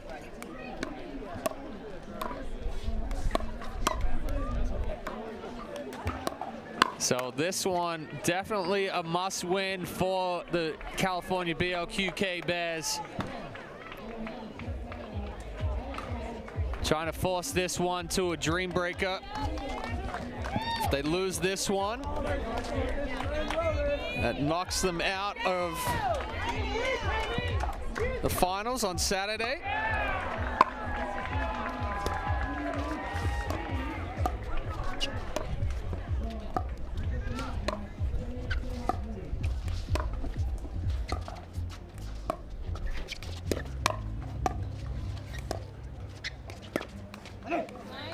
Good speed up there from Tadio Brescia. Almost just had her paddled down by her side, went straight into her body.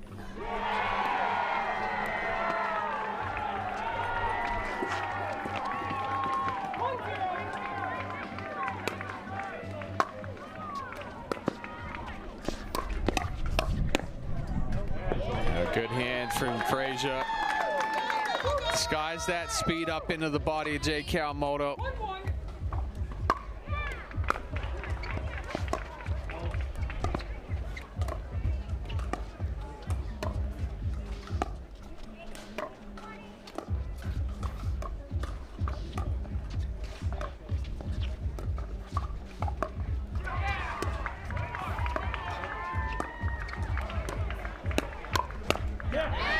Excellent counter from Brescia.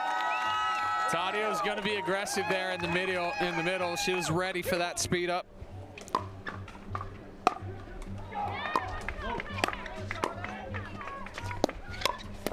And again, second time clearing herself nicely. Just a quick step to the right.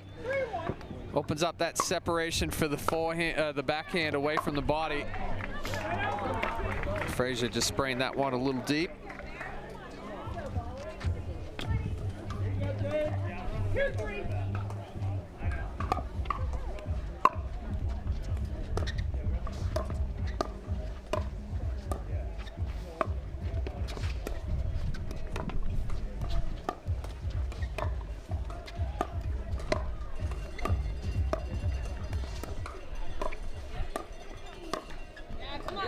A little bit of hesitation there from Frazier on the speed up. Sat up there for long enough, but by the time he decided to speed it up, already dropping a little too quickly.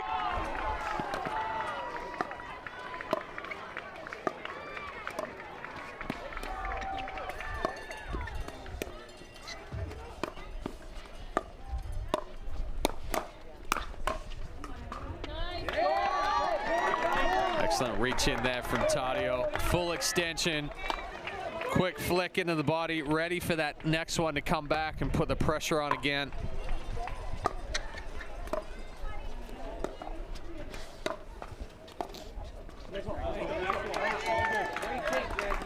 Kawamoto not able to pick that one up, put it over the net.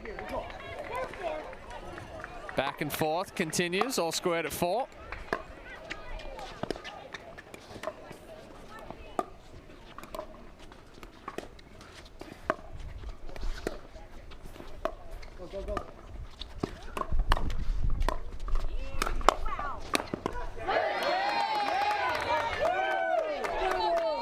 Nice reset there from Frazier to keep him into the point, but Tadio just a little too strong on that forehand side.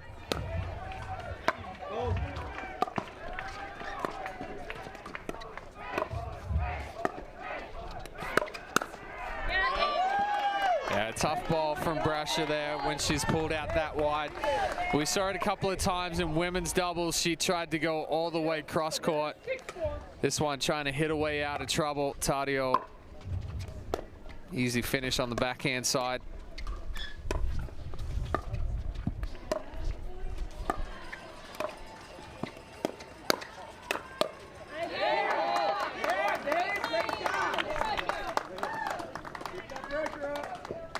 Like this play here from Tadio. He's being very active in the middle, putting some good pressure on.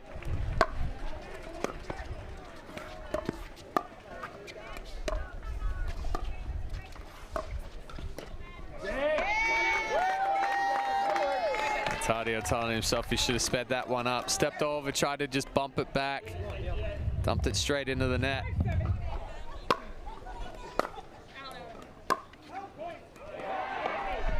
Miss serve there from Frazier.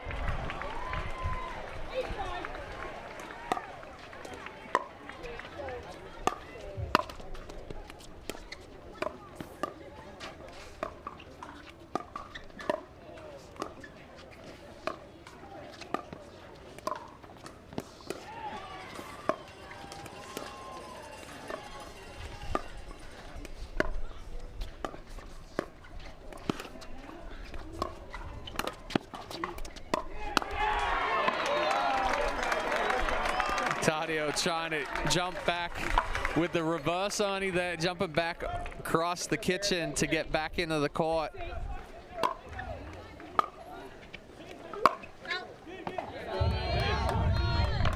And that drive sailing just a little deep from Frazier.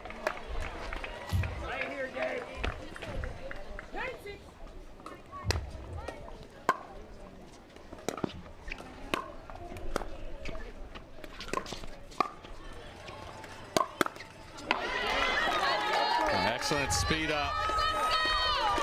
Frazier getting underneath that one. You watch it here. Quick flick right into the body of Tadio. Belt high.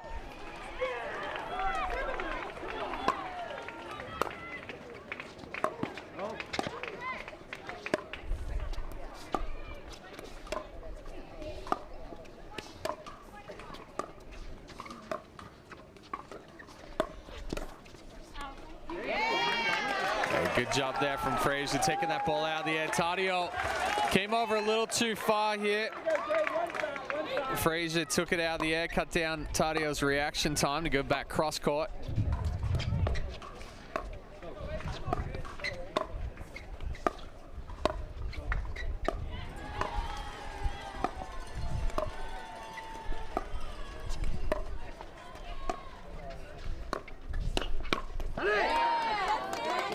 Reach in from Tadio and a good setup from Kawamoto. Pushes that ball back behind Frazier. He gets caught back from the kitchen line. And Brasher just sliding the little misdirect down the line. I think Tadio actually ahead of this one. Little change up.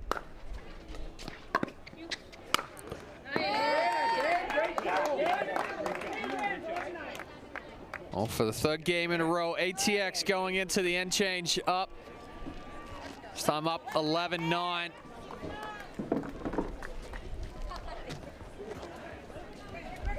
BLQK have to pull something out here. They've had some success going back behind Tadio. Tadio trying to come over, take a lot of the middle, really put some pressure on. The difficulty with that,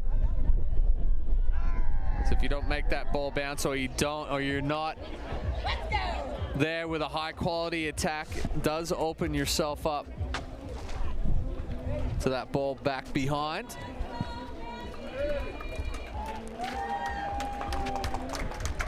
So I like to see BLQK take a little bit of advantage of that one. Brasher's done a good job a couple of times going back behind Tadio there. Well, the Black Bear fans are getting into it right now, trying to lift their team up.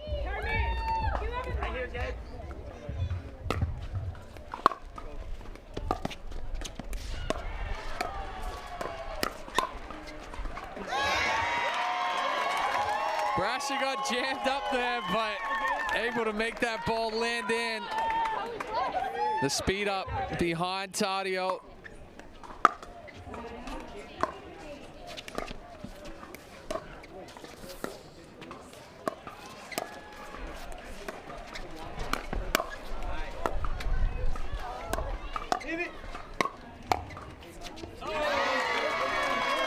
Kawamoto not able to pick that one up. Good time for the lob there.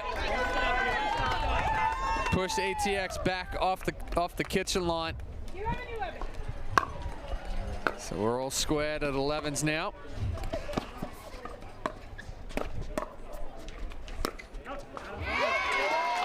Good spot from Tadio, but even better defense. Brescia somehow able to get a paddle on it, keep it down. Tadio tried to speed up into her body again, but missed and sent that one deep.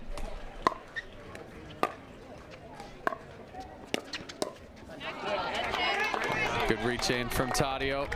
Brescia still with her feet moving.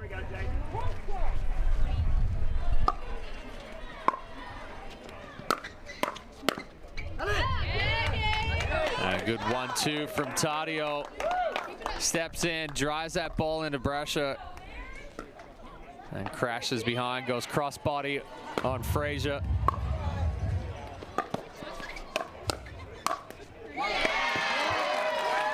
Frazier's like, I can do that too. Speed one up in your body, get that pop up. Nice easy finish for the put away.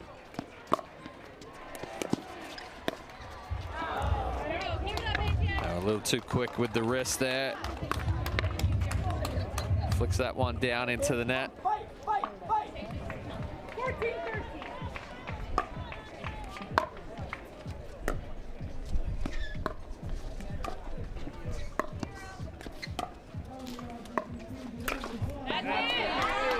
Good ball movement there from Kawamoto, getting Brescia stretched out.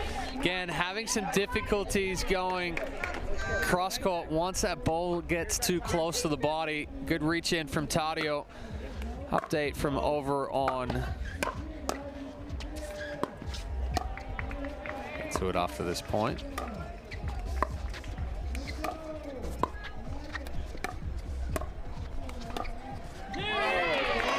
Good ball movement there from BLQK. Update from over on court 3. Milwaukee Mashers are up 2-0 over the Hot Eights.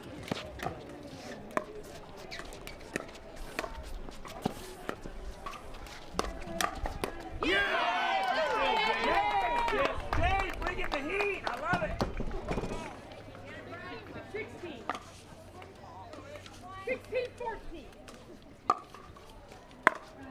Go.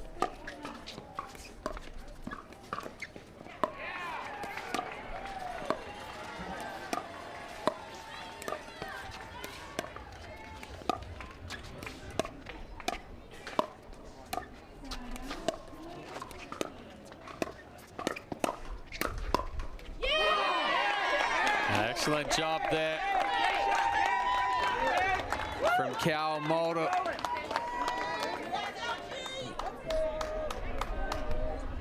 Not sure what Richie's pointing out at right there, but excellent job there from Tadio with the reach-ins. Go.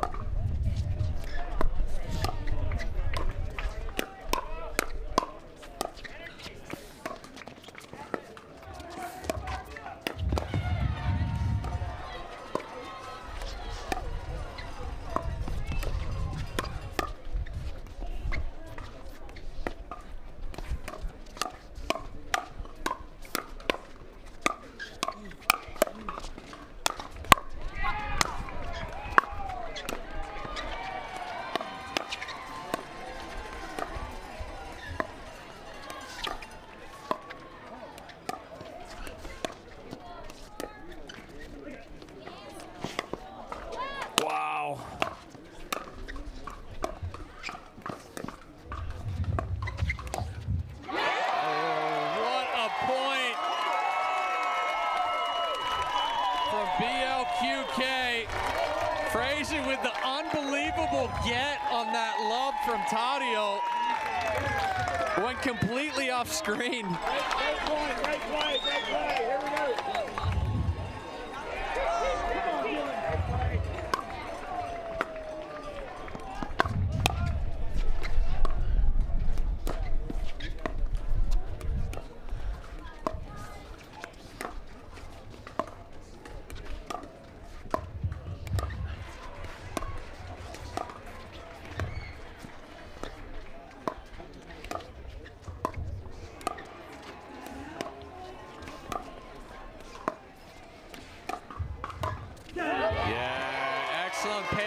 From Brasher, took the ball out of the air a couple of times, cut down Kawamoto's reaction time, and this one just floated a little bit. Tadio was trying to come over and insert himself in the middle.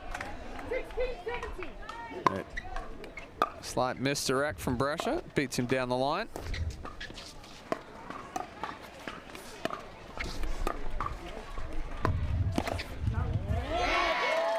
Tadio trying to do too much there, sends that one deep, so we're all squared again here at 17s, and a timeout from ATX. Excellent job from BLQK the last few points, really staying patient until the time was right to pull that trigger. Tadio for ATX trying to do just a little too much.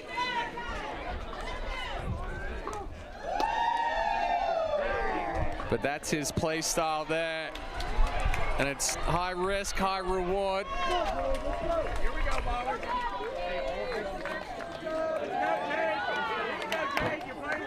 We got the wave going on here in Grandstand Court from the Bears fans. 17-17.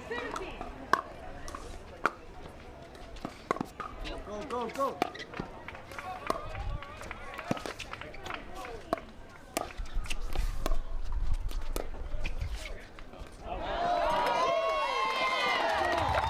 Push that one just deep. So BLQK now up by 1.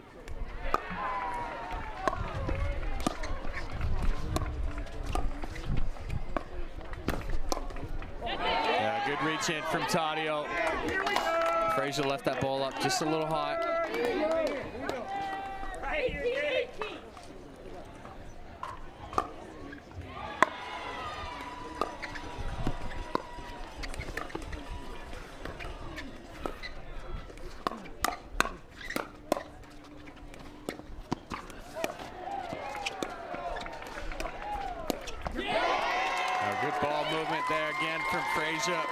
Tadio coming over Kawamoto with the fake Ernie. Frazier taking advantage and going all the way behind Tadio there.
from BLQK. Defense for both teams. But again, it's the ball down the line from Brusher that gets Tadio off balance. So both teams frozen here. Game point for BLQK. And they pull it off.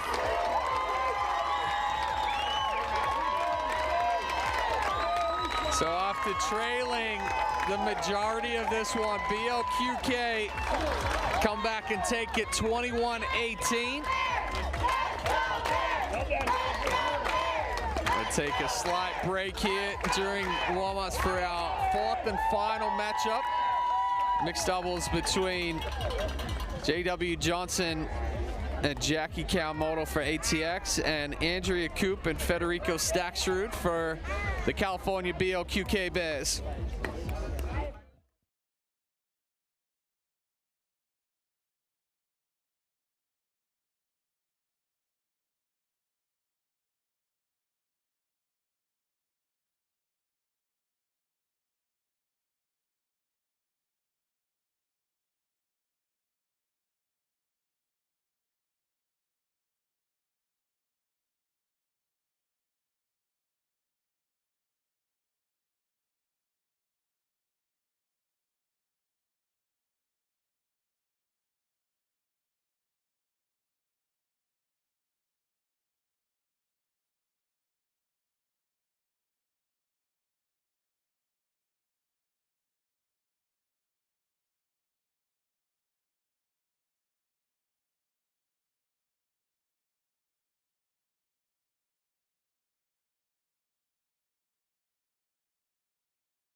We're back here for our second doubles matchup with ATX Pickleball leading the California BLQK Bears 2-1.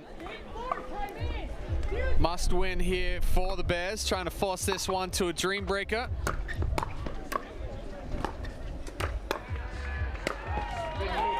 Yeah, good move there from Johnson. Look for him to get big in the middle. Use those quick flicks.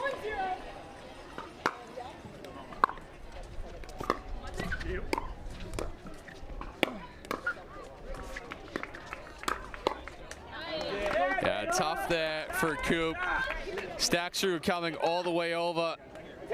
Just kind of gets pushed back. You see her relax there, and then the speed up into her body.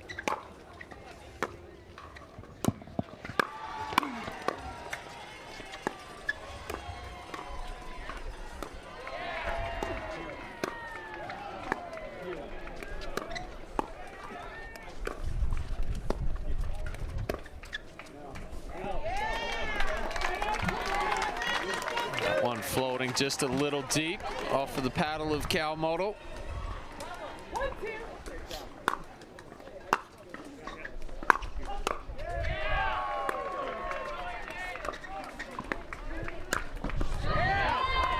Johnson for the second time, jump in the corner with the Ernie finish.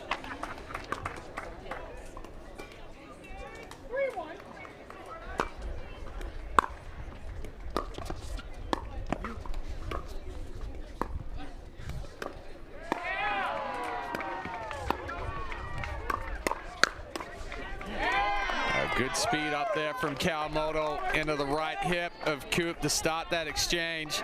Johnson ready for the counter attack.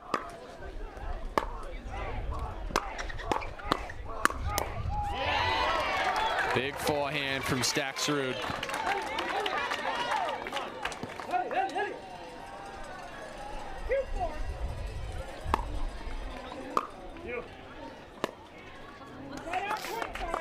Coop, little off balance there. Shaking a hand after hitting that one.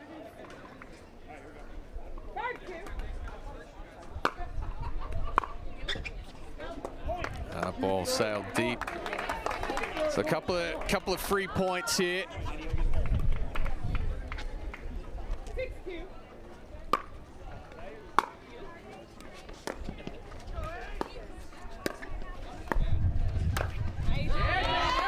Johnson, too strong from that extended position.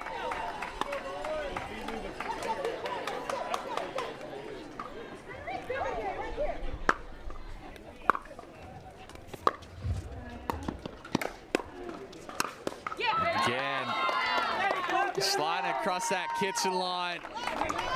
Big finish. Around the body of Coop, then into the body of Staxrud. So BLQK taking a quick timeout here. Coop taking a look at a hand.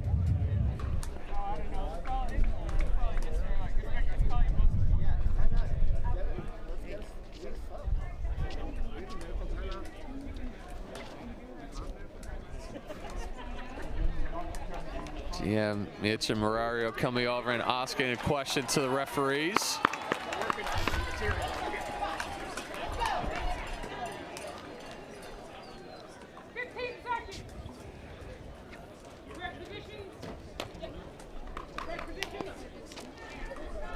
No medical timeouts in this format.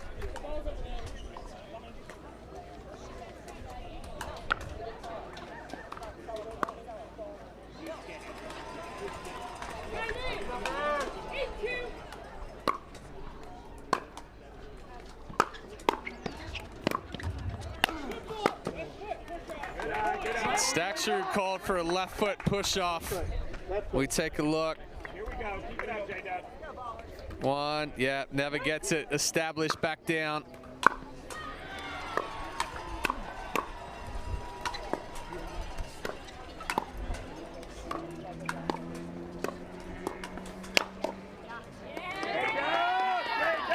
A quick start here for ATX.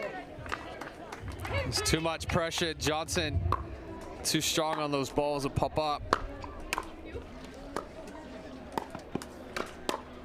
Oh, Coop.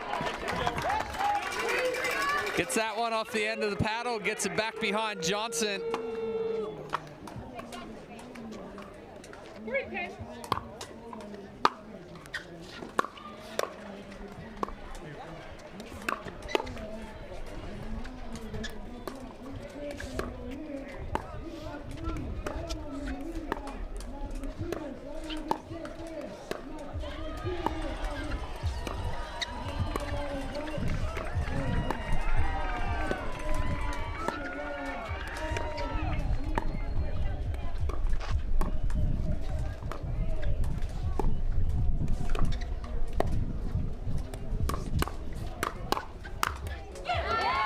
Good speed up there from Kawamoto into the body of Staxrud.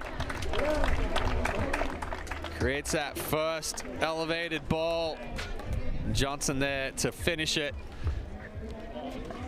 So ATX up by 8 going into the end change. Right now, Kawamoto and Johnson just too strong. Kawamoto moving the ball around well, creating those opportunities for Johnson to reach in. Start that fight and finish for the Bears. Coop and Staxrud felt a little bit out of rhythm. Coop still And some discomfort with the hand and wrist.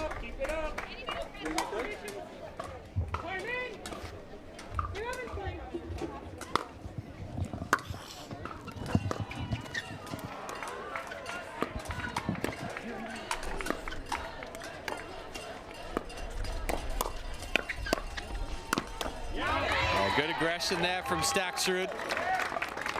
Taking a picture out of the Johnson playbook there. Reaching in, starting the firefight, staying big up at the kitchen line.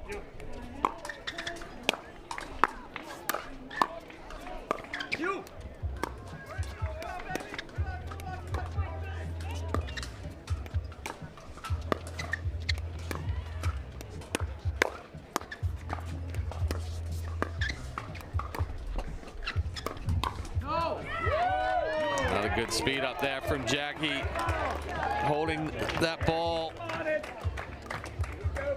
And quick flick just behind Skechers, a little late onto that backhand side, and the ball sails.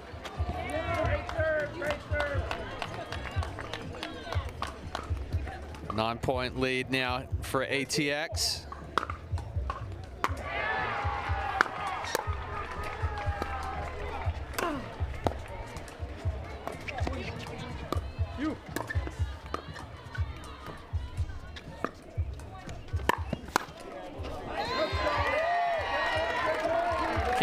Pushing that ball just a little too wide. Coop catching up to it.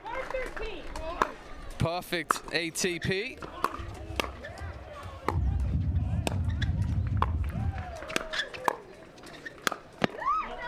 Oh, Coop couldn't get out of the way.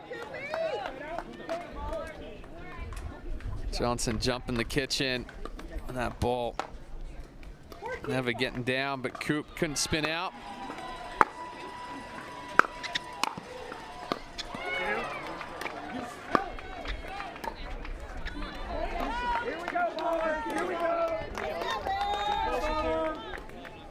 ATX adding to that lead now. Flash of paddles, that works.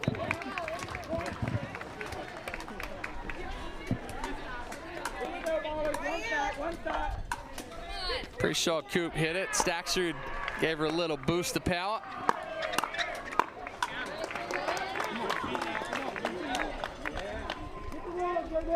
Here we go, Jackie. Here we go, Jackie. 16-6.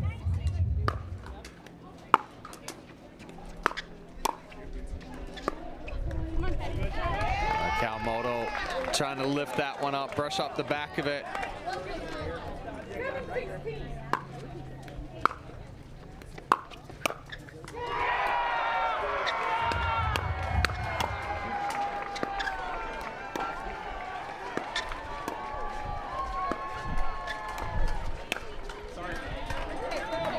Another good reach in there from Johnson. Quick side shuffle, sees that ball floating, pulls the trigger. A little help from the net.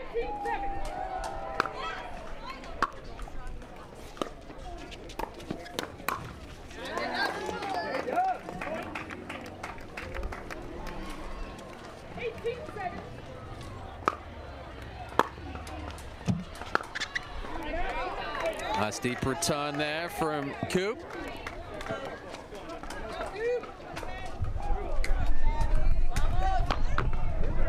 Right here. 8-18.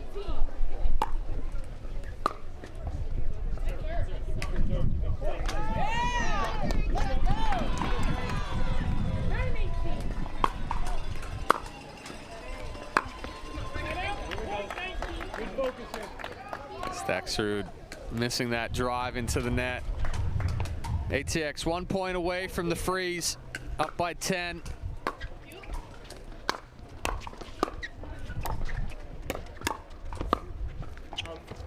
Yeah, tough there. Calmoto trying to stay into it as Johnson trying to come over and be aggressive.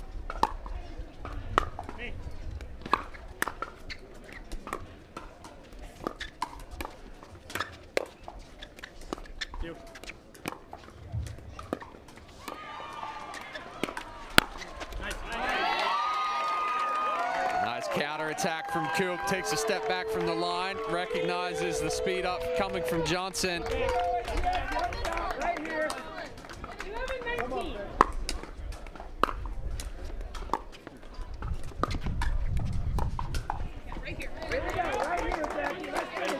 So that brings up the freeze for ATX and match point. Have to win on this serve from here on.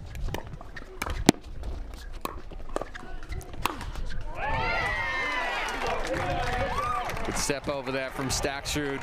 Johnson going for the Ernie, but catching the net. Ended up being out of position.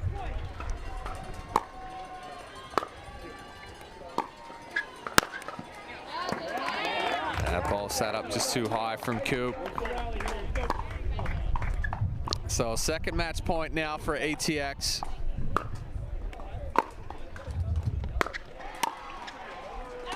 That ball's wide. Coop again shaking the hand. ATX just proving too strong.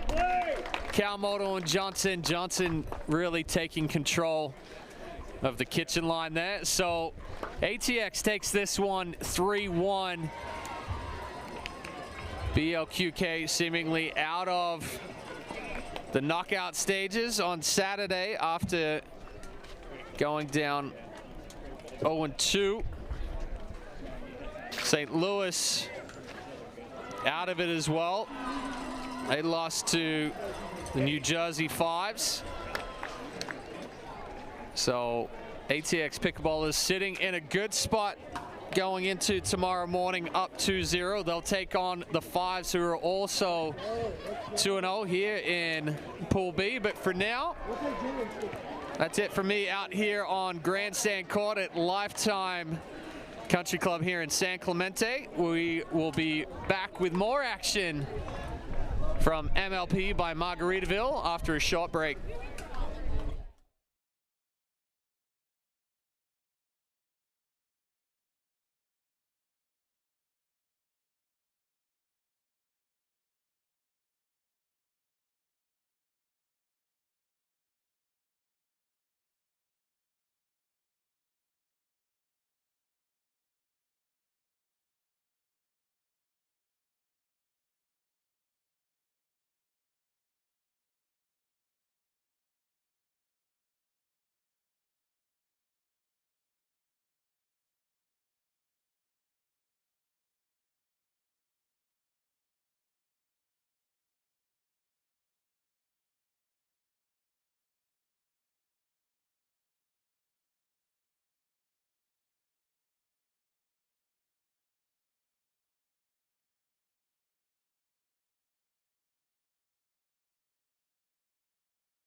We are back here at MLP San Clemente. We have a semifinal matchup in front of us.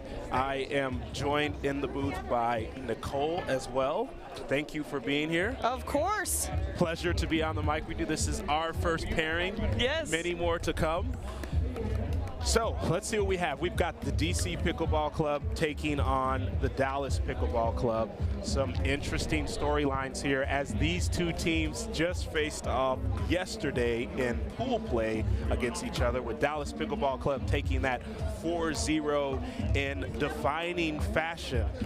But for the DC Pickleball Club, this is their best finish so far of all the MLP tournaments. They are looking really strong, just came off of a big win against Arizona Drive and are looking to continue that storyline here. On the other side, for Dallas Pickleball Club, they are no stranger to this position, as they were in the MLP final for Daytona Beach and looking to repeat in that as well and kind of get some revenge. They played the Bay Area Breakers. It was close, did not come out on top. So they'll be looking to punch their ticket into the finals coming soon. So we've got a great matchup here. Players are going to have a couple of options to choose from. So one of the structure changes in this MLP, players can now choose between women's doubles and men's doubles as the first game of the matchup.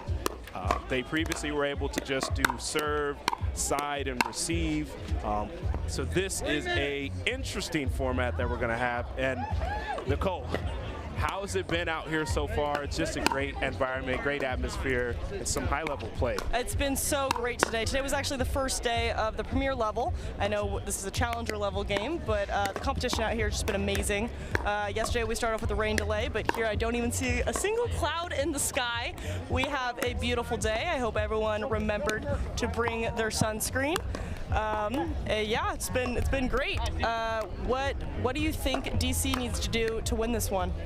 Yeah, for DC, first of all, they've got to get right mentally. And by that, I mean, they just played this team yesterday. They just lost 4-0. It at some point felt like a rout in some of those games. They've got to completely eliminate that from their mindset and come into this fresh, high energy, and confident, because this is a new game, and Dallas Pickleball Club is the only team that stands in the way of them getting into a final. Yeah, and now on the flip side, what does Dallas need to do to take this one?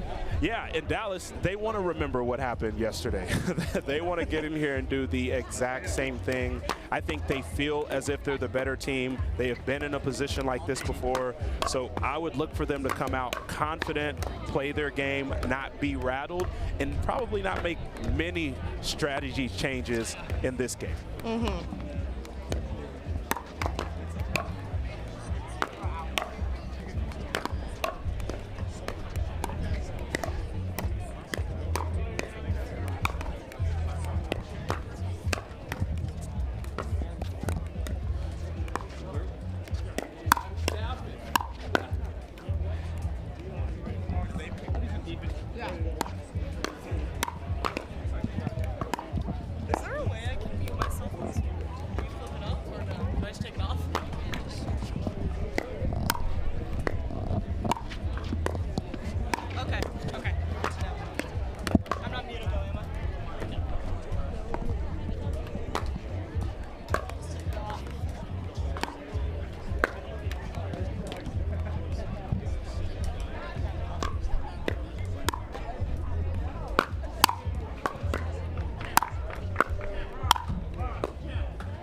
Brendan French was not able to play in this tournament. He is typically a player for Dallas, but he'll be replaced with Ben Newell. How do you think that'll benefit the Dallas team, Brendan? Yeah, Ben Newell, a seasoned player. He is no stranger to high-level competition. He's had some huge wins in his career, and he is actually a really good friend of Daniel De La Rosa, who is going to be his teammate in this matchup. So they've generated some really good chemistry in the past. I look for them to continue it. Obviously, everyone on the team had a say in who was going to be added to this team. They felt like Ben was going to be a good addition, and so far he has proven that, but he's going to need to bring his best stuff in this game for them to move forward. We are going to be starting off with a men's matchup. So Dallas Pickleball, or DC Pickleball Club made the choice to start out with men's and build some momentum.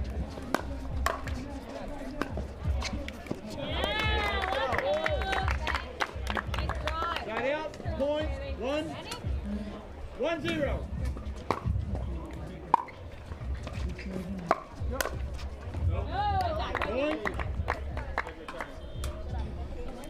DC will take the first 2 points of this game. What's working well for them right now? It's a great start so far. I mean, anytime you can get a couple points early in this format, you're going to feel good. That's something they don't want to happen, which is missing that third shot, because that's going to give a point right away to the other side. Huge drive by De La Rosa. He can't handle that, Daniel. Come on. 2-2. Jill Braverman lets the crowd know that no one can handle that.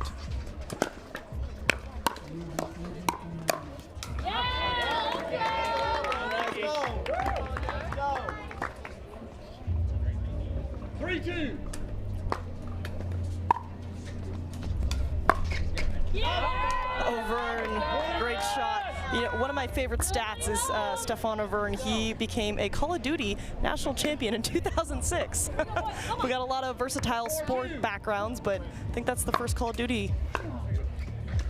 Do not challenge him to a game of Call of Duty as he sprays that drive just a little bit long there.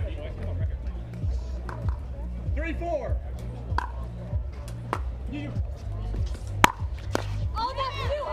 Another rocket drive from Daniel De La Rosa, who is the #1 racquetball player in the world. We've got some pretty decorated players out here. 4-4.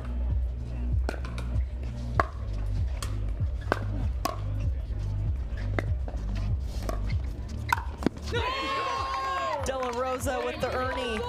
Yeah, that's just a smart play by him, being patient, waiting for Ben Newell to set him up, and then flying through the air to finish that.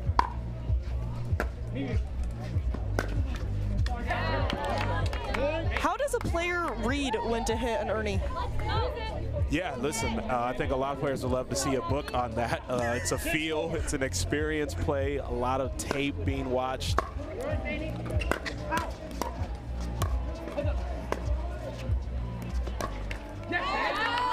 Vern misses that there, but yeah, you're really taking an educated guess every single time to get over there and complete the Ernie.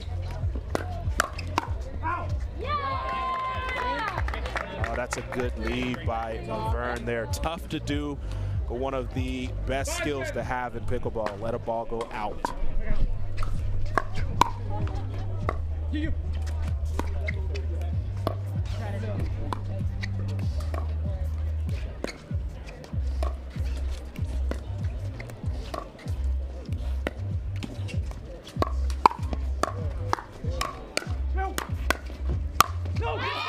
What a battle. Those are my favorite points, the ones that just have a little bit of everything. I mean, an ATP, fast hands battle. I mean, excitement everywhere. Vern, the ATP, defended by De La Rosa, and then they come out on top. Wow. One thing I've noticed is a thing that was common was the third shot drop. Now we see a third shot drive and a fifth shot drop. Why is that? Yeah, I think just probing to figure out what was working best. You see another drive there from De La Rosa, probably higher than he would like, but yeah, they're just trying to understand what would be the easiest way for them to get to the kitchen and generate points. Mm-hmm.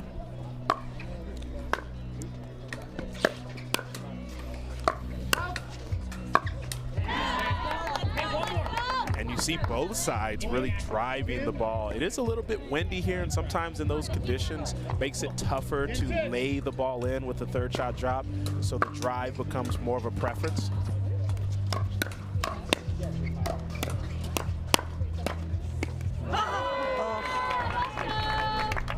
Hands of steel from Ben Newell, but De La Rosa cannot come up with the Sports Center top 10 play.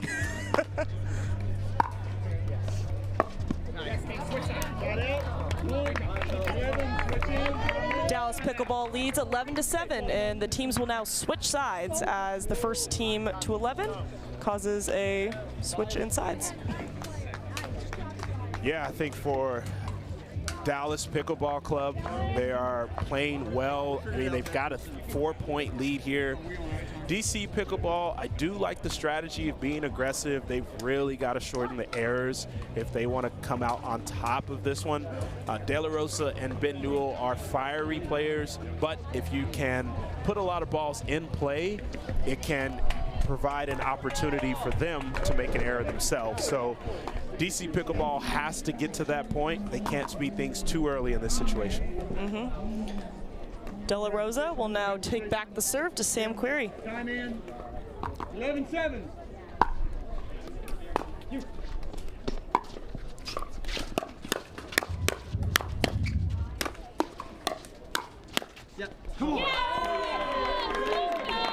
The hands and quickness of these players as Sam Query ends up on top. 8-11.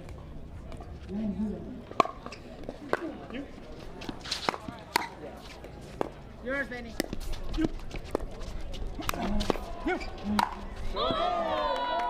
Just a little too much power on that one, causing it to go long. Yeah, the defense from Avern was looming, and they wanted, De La Rosa wanted to make sure he put that ball away, added a little too much.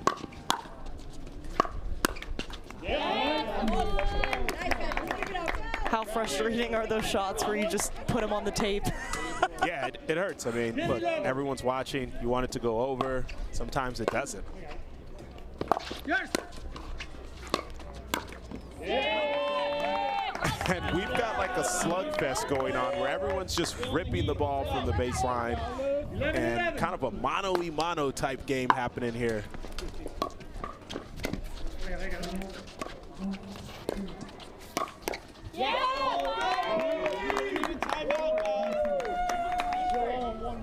It's a great ball from Avern to lean in. Look, him and Sam Query combined are, what, 12, 13 feet of height.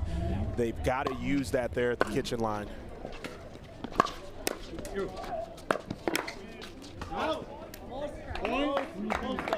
that one was close. They called it out, but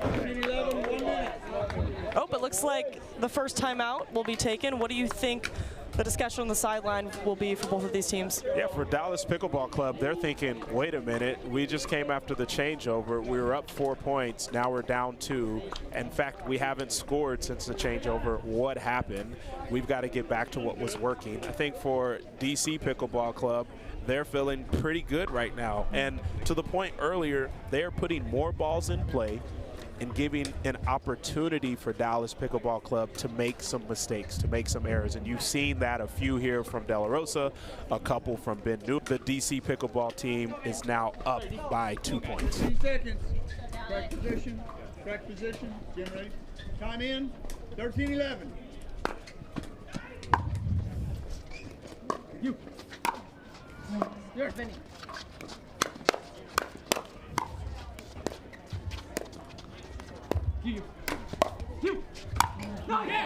Oh, what a battle that was. Dallas putting that one away. Some great hands initially from Sam Query, but De La Rosa and Ben Newell just kept probing and ended up finishing the play. Yeah.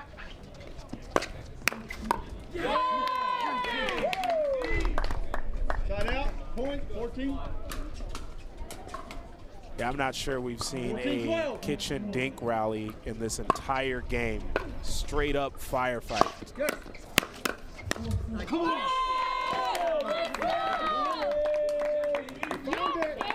Query again. Sam Query was actually the first pick in the challenger level draft. showing the audience why. Yeah, a lot of heat on him early. People wanted him to perform, and rightfully so, but he is getting better in his game, and you're seeing that now. And to that point, a lot of the credit as well goes to Avern, sticking with him, pumping him up, giving him confidence. They are playing as a strong team duo at this moment.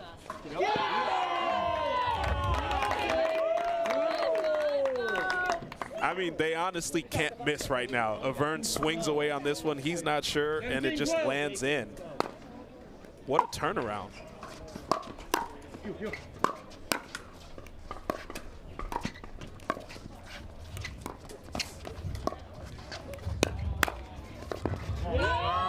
DC just really getting hot, taking that 6-point lead. What is working so well for them right now? I mean, they are just being as aggressive as possible. You can see, I think they feel that they have the better hands of the four on the court, and they want to put themselves in positions to show that. Oh, a disappointing touch there by Newell as that ball was sailing long, but it just clipped him. He almost didn't want to go for it, and then he stuck his paddle out. Happens to the best of us. 19-12.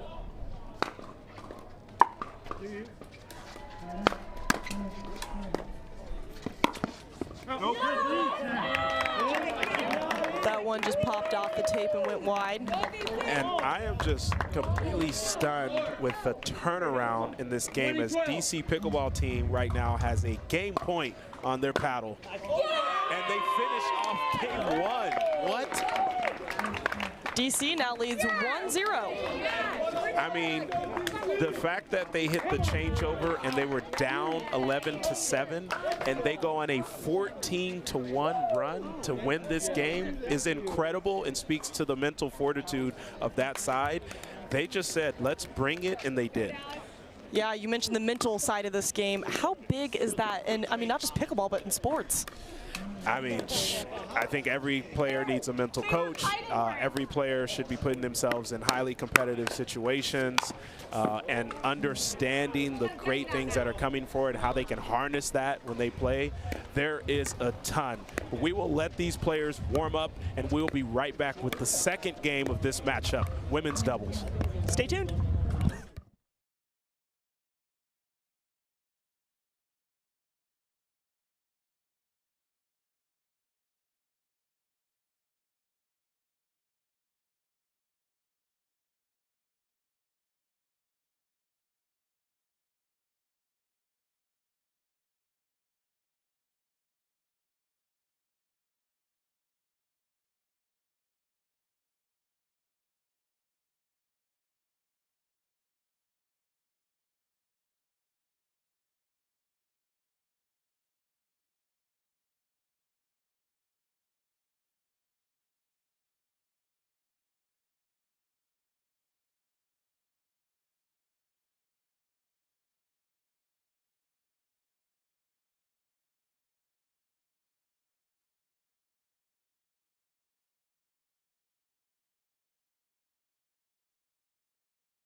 Hello, MLP fans. We are back. We have the first women's doubles underway.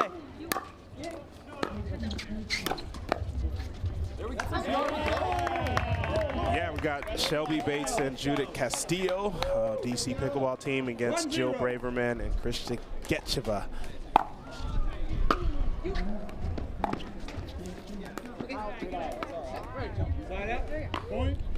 That ball just wide there from Bates. 1-1.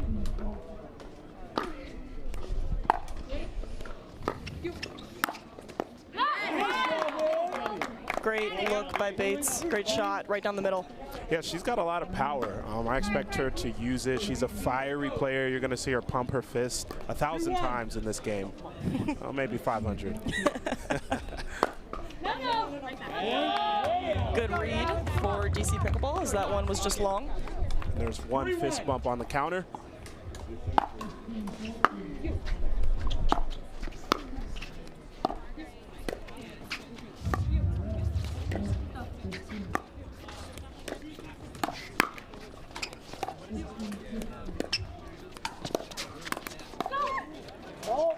And Getcheva with the Ernie, but she hit the net, so that is going to be a point for DC Pickleball team. Kind of awkward there, but she was trying to not fall down. Yeah, it was like a standing Ernie. Yeah. Maybe she'd need a different name for that.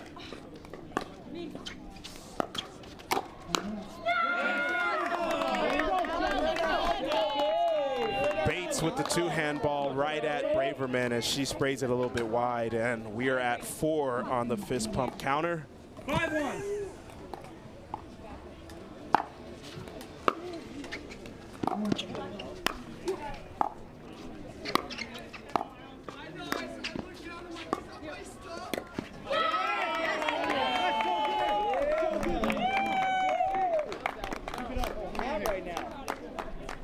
Dallas Pickleball Club has to get it together here, as it is a quick 5-point deficit.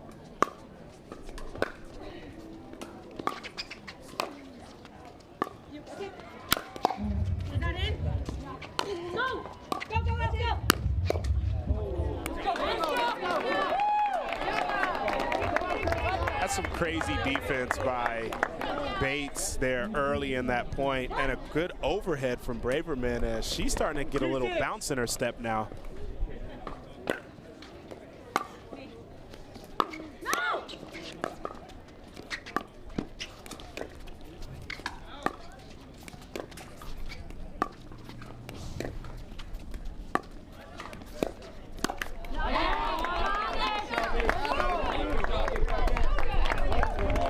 Just off on this counter attempt. As you see, she slides to her left, anticipates it, but it's just too far out of her reach. Good read by Castillo as that one's long. Yeah, she's got a good eye for reading these out balls. She's been making her name on the singles side, looking to do the same in doubles. No. Okay. Go. Me. Go. That one just stays in. Great shot by Castillo. Yeah, big swipe there by Castillo as she comes crashing in. We talk about that singles presence, and it's on display right there. 8-3. What number is that on the fist bump or the fist count? Yeah, I think she's at 9.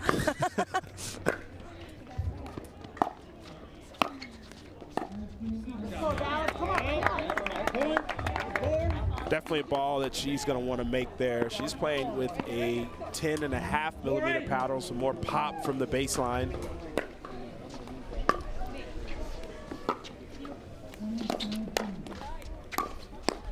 Go, Krista.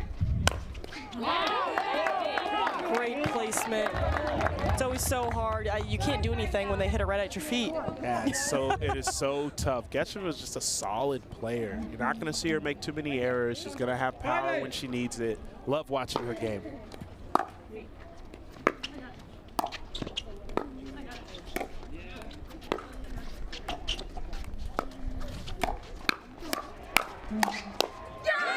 Braverman with that speed up, not working in her favor as DC gets the point. Yeah, you talk about Shelby Bates and that power, and you see it on display right here.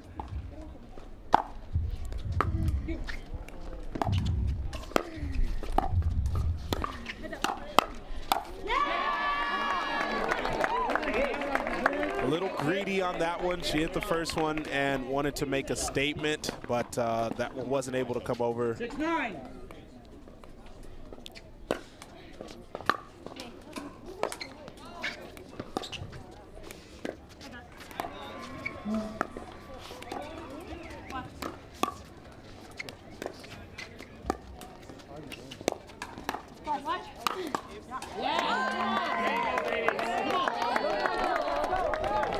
Great overhead by Braverman, and she turns to the crowd to get them going.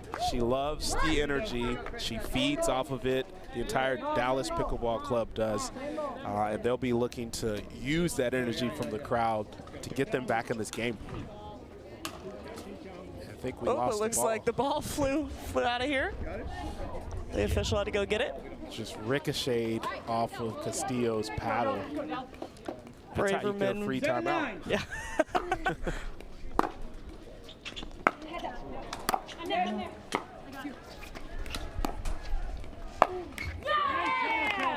What's that on the fist pump?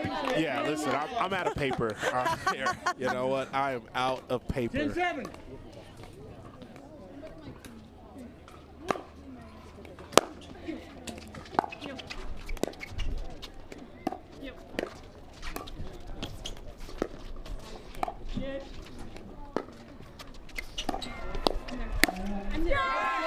Bates threads the needle, giving DC the 4-point lead as the teams will switch sides. Great ball there by Bates. And, you know, all jokes aside, she is a fiery player, and she uses every opportunity that she can to get momentum in her favor. That's why all the fist bumps happen when things are going well. She wants to continue that. You mentioned earlier something about the size of the paddle. How does that affect their play? Yeah, so you see a lot of players that will go with a thinner paddle. It'll provide more pop, and they'll use that when they get in hands battles. It's a little bit easier to swing away. They're going to have to use less energy to do it. And then on the baseline, they're going to get more power from there. And conversely, you'll see players go with a thicker paddle that will have a little bit more control, a little more touch. Those are the players that want to finesse things at the kitchen line, want to play a lot more angles, and they also want to soften and deaden the shot when you've got a player with a ton of power on the other side. Time in. 11-7.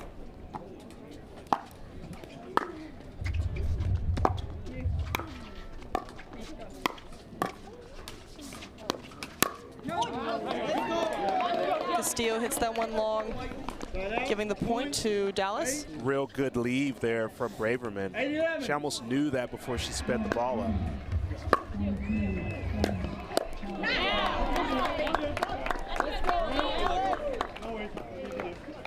Good two-hand rip from Gecheva, and we may have sides coming into play a little bit. As you see right now on this side, Braverman and Gecheva got a 2-point run and are swinging away. The wind is in their favor here.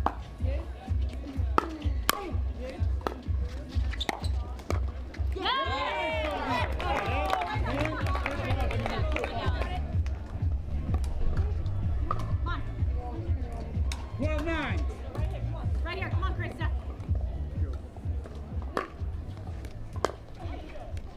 You.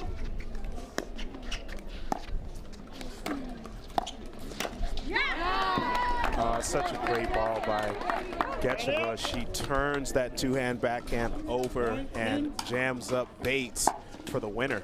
Just keeps that one inside. 10-12.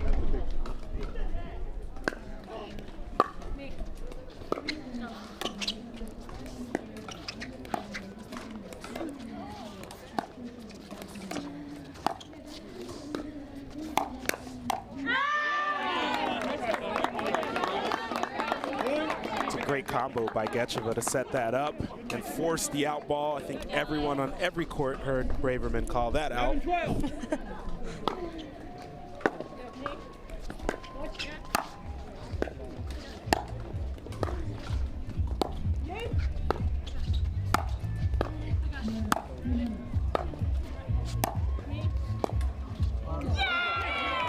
Great defense defense by Dallas, but that last one just clips the tape, doesn't quite get over. So tough to fight your way from the baseline after 5, 6, 7, 8 balls. So good job from Bates and Castillo putting pressure on them.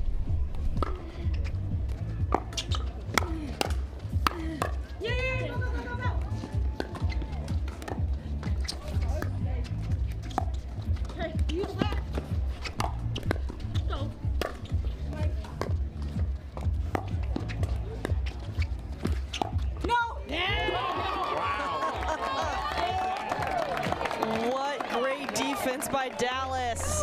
Wow. I mean, I just said it was tough making your way from the baseline to the kitchen, and they proved just you do wrong. it. Yeah, on the next point. Listen, that's why I'm in the commentator booth right now.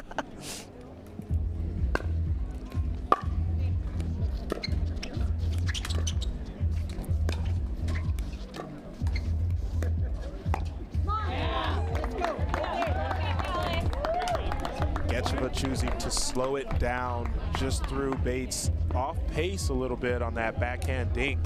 I haven't seen too many dink rallies here.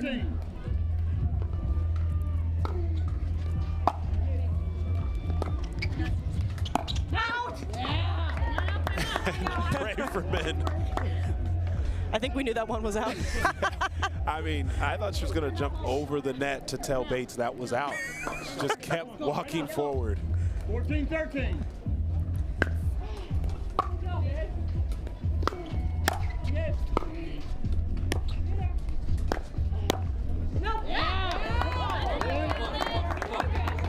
Dangerous spot here for a DC pickleball team. I'd like to see a timeout if they do not get this next point.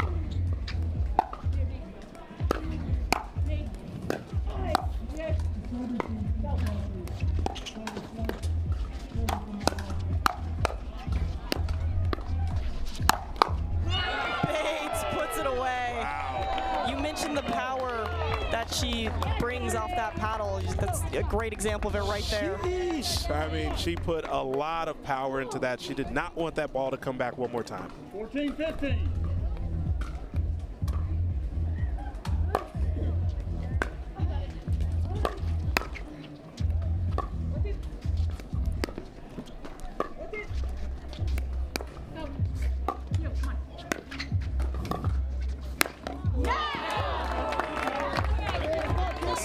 Making her way up, but on that last transition ball, just a little too high, and Ketcheva makes sure that they get a quick side out.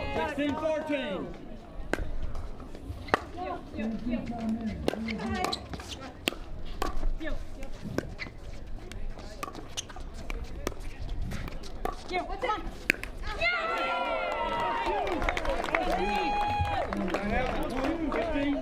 Definitely one that Getcheva Braverman would want back. 1 point deficit for DC pickleball team here.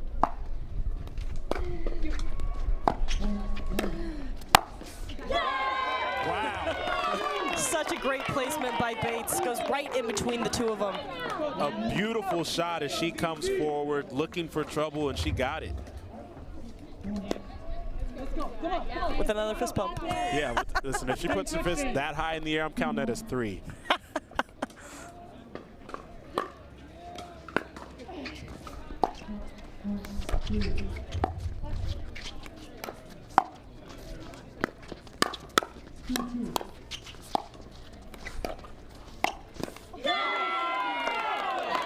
Another just great play. I am impressed with the way that they are methodically walking down Getcheva and Braverman here. They're not just swinging away. They're putting the ball in spots that they think are favorable for them and letting the chips fall where they may. And they've got a 1 point lead here.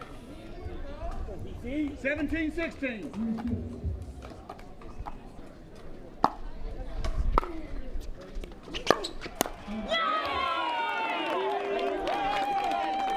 Got to see a timeout here from Dallas Pickleball Club. They were up a few, and I think we will. Yeah, I think they're calling a timeout here now. I mean, they're up a couple points. and then all of a sudden momentum just switches, and now you're down 2. One of my favorite things about Major League Pickleball is the famous people who own these teams. The owners for the DC Pickleball team, some of them include Odell Beckham Jr., Eva Longoria, Justin Verlander and his wife, Kate Upton, Sean Marion, and Rip Hamilton. And on the other side of the court, he's kind of famous in the pickleball world, Dave Fleming. He's actually an announcer for the PPA Tour. This is, I mean, one of the fastest growing sports in America. Why do you think that is? Why is it just so addicting? Listen, get out there and play. That is the best way to describe it. But listen, everyone can get out. You can play with your family, your friends, different ages. It's a good activity outside. You know, we were cooped up during COVID. Who wants to be inside all day? It is fun.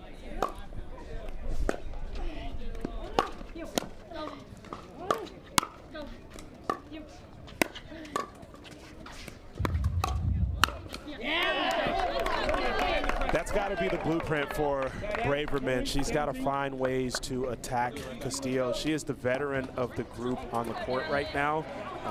They're going to need her to come through if they want to win this game. 17-18.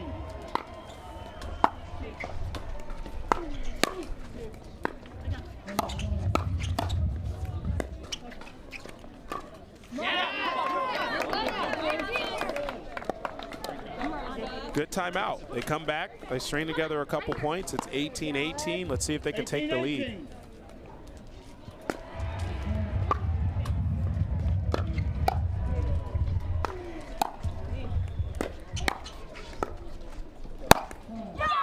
Bates again.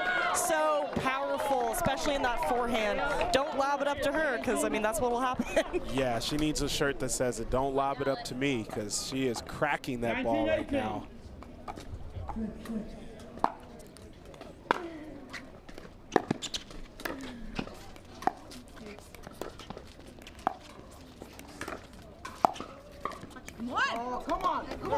That one just wide. And that's where there's a little opening in her game. If you can get her to slow it down, play a little kitchen ball, you might be okay. But if you get her in the fast pace, she likes that.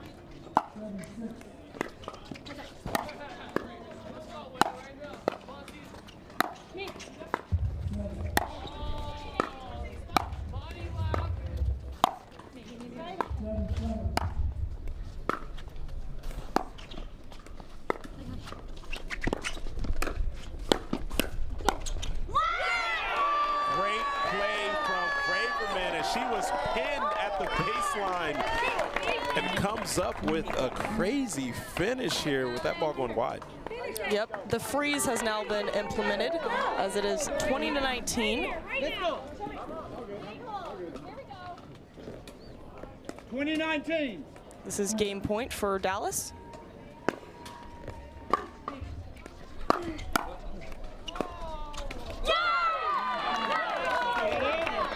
As you can see, the score did not change because of the freeze. Another chance here for DC Pickleball team. That was a huge save to keep this game alive. Let's see if Bates can get to a little shake and bake action here.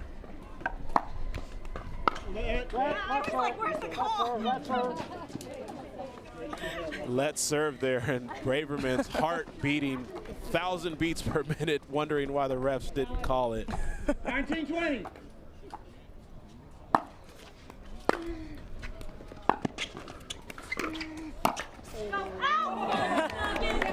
Bates body begging. Yeah, just tags Skechers here. Oh, no, it actually bounced out. Yeah, that ball just... Serve goes back to Dallas. And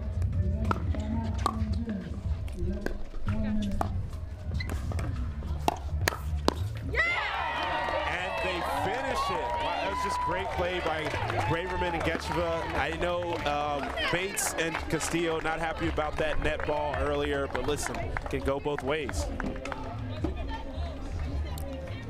This match is now tied up 1-1. We'll be right back. Stay tuned.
We are back with the first mixed doubles matchup. We have Stefan Avern and Shelby Bates, who just got the win in women's doubles, coming out hot again. And then we've got on the other side for Dallas Pickleball Club, Daniel De La Rosa and Krista Getcheva.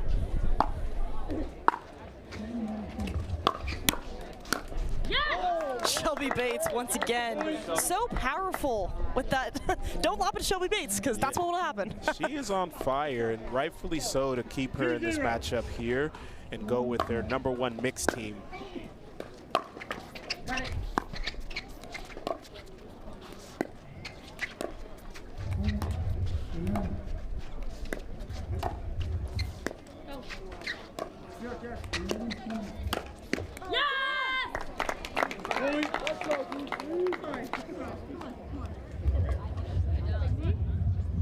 Great setup there and finish by Bates.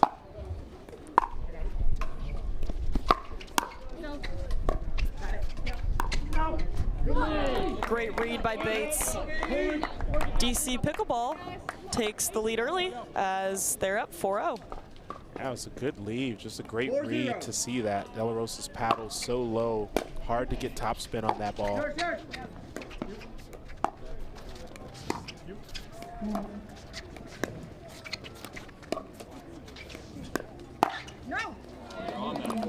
Bates tries to speed up, but just goes long. Yeah, I think for Dallas Pickleball Club, if they leave a few of those at the kitchen line that she decides to speed up, they may find them a little bit long. As De La Rosa misses the drive there. Quick 4-point lead right now for DC Pickleball.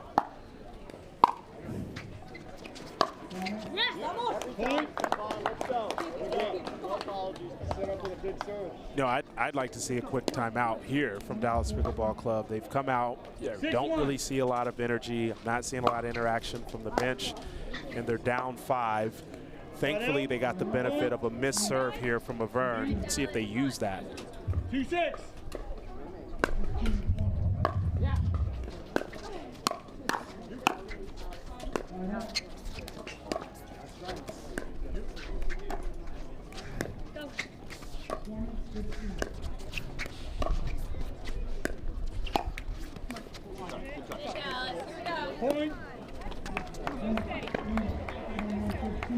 Let's see if that helps as they now cut it to 3 early on.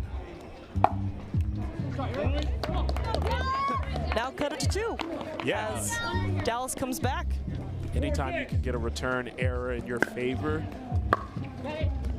makes it a little bit easier.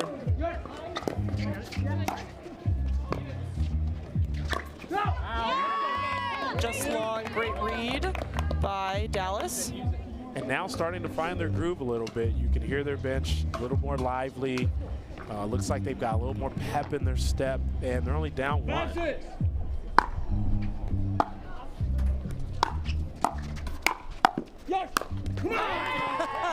What a fun point that was. De La Rosa with the Burt.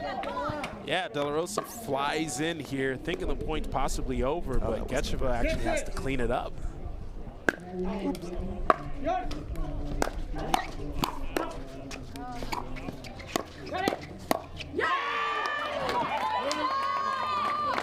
There's the fire that we saw yesterday when these two teams faced off, as De La Rosa's flying all around the court right now.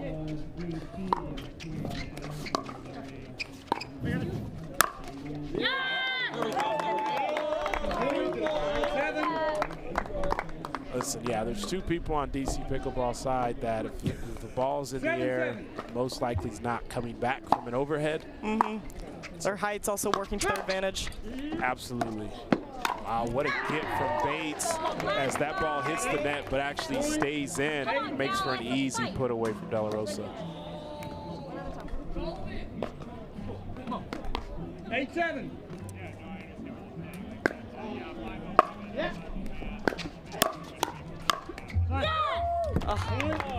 Avern body bags De La Rosa. just fast hands from Avern. He plays with a relatively light paddle, so he's able to get his hands around pretty quickly.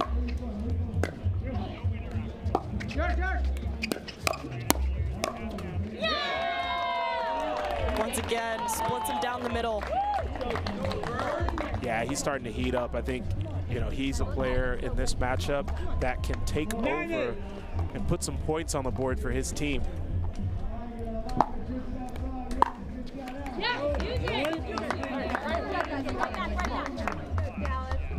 Missed return there from De La Rosa.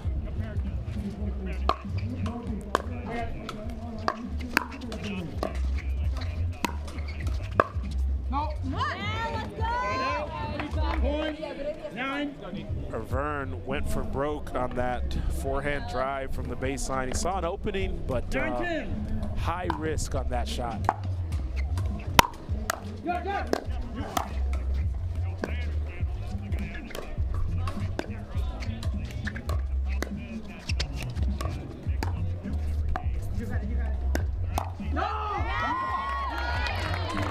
Bates with a little too much power on that one, going long.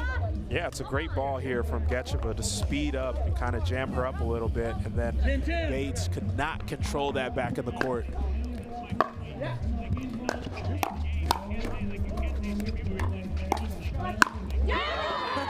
De La Rosa putting that one away. A nice combo from De La Rosa as he jams up Bates on the first one and then says, why don't I go back to the well? Puts it away and ends that. And an impressive run to end that first half of play there, as now Dallas Pickleball Club is up 1.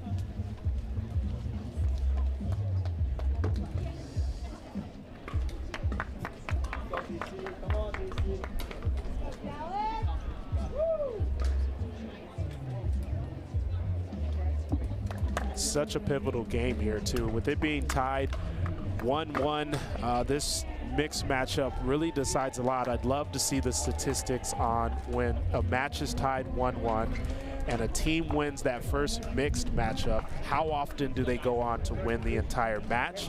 Because I think momentum plays a huge factor here. For sure.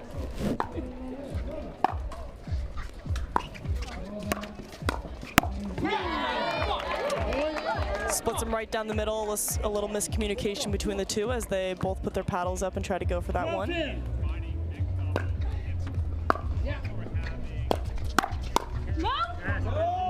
Good read by Bates as that one goes wide. Yeah, just wide from De La Rosa. A little too much pace on that ball. Couldn't get his paddle entirely around. 11-12. Point. 13. Misserved by Bates. Yeah, and that's 2 down from DC Pickleball team. 1 from Avern, 1 from Bates. In this format, a little shocking to see those. You think that has anything to do with the nerves? No, I think, you know, I think for them, they are trying to get an advantage off of their serve, as I think that ball was called out, and Avern wants to challenge that call as he believes that ball was in. A challenge by DC Pickleball Club.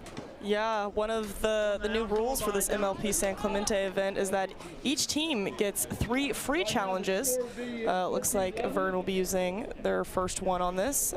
If they lose the challenge, no points are given to Dallas, but after that third challenge, a point would be awarded to the opposing team.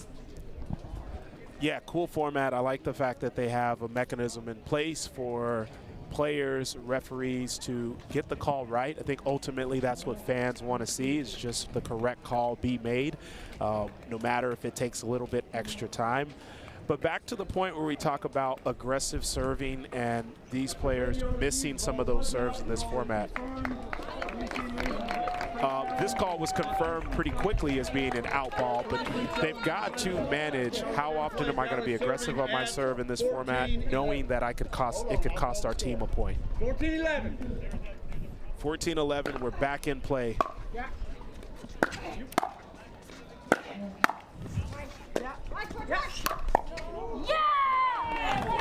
Again, do not try to lob it to these two. They know exactly what to do with it. Avern with some crazy put away power. We need to get the speed gun out so we can really see how many miles per hour.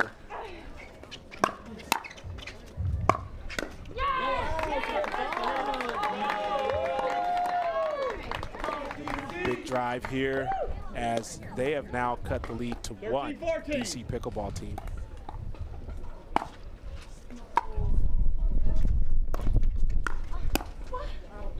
Wow, and another, I believe, long serve that De La Rosa hesitated to call and then just had to play it.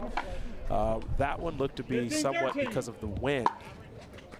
The wind's about 10 miles per hour here.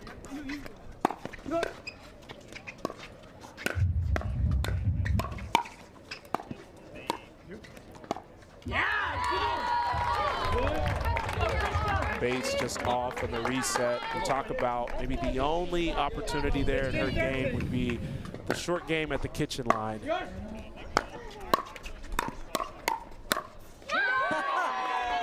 puts that one away. What a great shot to the right corner of the court. Yeah, and a nice smirk as he heads to the baseline like, yeah, I trained that. 14-16.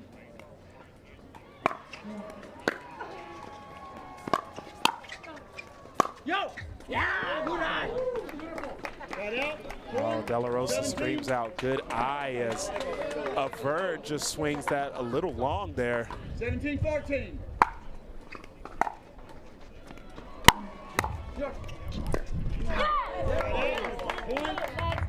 De La Rosa, Gechva going for the drive drop combo. Gechva not able to get that one over.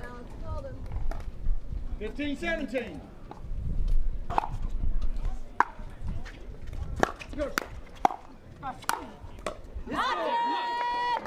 Easy power from De La Rosa as he can get some pace on those high balls as well. And that ball goes past the crowd and into the landscaping, which is going to be tough. Those bushes are high over there. I'm not sure you can go find that one. Looks like we're getting a new ball here. Yeah, I believe that's the best course of action here. A little bit of a danger zone for DC Pickleball team. You're down 3. De La Rosa and Gechva are serving. You want to make sure you get a stop now. If not, possibly a timeout to slow momentum. Okay. 18-15.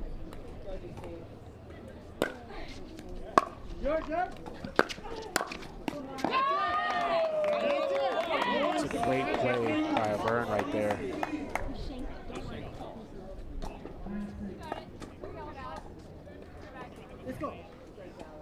16-18.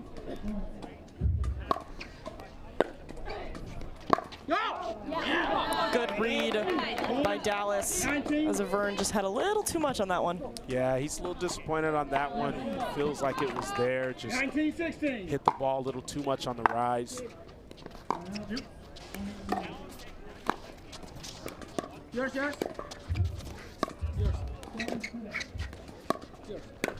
Yeah! A little bit of miscommunication between Bates and Avern. I mean, that's a rare sighting. You see Gechva go through the middle between a lefty and a righty where you've got 2 forehands. 20-16. Teach me that shot, please. Game point for Dallas.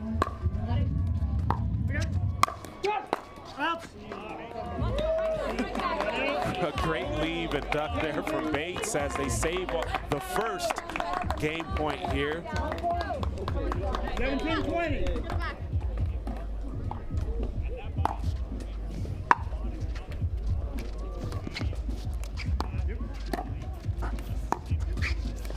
Yours. Score now 20-18. Dallas leading. The freeze has been implemented on both sides of the court. 18-20.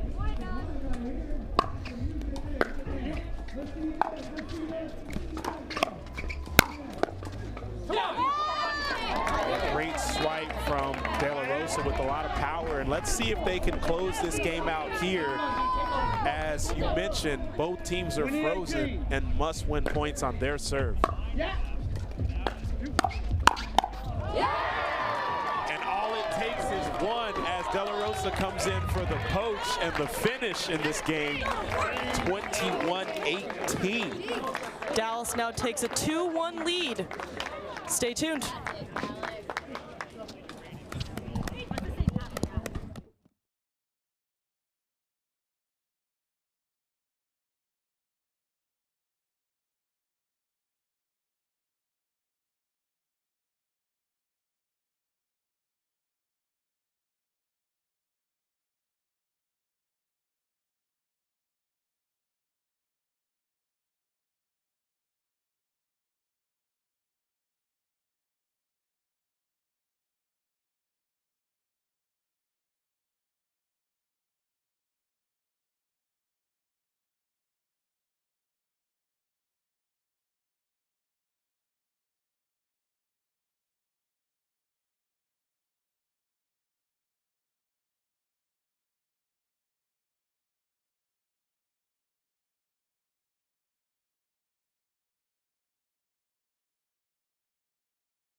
Welcome back, Pickleball fans. We have our second mixed doubles event for this match. Braverman and Noel taking on Castillo and Query. I mean, look, we had a great game just happen where De La Rosa and Getcho ended up getting the win. They take a 2-1 lead. That puts a ton of pressure right now on Sam Query and Judith Castillo because they have to win this game to keep their MLP dreams alive. But there isn't any shortage of pressure on the other side for Ben Newell and Jill Braverman. They're expected to come out and close this matchup right here, right now. Come in. Looks like we'll start with Dallas serving to DC.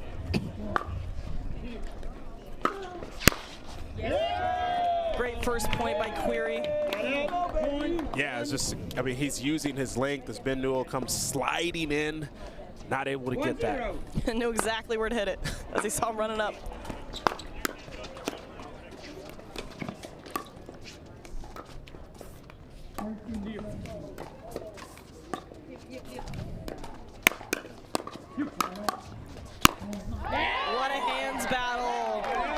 Braverman just putting that one away. So great reach in by Query initially, but the hands from Ben Newell and then the finish from him as well. Next level stuff. 1-1.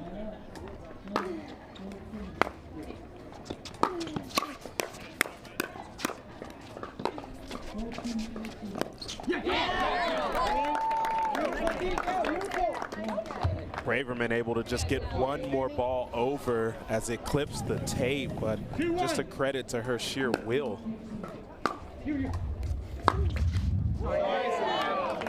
That one just pops off the tape. Query not able to do anything with it. Yeah, and she's, you know, not a person you'll see saying sorry as she puts her hand up only for the ball to be retrieved.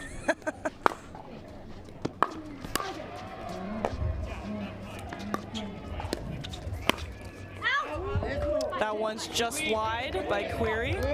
Yeah, that's a ball that Query just cannot miss. He had a handle on it, but look, it's the product of the crazy hands from Ben Newell. He knew he had to put it in a select spot.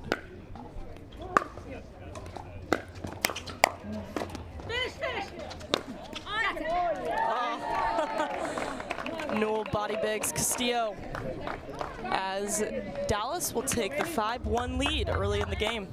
Yeah, that never feels good, especially on a ball that was going out. 5-1.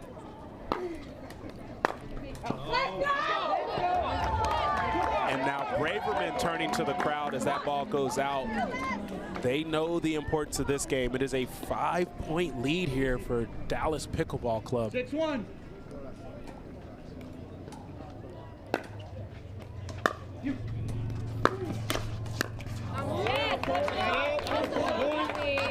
A much needed stop there from Query and Castillo. 2-6.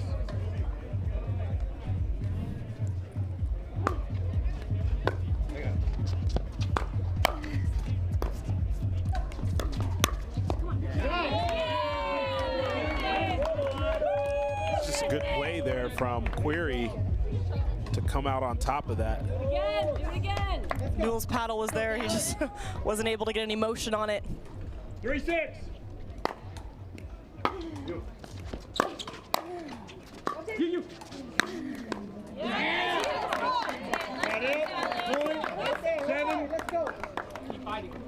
I like the mini run there from DC. They did cut it to 4.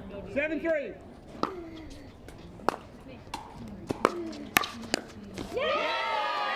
That's just some crazy athleticism from Newell as he does his traditional slide in, but then contorts his body and finishes this. I'm convinced he buys shoes that are used just so he can slide around.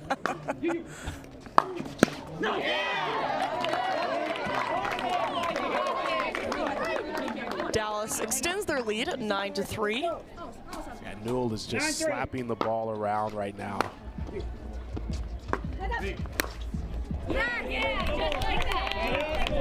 A much needed stop again by DC as the ball returns to their side to serve.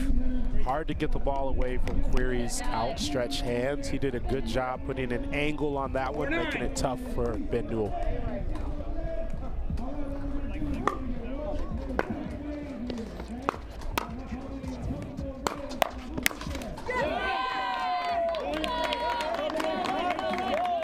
Sam Query taking out the do-it-yourself kit as you can see the progression in his game right now, playing very well.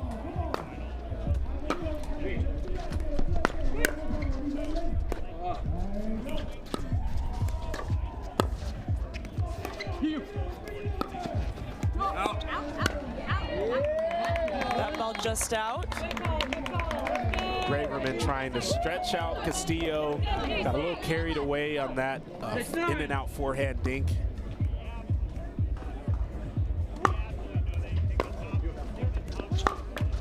Yes.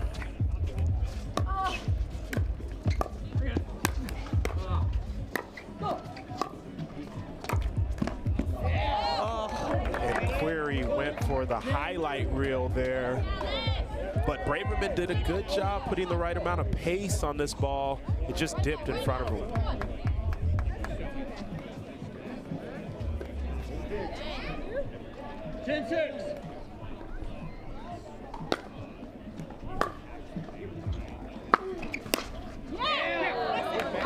two-hand drive from Braverman as it just ricochets off Query's paddle and out.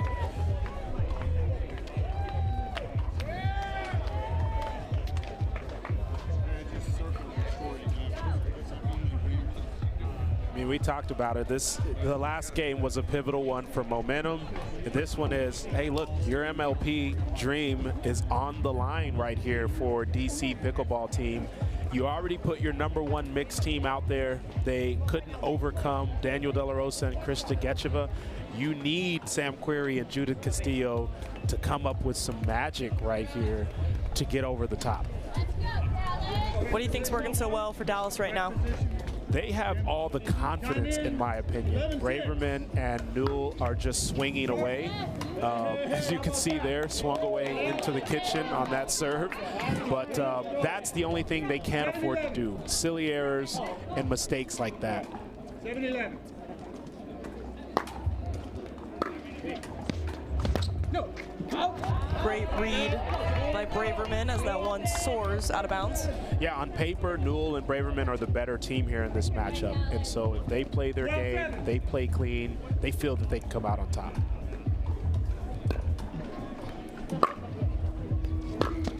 You. Go, go.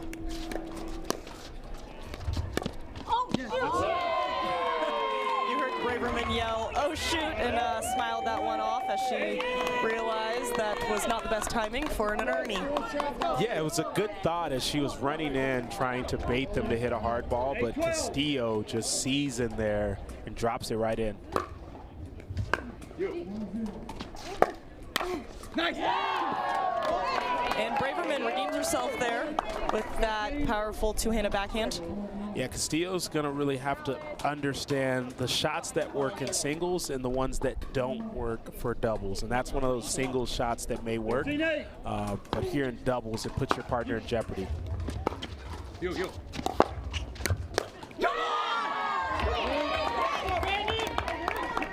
Dallas really starting to build some momentum here as they take the 14-8 lead. 14-8.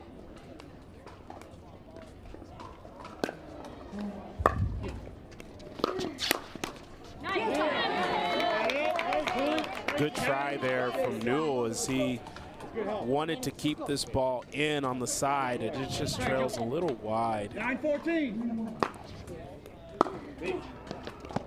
Side out. Point. 15. That's what's always tough in a format like this. When you're down big, 5 or 6 points, and you're trying to come back, you have to play nearly perfect for it to happen.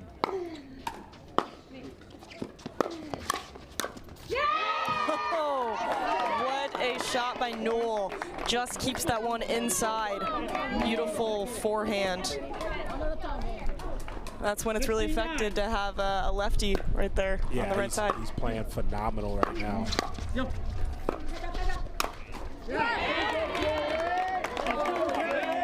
Yeah, he came in a little hot, expecting Braverman to drop it in, and she notified him to get back, but it was too late. Querrey already had his hands on the prize there.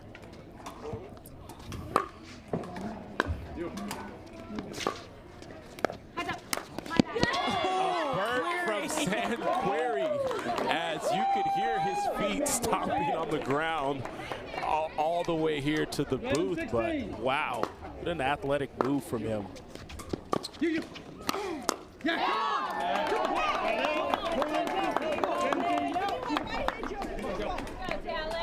Dallas now leads by 6. Holding on to that lead here as they're trying to close this out.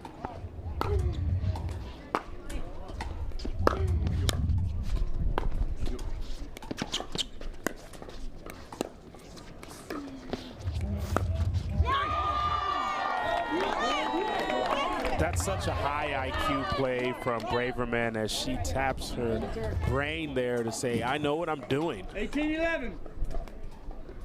Maybe she tapped her head, not her brain. I'd be a little worried if she tapped her brain. I don't know, she could probably do it. Another missed return there, this time from Castillo, and a timeout called from DC Pickleball team as they want to see what they could do to stem the tide here. What do you think the conversation on DC's side is like right now? It's got to be, look, we're going home if we don't win. So the last thing we want to do is not come out and play our game. We don't want to play tentative. We want to leave it all on the line. And so I think they're imploring their team to just come out here and, yeah, do something that you feel is going to work and then stick with that, you know. For Dallas Pickleball Club, Braverman and Ben Newell, they've just got to eliminate any of the dumb mistakes, right? Like, you're up here, it looks like you're gonna move on. There's no need to kind of showboat a little bit to make the cute winner. Just do what got you to this point so that you can move on to the finals. Yeah.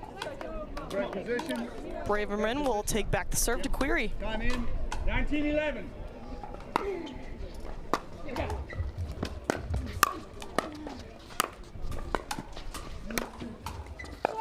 That's it. Some nice gets from Newell and Braverman, but couldn't come up with the fourth one. And let's see if we've got another run here from the DC Pickleball team.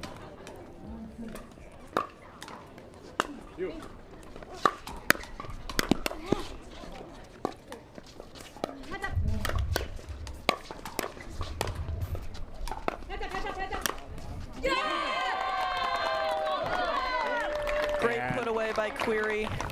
Knows exactly where to hit it when he has Newell running back and forth. Yeah, Newell is almost doing 360s in the middle of the court here.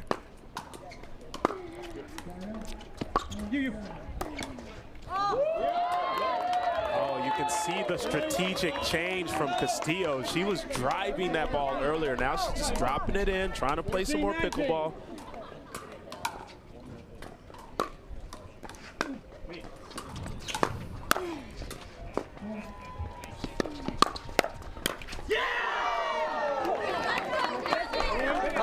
Serve returns to Dulce's side, and it'll now be game point. Do you think they can get it done here? You know what? It'll be tough, but that was a bad miss there from Query. I know he really wanted that on the comeback trail. He's got to shake it off and get right back in the game here.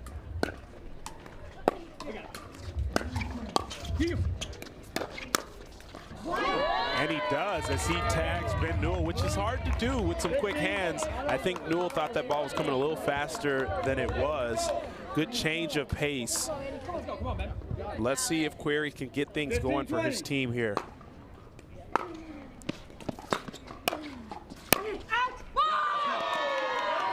and a great 1-2 combo where Castillo comes in and puts it away.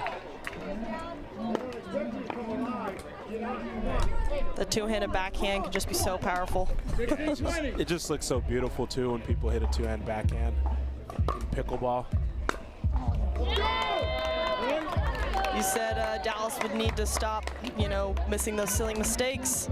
Well, I think you're right, as DC's finding their comeback.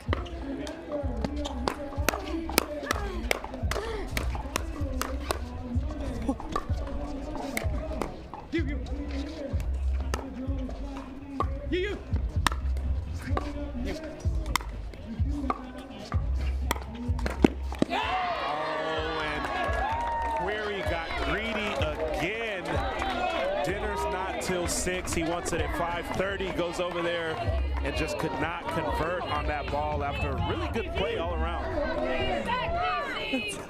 2017.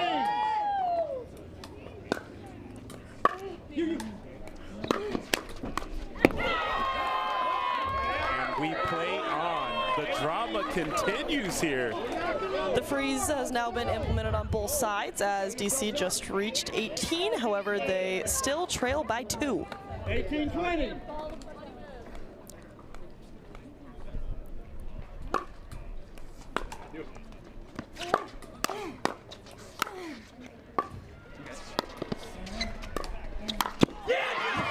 Braverman with the huge Ernie as she stares down the referee like, don't look at my feet. Wow. Game point for Dallas. Can they get it done on this one? 2018.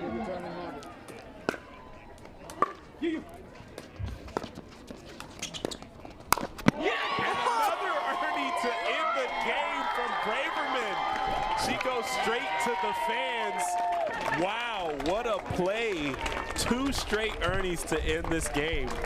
What a match this was. High fives all around. And Dallas will now be in the final. I mean, what a tournament for them. It's their 2nd straight trip to the MLP finals. Man, they've made some great additions. And the fact that they lost Brandon French, who helped them get to the finals last time. They added in Ben Newell, but they had the consistency from Jill Braverman and Krista Getcheva and Daniel De La Rosa to help them get there. What an amazing accomplishment.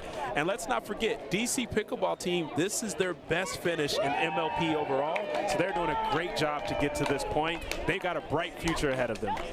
For sure. Well, thank you all for tuning in for Major League Pickleball. I'm Nicole Beckelman. And I'm Brandon Sekpong. We will see you all soon.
Welcome back to the Grandstand for Major League Pickleball by Margaritaville. Cameron Irwin alongside Brandon and Sekpong as we get set for the Las Vegas Night Owls taking on the Frisco Pandas.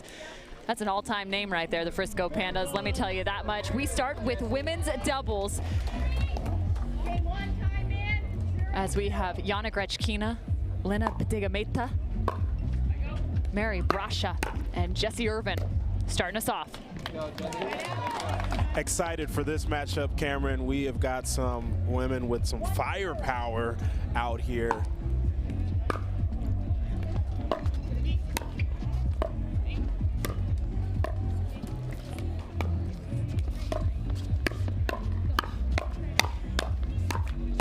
What did you say about firepower? Wow, yeah, we're seeing it on display here. This is as advertised.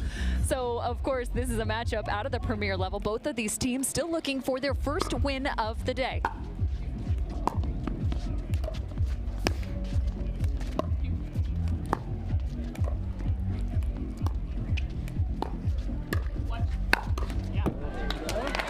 There's a good look from Jessie Irvin and Mary Brasha.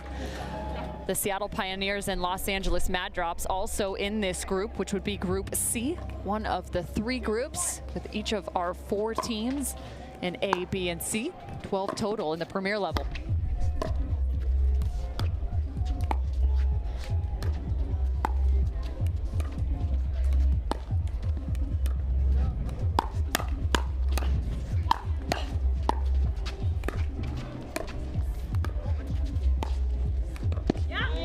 Catching Lena Pedigameta, crossing that foot over, trying to find that backhand roll. Jessie Irvin starting to impart her will on this match early. Yeah, Pedigameta so good with that backhand counter, but Irvin was able to come on top of that rally.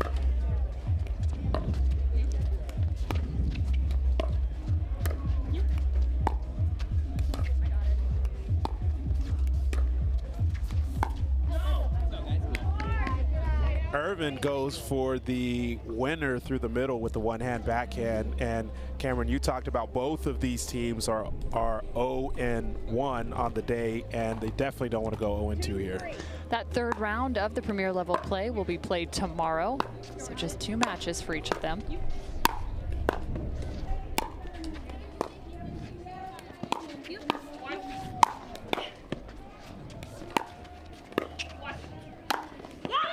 Jessie Irvin spraying the ball around. The amount of gets from Pedigameta and Grechkina over here, incredible, but Jessie Irvin comes out on top.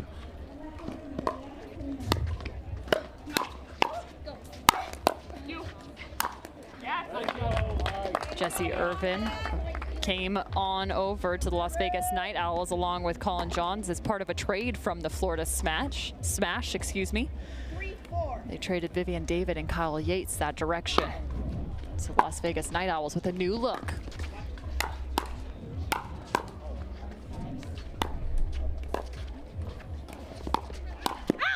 Yana Grechkina trying to find that through the transition zone, looking to be the aggressor. Yeah, it's a shot she can make. She's looking to be aggressive and offensive in that area. Just a little too long on that ball.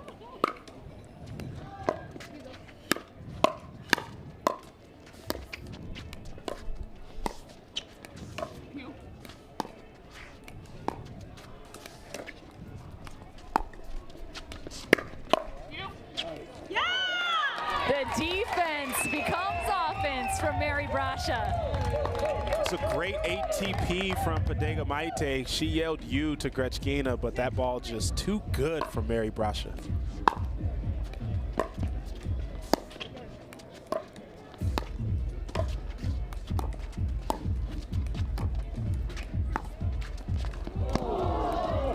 Pedigameta on that one. Mary Brasha playing that right side, just 23 years of age, and she's actually playing right next to home. She resides in Mission Viejo, where she is originally from.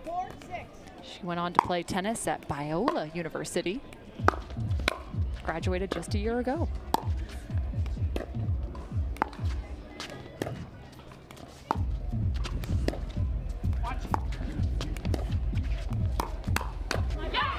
There's some pace coming from the side of the Frisco Pandas. Pandas and pace. I don't think I've ever used those two words in the same sentence. It was a great pancake there from the Pandas with pace as well.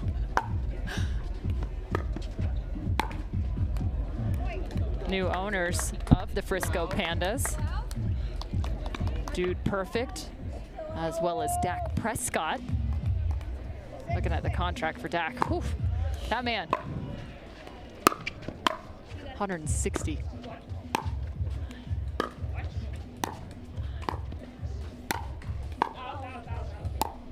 Yeah, if getting on the Pandas gets you contact information for Dak Prescott, seems like a real good place to be. Heck, I think my nieces and nephews want the contact information of Dude Perfect. The amount of Dude Perfect I've watched in the last, I don't even know, 3 years because of them is a lot. They put out a video in 2 hours and 7 million views. How cool is that?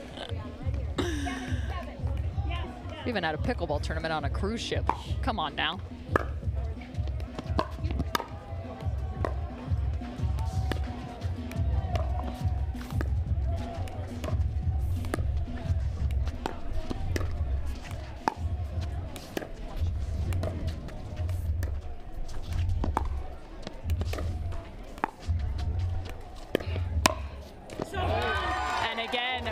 With the ATP defense. She didn't even have to move this time. Yeah, almost identical to the ATP before from Bodega Maite. They're pulling her out wide and opening that gap, and then Brasha is just putting the ball right through it.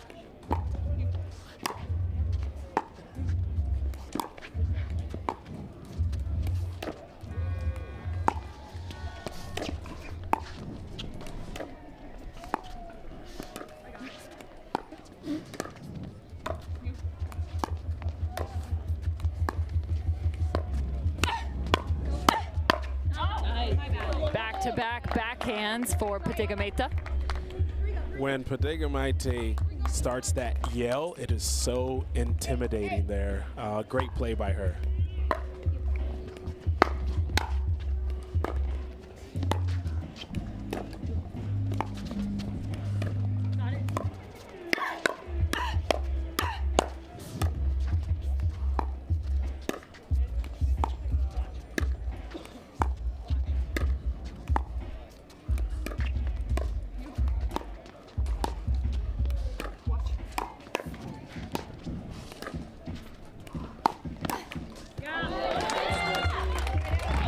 Another extended rally.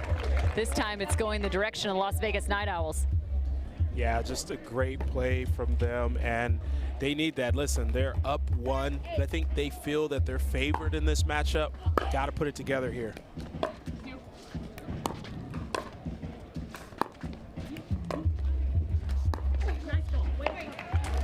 Right now they're testing the middle dink as well as that outside, that left foot of Bodega Maite.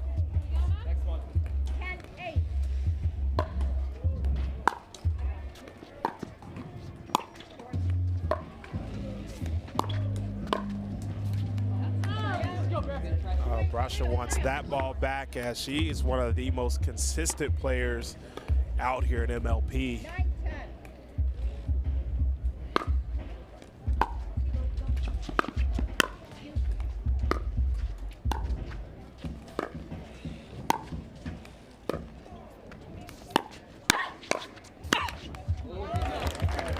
Bodega Maite doing a nice job to get herself up to the kitchen line, just not able to convert on that backhand. Bodega Maite, originally out of Lithuania. She went on to play tennis at UT, earned her Bachelor of Science in Exercise Science, the highest honors, graduated in 2015, and went on to become a Doctor of Physical Therapy at Texas State. Yeah, she is physically imposing out there at about her 6'1", 6 foot frame. She hits a heavy ball. She has been working on her game a lot. And she's out there in the Austin, Texas area with a lot of other pros, so high-level pros. So she is on the come-up. I'd say one of the stars in our game. Without a doubt, and even get this, she was awarded the International Peace Scholarship from the philanthropic educational organization to help young women fulfill their dreams. So she's doing it on and off the court. There's no doubt about it. Lena Bodega Maite, originally selected in that 4th round number 37 at the premier level. Okay, Pandas, let's go, y'all. 11-9 on the change of end. Will be interesting as the shadows start to creep in on these later afternoon matches. Or evening, I guess it's fair to say. Now 6 o'clock local time.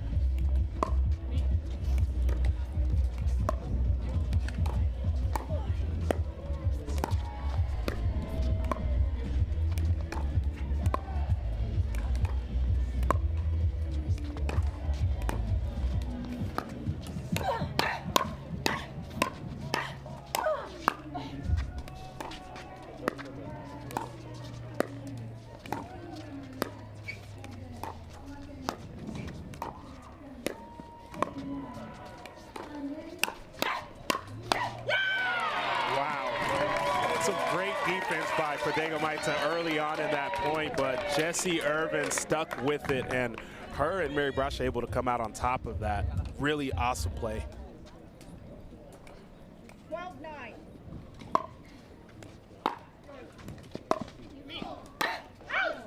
That is the drop you're looking for, the one that makes the opponent reach a little too far. Yeah, just a little bit long there from Patega Maita. I think she wants that ball back for sure.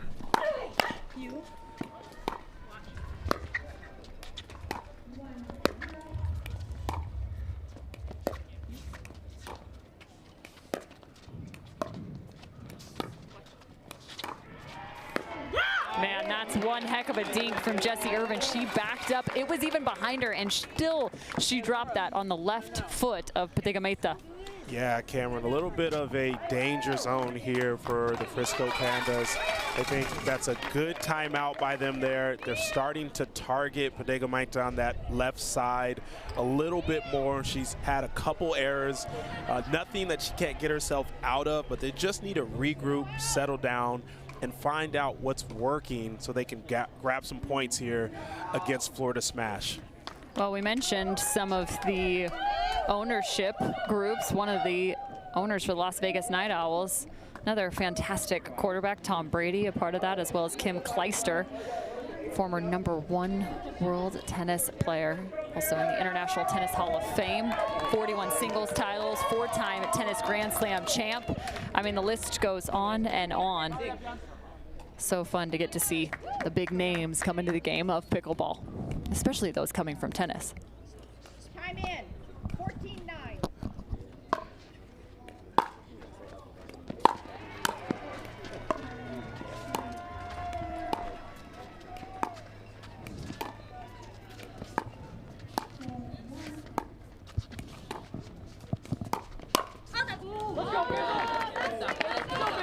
I like that play there from Grechkina, as now she is trying to be a little more aggressive. If you notice, they've switched their lineup. They had Grechkina there on the left side on that play.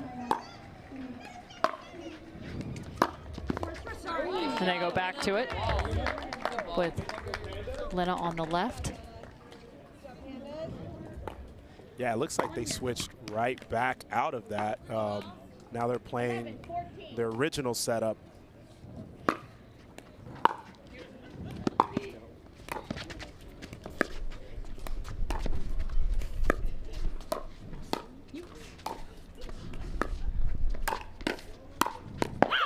You have to be wary of Jessie Irvin on that left side. She is one of the women who have a deadly one-handed backhand. Take a look at this. Perfect placement, able to recoil that and find a secondary shot. Cameron, she's so good with that one-hand backhand, and it has a lot of pop and power to it coming at her opponents.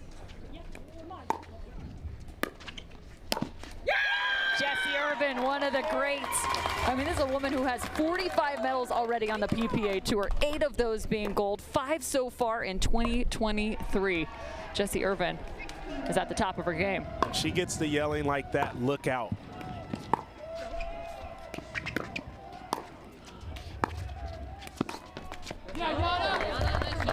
Just missing on that ball, getting behind her.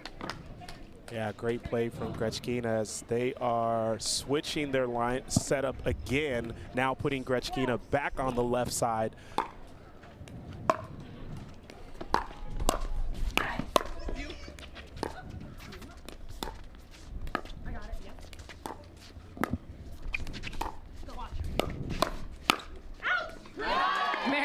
Brasha backing up into the transition zone. A good leave as that ball is above the height of her hip. Yeah, you talk about the difference from high-level pros and high-level amateurs. It's one of those things right there. She's able to let that ball go just 6 inches long.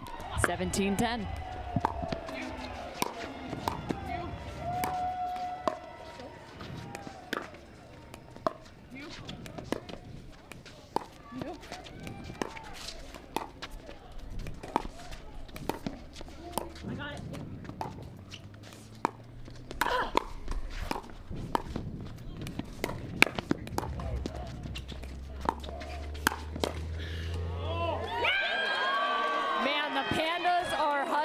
But it's not enough to fend off the pressure of Jessie Irvin and Mary Brasha. Jessie Irvin is taking over this game. She has them on a string right now, just really manipulating what's happening at the kitchen line. What do they call it, marionette?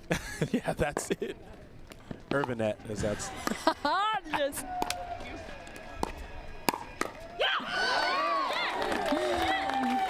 I don't think I've ever given a high five mid-commentary. You just got one. You were in that one.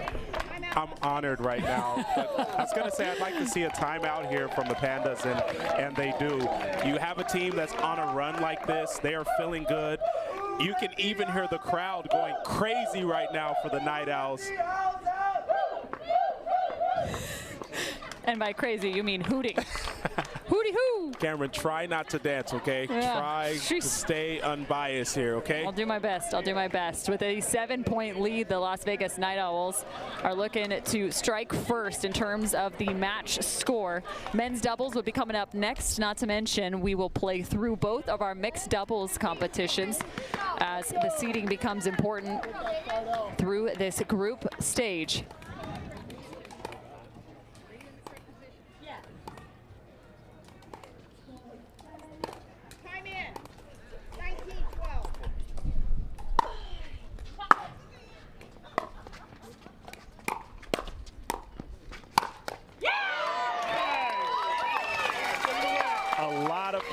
As we mentioned, coming off that paddle from Irvin, and now they have themselves a game point here for the Las Vegas Night Owls.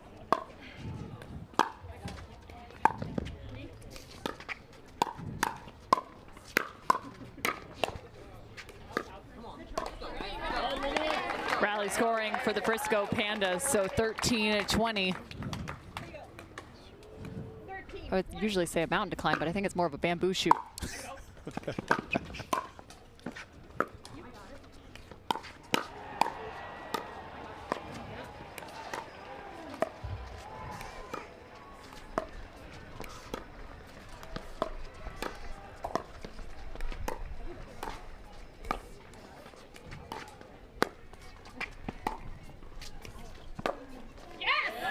ATP. Wow. Patigameta.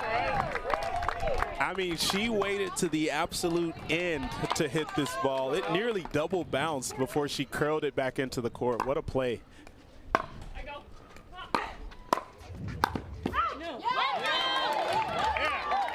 And a let's go call from Mary Brasha. She's ready to end this thing.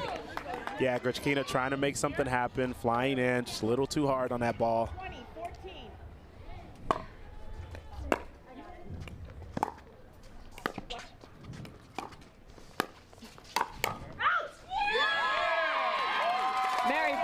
And Jessie Irvin put the Las Vegas Night Owls on the board first, 1-0.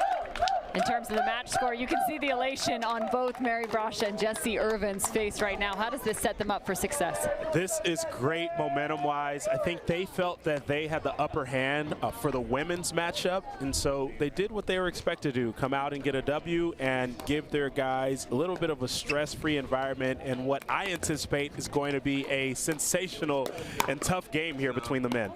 All right, well, we will step aside while the men get warmed up. We'll be right back with you.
Getting ready for the men to take the court here on the grandstand. Colin Johns playing alongside Deckle Barr. DJ Young will play along Zane Navratil as we get ready. The Las Vegas Night Owls have Johns and Barr.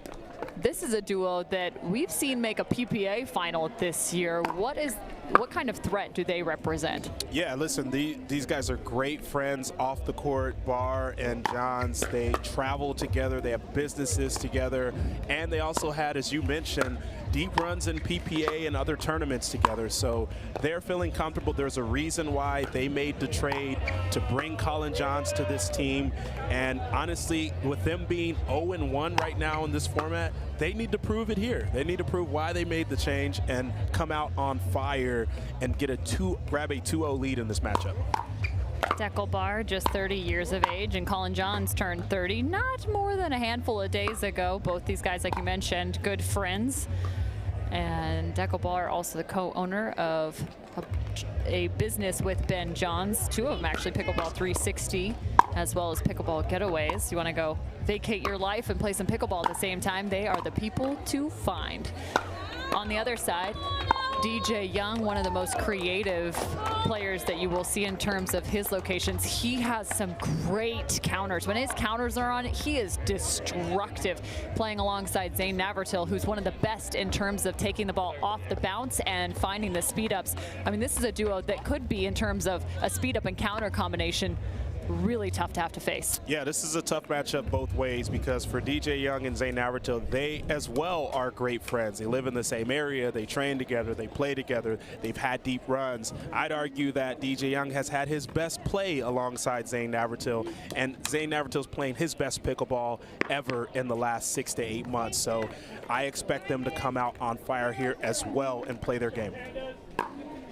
We get set, rally scoring to 21. Ooh, I talked about creativity. How about that for DJ Young? Yeah, .1, he decides to come in, and that ball clips the net, and he just squeaks it by Deckle Barr, which is harder than it sounds.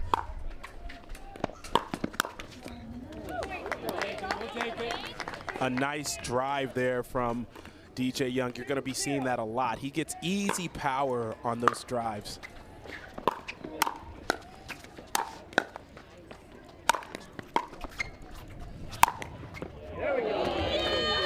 Deckle Barr, no stranger to power, as well as he's sporting the same engage paddle as DJ Young, and that can get a lot of pop in that 13.5 millimeter.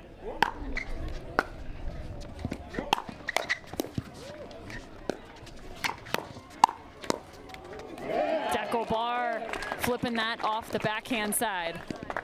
Las Vegas Night Owls again with the 1-0 advantage in terms of the match score.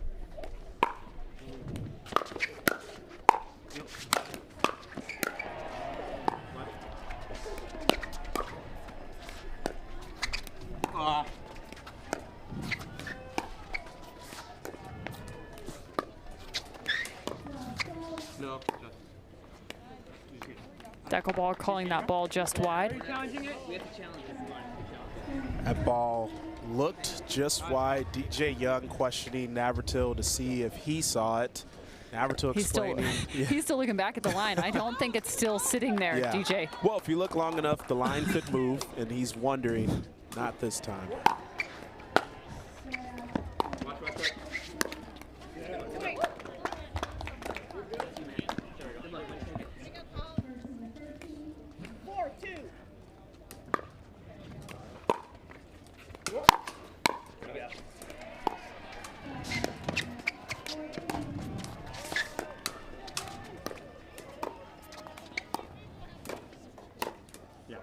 Oh, that's just dirty, dirty, dirty from Deckle. I mean, that ball was a hair off the ground, and he flips it up. Everyone thought it would be out. It's at least 6 inches in.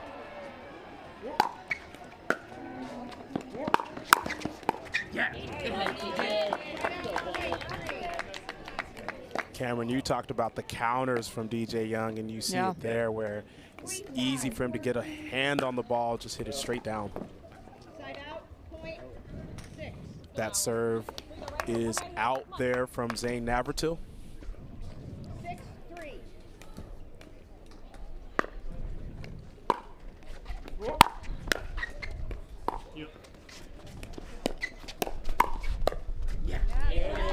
There it is again in terms of Zane Navratil. Watch him as he'll back up the line more than most and find the speed up on both the forehand and the backhand side. He'll hold it, make you feel real uncomfortable. No. Good leave there from Young, as it was a nice drive that ricocheted off John's paddle, just a little bit long. 5-6.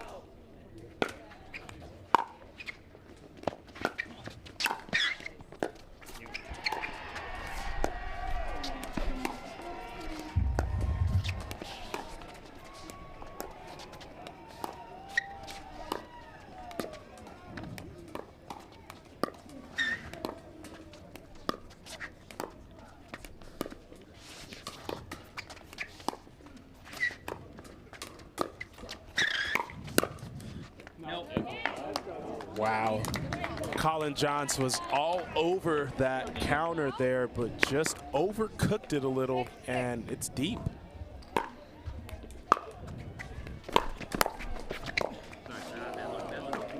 Nice shot by Deco Bar. One of the hardest parts in terms of timing is creating opportunities at the feet of your opponent, but sometimes you have to assess how quickly they're moving forward to know where to put that ball while they're still on the move.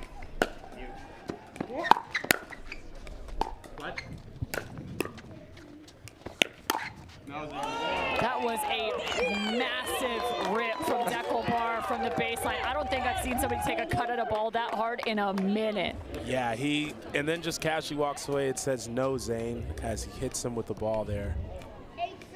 8-6. 8-6, 2-point lead.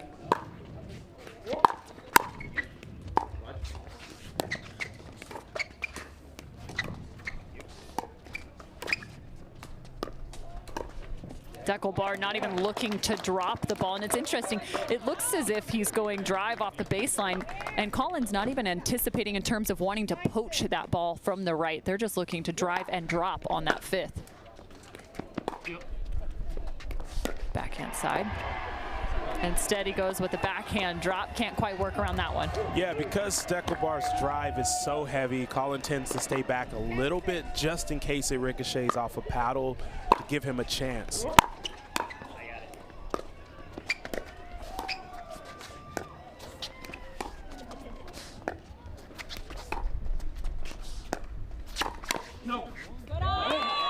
Good eye, someone says from the crowd, and they're spot on. 11-6 for the Las Vegas Night Owls heading into the change of end. Just quality pickleball there from Deco Bar and Colin Johns. Smart, finding the openings, playing at a great pace, and then really having a good eye for those out balls, as you saw there. Mentioned Colin Johns, he's known to be one of the best resetters and defensive players in the game, playing on that right side. Originally drafted as the number 41 overall pick for the Florida Smash, traded back in the late phase of March alongside Jesse Irvin. Just 30 years of age, was a pro tennis player for a few years. Fun fact, 2 forehands on Colin Johns. Yeah, I keep waiting for it to show up in Pickle. Well, him and his brother, famously say that they can probably beat some 5-0s with their left hand because they played with a forehand, 2 forehands in tennis. It's just salt in the wound. That's wild. Oh yeah, I'm gonna win and I'm gonna play left-handed while doing it. And I'm good at it, right? That is just I bet you Ben Johns could beat you with just one eye open. 1 eye, 1 arm, maybe 1 leg. Hey, don't take shots at me like that. Not you, just anyone. Yes, It's just so smart from Colin. I think as long as Bar and Johns are able to play this style, smart, efficient, it's going to help them come out on top of this game. You.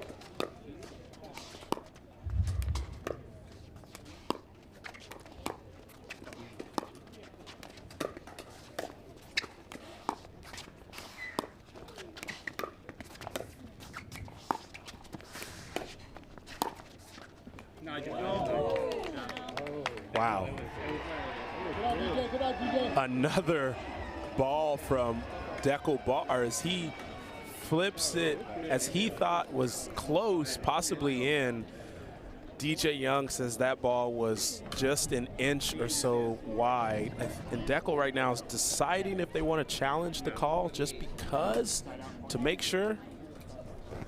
Again, each team has 3 free challenges through the first 4 games.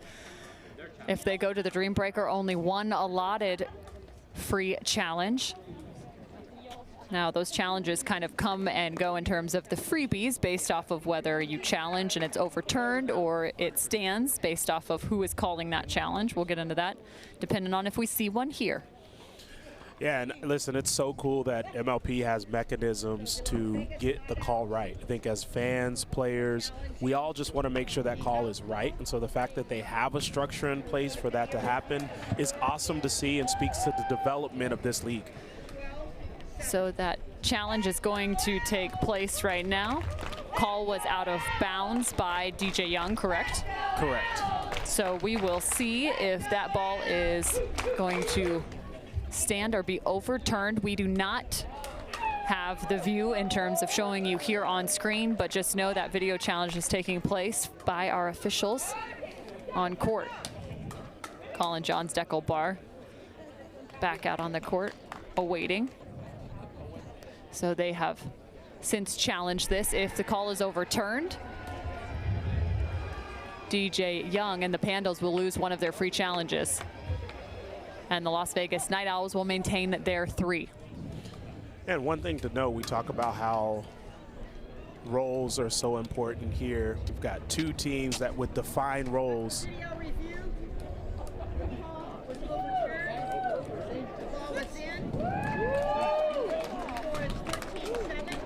And that call was overturned as an in call for Tequila Bar on an incredible shot. Listen, he made the shot before, earlier in the game. Now he's made one on the backhand side. Feeling pretty good out there on those. So the Las Vegas Night Owls maintain their 3 free challenges as well as earn the ball and the point. Pandas down 1 challenge.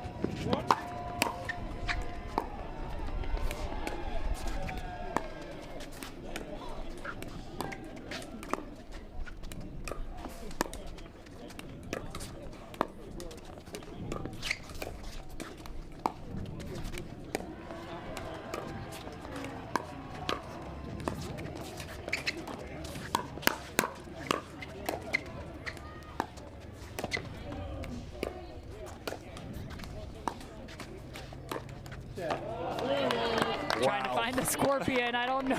I don't think you get low enough for that one coming off the net. Young just had incredible pace, but did you see the left-hand counter from Colin Johns in the middle of that? We just talked about having 2 forehands in tennis. Wow.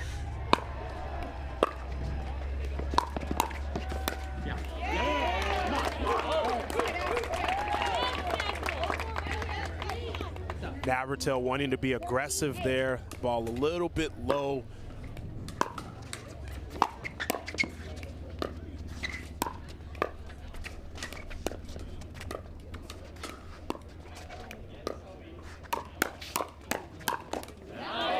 I'm not sure whose paddle was moving faster, DJ Young's or Zane Navratil's, trying to get out in front of that hands battle. That was incredible speed there from Young and Barr in that exchange. And you could see DJ Young immediately squat down, get into that paddle and pancake position, trying to find that scorpion, but it was almost too early. It's an incredible spot there from Barr as he saw Young loading up.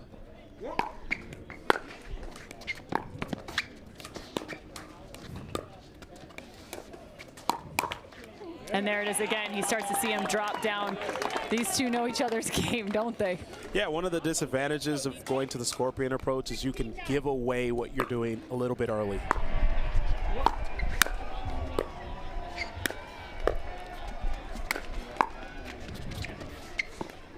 Good follow from Zane Navratil all the way to the line. 10-16.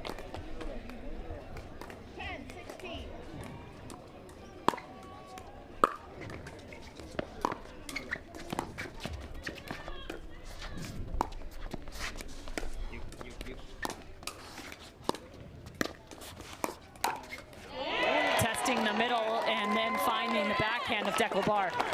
Yeah, maybe a little ill-advised speed up there from Young, but listen, you don't get that type of talent and creativity without taking some risk. That's a good point. That one didn't pay off there. No, that's a really good point. Timeout taken now on court at 17-10. And it's a little bit of a risk analysis, right, with some of these speed ups, and you have to weigh the percentages of how often it's working in terms of not only winning points, but also setting up maybe opportunities later on in a game. Yeah, we've got 2 of the 4 players on the court, and DJ Young and Bar, who take a lot of risk. DJ Young would be at the top, and then on the other side, you've got Zane Navratil and Colin Johns, who typically does not take a lot of risk. Everything is as calculated as possible, and he plays the percentages. It's also interesting too, because when you move from traditional format where you're playing best 2 of 3 in some of these matches, you typically will save specific shots or maybe set up shots for later on. Maybe it's the second game or even that third and final game. You reserve shots. In this format, that's not the case. You got to go for what works and what works now.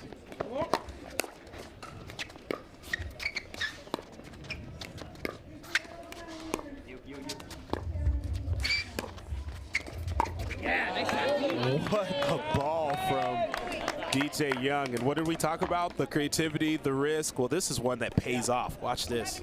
That's coming just off the head of the paddle there for DJ Young. Rolling down the length. He goes back to it.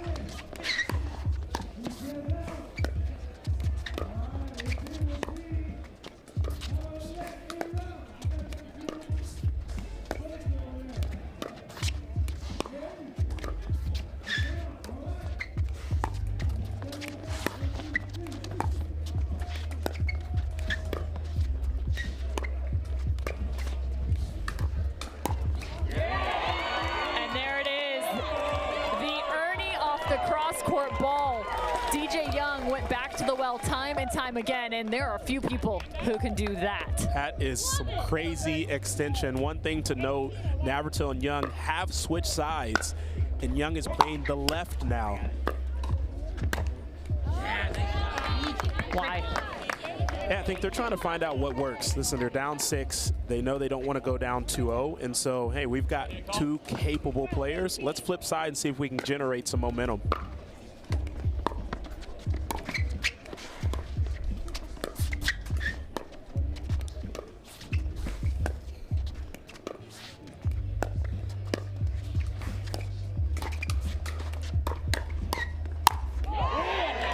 Looking to take that even there, off the bounce, quick speed up in the hands of Johns and Barr are just well prepared.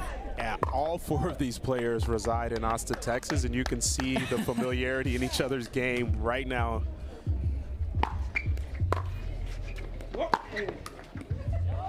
It's a full-on Austin showdown. That ball lands for Barr. Wow. Young and Navratil shocked to see that ball land in. It just had enough topspin on it. Game point for the Night Owls, looking to go up 2-0.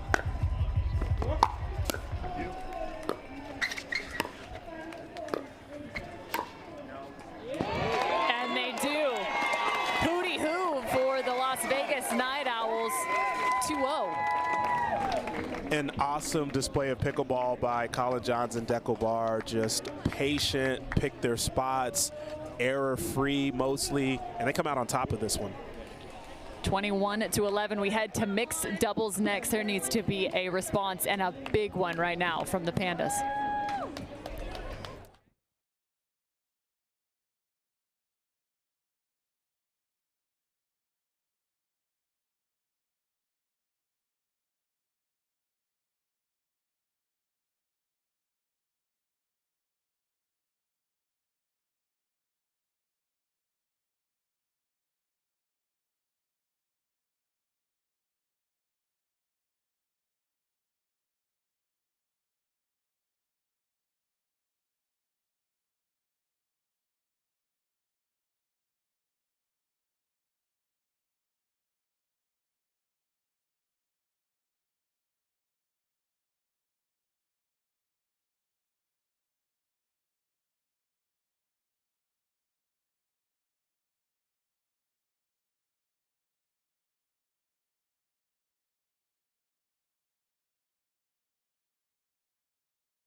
Time to get set for mixed doubles matchup number 1. The Pandas are reacting here, so they will set their lineup after hearing what the Las Vegas Night Owls put out on the court. Yeah, they get the chance to wait for the Night Owls to make their decision here on which mixed doubles pairing they want to put out there. And it's at an interesting spot here because for the Frisco Pandas, they're down 2-0. And so I think here, regardless, they want to put their #1 team out to see if they can get a win. But it will be good to know who they're going to play against.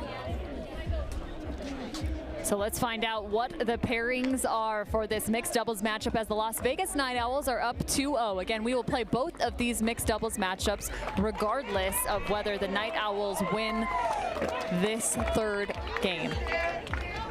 So it's Mary Brasha alongside Dekel Bar versus Yana Grechkina and DJ Young. DJ Young already has an MLP title to his name. It came back in Newport Beach alongside the Ranchers in 2022.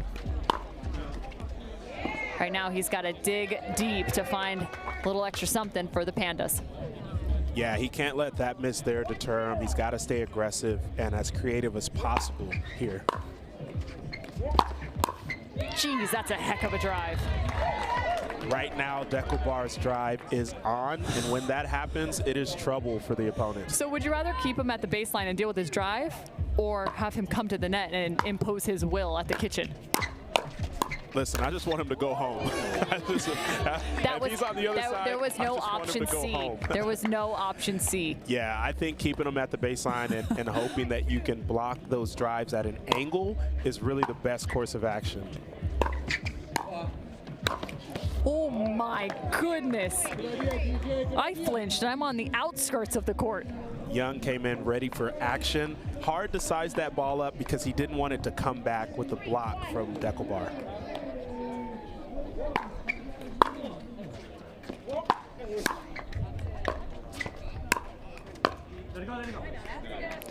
You hear the communication between DJ Young and Yana Grechkina. That's an important piece, especially as you head to Major League Pickleball competition. These new partnerships need that much more.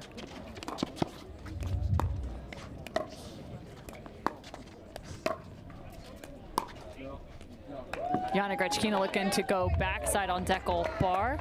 Grechkina originally the number 36 pick in the premier level draft, just 25 years old, played tennis. She was a back-to-back champion in 2018 and 2019 for the Kangaroos. She went from a panda to a kangaroo. You gotta be kidding me. She played at the University of Missouri, Kansas City.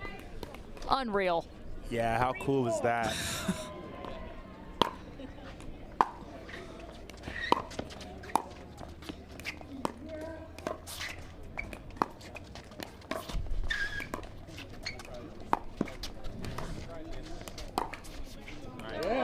Little net love for Bar. Yeah, the benefit of being aggressive. I think he was set up ready for the counter, didn't need it because that ball just went right through Grechkina and Young.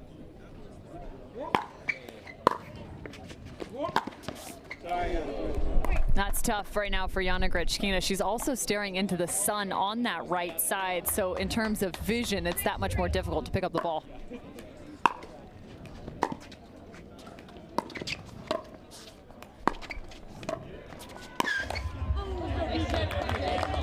Sun setting in the west, and Grechkina, you can see, is even wearing the visor. She keeps shielding her eyes. It is a really tough position to be right now on that right side, looking to her left. Yeah, and there's a great reach in there from Young to get aggressive, really take that ball out of the air.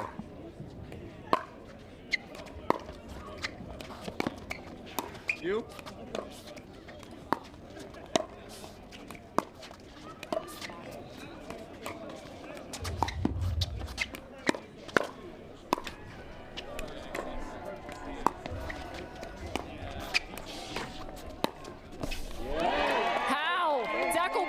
Just on the right side of the court. How does he Ernie on the left? Wow, I mean, all the way there, and then he Ernies and pushes that ball right through the middle. A stutter step and a jump, and he's right on it.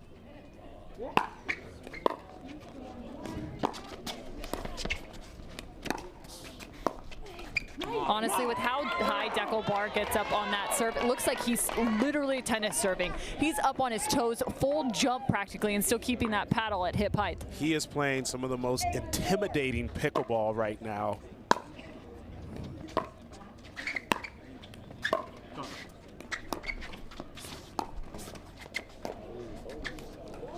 You got to cool him off, so they go to Mary Brasha on the third shot instead.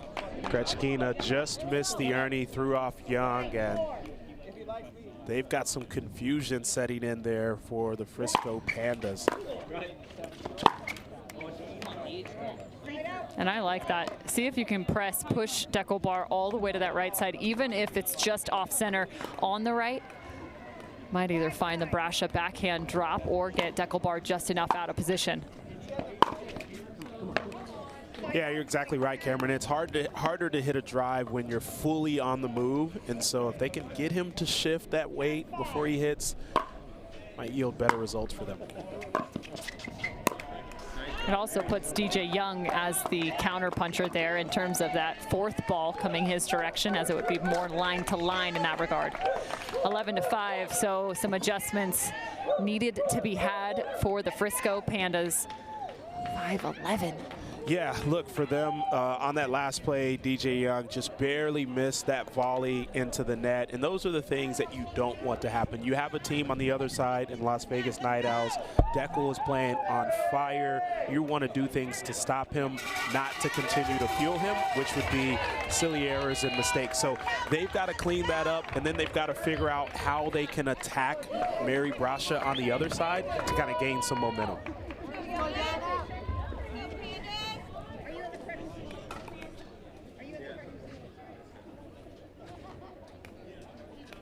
Switching sides, Yana Grechkina now can see, more importantly.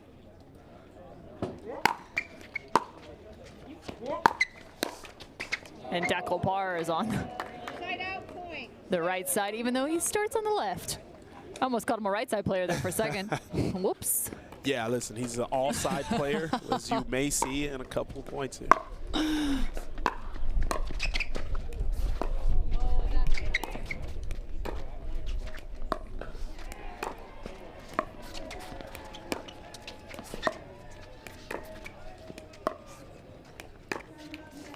Trying to isolate Mary Brasha, pushing that over. Yana Grechkina just missing the dink. Did a good job going behind DJ Young initially. He got the ball back over neutral, but couldn't come up with a point.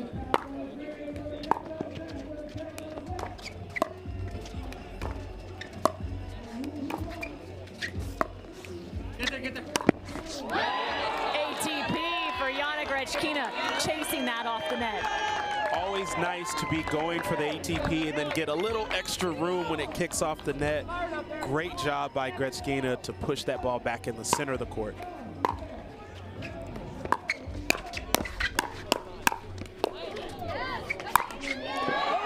As Adam Stone says, night-night. Just a great exchange from Barr and Young, but as that ball got higher and higher, Deckle Barr started smiling more and more.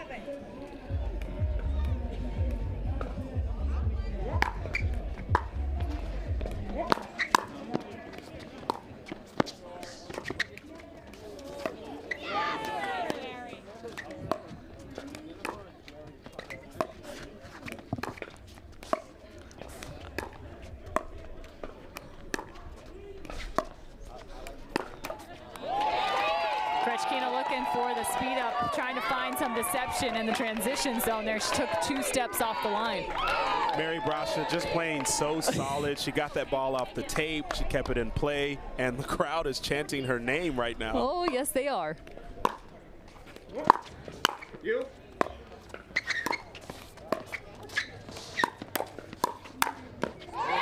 They may have Las Vegas on their jerseys, but right now Orange County is home to the Las Vegas Night Owls. I mean, Mary Brasha is the rock. She is the glue right now, keeping things together while Deckle Barr continues the run for the Las Vegas Night Owls. An insane environment here as they're up 8 points right now on the Frisco Pandas. 15-7 Las Vegas Night Owls, up 2-0 as well. Cameron Irwin and Brandon and Sekpong having some fun with you out here on the grandstand. Oh, this is awesome. And having fun without you as well, since you're all watching from home. But we wish you were here. We wish you were here. It's an electric atmosphere. If you have not been to an MLP event, you need to get it on the calendar. It is a once-in-a-lifetime experience. And you get to play some pickleball while you're here. No doubt about it. Again, Las Vegas Night Owls looking for their first win here in San Clemente. This just being their second match played. 15-7.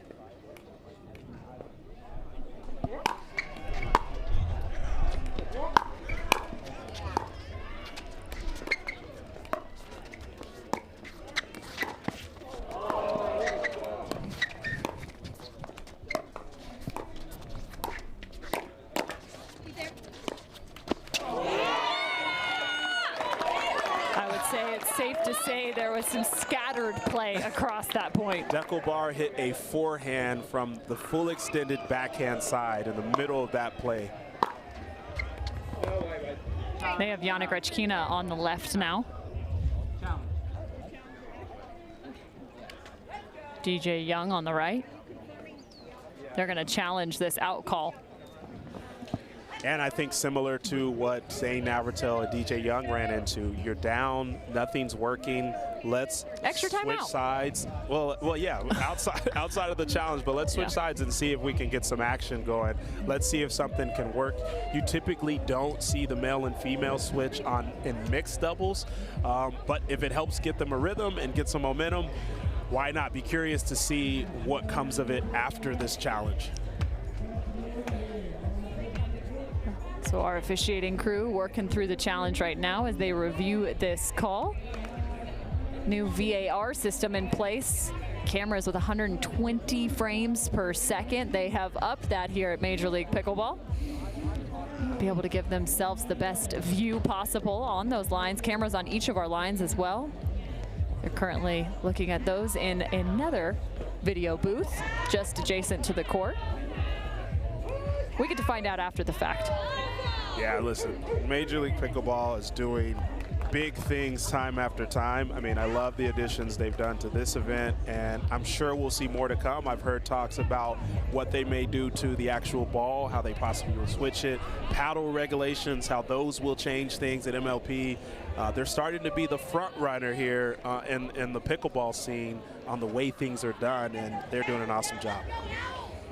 Well, also making some changes just in terms of American sport, setting up the first promotion and relegation system in the United States of a major sport.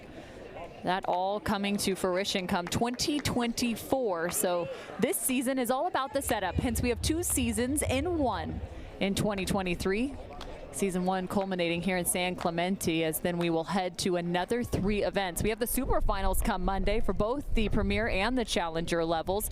You're not going to want to miss a second of the action on Monday, as it is the season finale.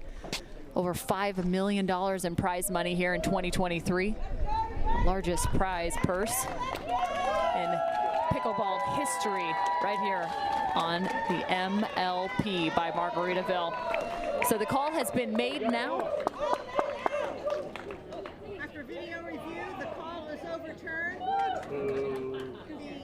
The Night Owls lose 1 challenge, video challenge. So the call is overturned. Ball was in bounds, so point to the Pandas. Panda point.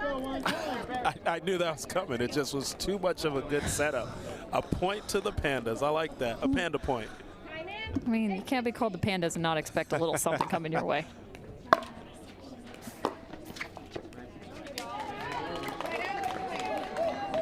Tough way to start after that timeout there for DJ Young. 9-point lead now for the Night Owls. 17-8.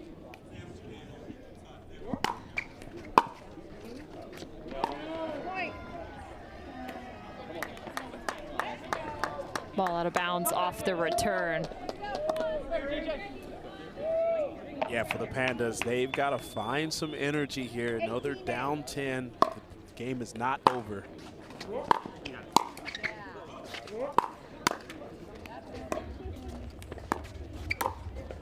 That's a great punch from Deckelbar. Yeah, Deckelbar is just playing beautiful pickleball right now. He's got the hard game and the soft game working simultaneously, and that's scary.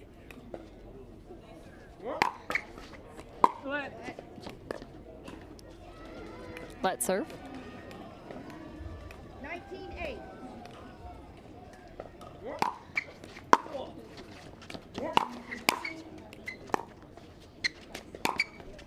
Gosh, how much pressure does that serve put on you? Yeah, well, listen, it slows you getting to the line, which also allows your opponent to get to the line quicker, and that in itself is just trouble. Oh my, DJ Young just took a crack at that ball on match point. That was DJ Young saying, block this. And he just looked across the way to Deckel and said, yeah, friend, that was out. Thanks for touching it. Let's go. Let's do it right here. Match point again for the Night Owls.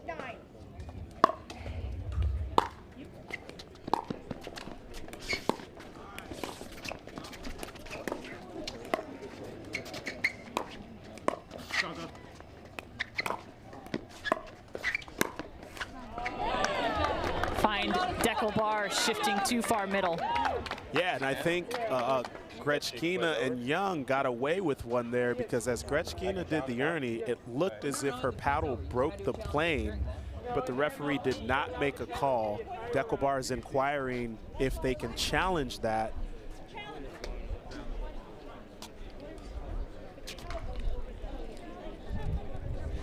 We're hearing from Jim Ryan, too, who is our official in the booth, that they are, in fact, going to challenge that she broke the plane of the net without contacting the ball.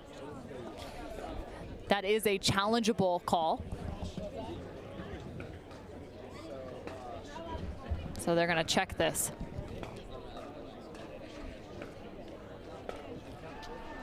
Interesting to note that, yeah, you can make a call. So Deckelbar is making this challenge, but there was no call during the play. Our referee is saying that that can happen. And so if the call stands as a fault, they will replay that entire point. Go to video review. So they will now officially challenge this call. Onisha Smith over checking it out. Yeah, and I guess the interesting part about that too, Cameron, is that if the referee had called that as soon as it happened, that would have been a point for the Las Vegas Night Owls. But since it was not called and Deckelbar saw it and then called it after the point was over, even if it's deemed as that happened and it is a fault, it's just going to be a replay. We're getting a thumbs up from Jim Ryan. I think that means we got it down. He's listening. That means Jim Ryan He's about to give us the orange referee shirt. This is great. I only know 2 rules, okay? So I don't think so. Now this is the best part. We have a contingent along the length of the net right here. You can see them just on the right side of your screen, making sure to see, you know, checking the net to see if it's straight. Yeah, everyone's explaining to everyone what plane means so they can understand who crossed it.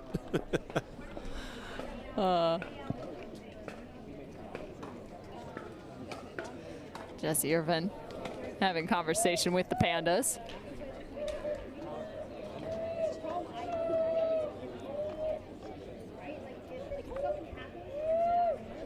This is a good timeout for the Pandas, though. They can find a way to regroup. They're on the verge of going down 3-0. They don't want that to happen because that essentially means they are not going to win this match. The Las Vegas Night Owls lose 1 video challenge. The call stands. So she did not cross the plane in the net. Did I have that correct? Stands as she did not cross the plane. So the Las Vegas Night Owls, the only thing they lost was a free challenge. Good job from our referee crew and our video replay crew.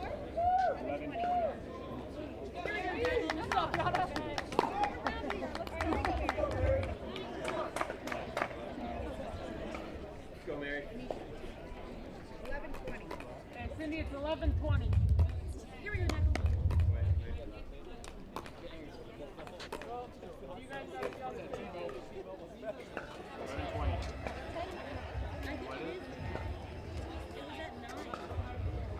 Now we are checking out the score to make sure it is 10-20. Always one of the extra elements in terms of those challenges.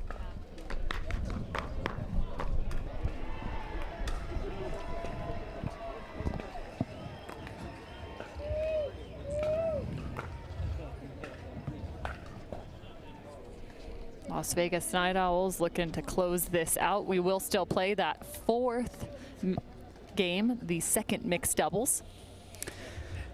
Yeah, so there will be some more pickleball to come. I think that is awesome for the fans at home and the fans that are here right now. This delay is to understand the correct scoring right now. We've got a difference in score here in the referees. Well, you mentioned that super final coming on Monday at the premier level. We're still trying to figure out who's going to get there, but it has been set at the challenger level as the Bay Area Breakers will be in that season final along with the Chicago Slice. They actually faced off in the semifinals of this major league event, and the Chicago Slice handed the Breakers their very first loss of 2023. That was a big time win for the Chicago Slice, but you'll get to see that rematch back on the super final. We've got it corrected here. 10-20 is the score.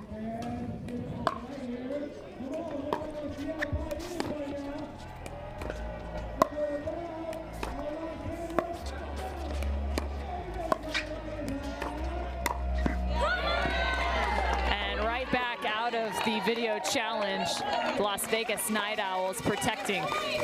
Yeah, that ball a little high there from Grechkina, and with Deckelbar in the middle, he's able to put it away.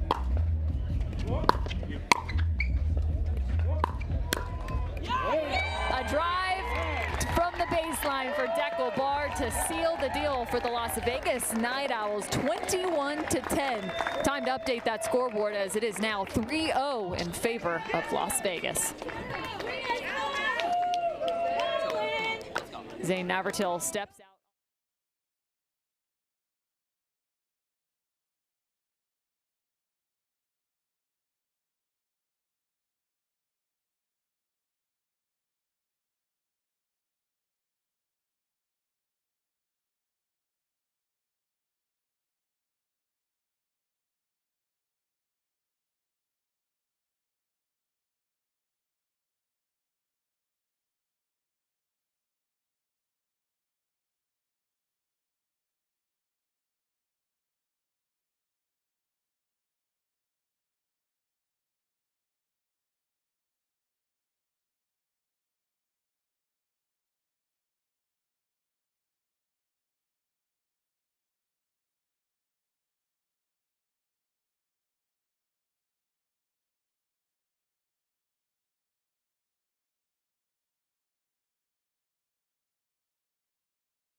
Last game of the day here on the Grandstand as Las Vegas has picked up the win.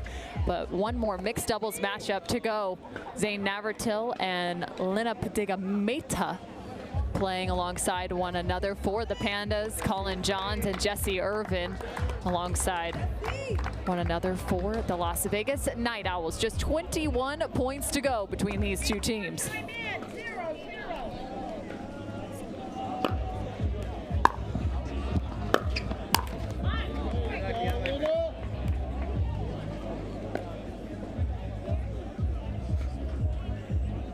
Cameron Irwin alongside Brandon and Sekpong.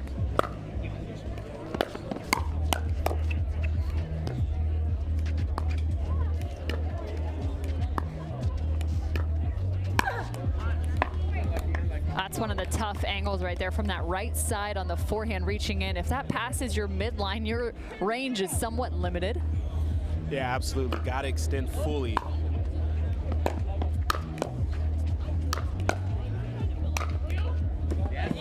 Colin Johns with an angle. Great initial defense there from Navratil. And then Johns puts the last one outside of the court.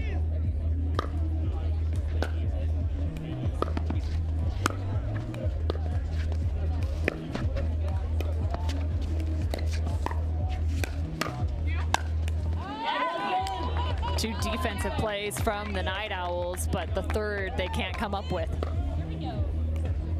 Awesome pressure there from Navratil.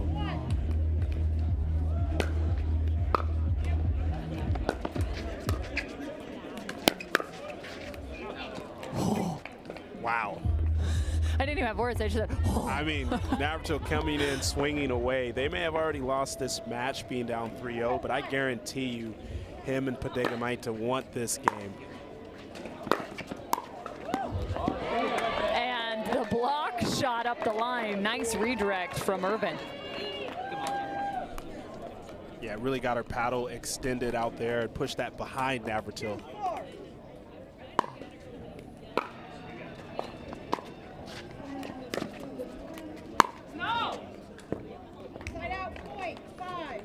Not used to seeing that from Jessie. Not used to seeing that. She really sharp player, picks her spots. I think she saw something and didn't want to change her mind.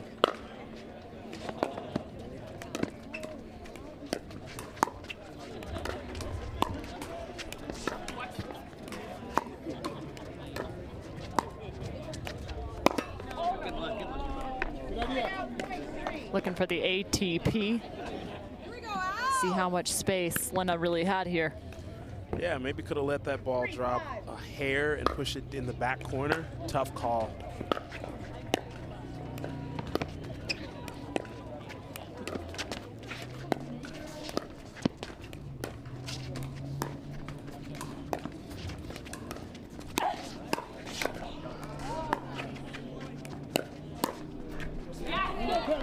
Adding some pressure from the side of the court is Padigameta.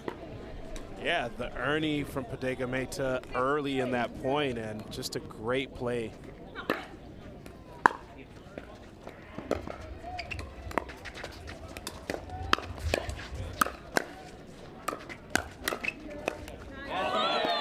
Catches him on the left side. Head-to-head, Navratil and Johns. This one goes to Johns, but I'm sure there will be more.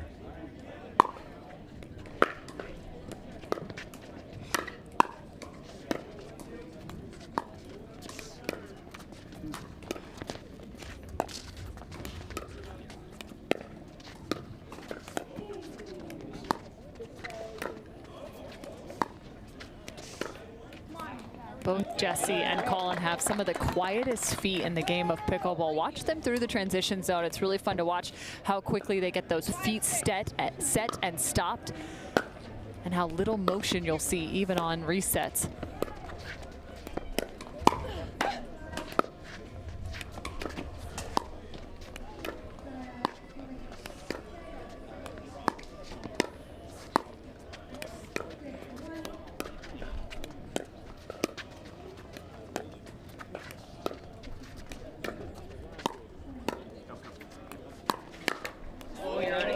think that's what Jessie was looking for earlier. She just had enough of a sliver to go through the middle. Yeah, the difference there, she was more balanced. Last time she was on her back foot, which caused that ball to go high.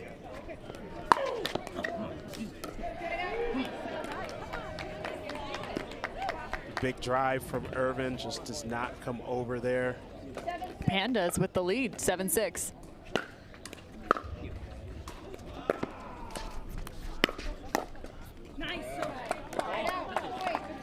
It's a great attack from Colin as he waited to the last second and dropped it right at the feet of Bodega Maita.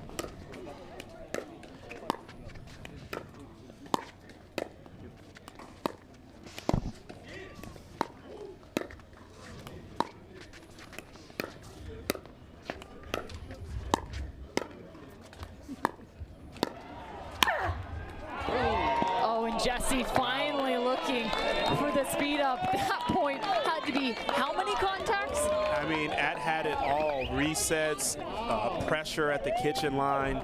Irvin had exactly what she wanted, just overcooked that at the end. 8-7. You. What? Yeah, Jessie.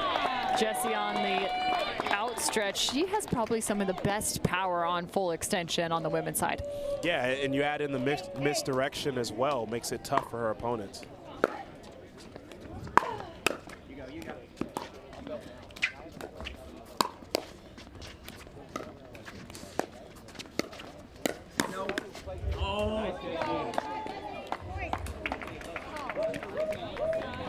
What do you like here? Yeah, I think, look, you see the counter was coming there by Irvin, and then Navratil just got jammed up in the end. Sun going down, and the temperatures do as well. Probably dropped just about 10 degrees in the last 20 minutes. Yeah, that ball is starting to get a little bit faster. And Navratil uses that to his advantage as he continues to be aggressive. 10-9.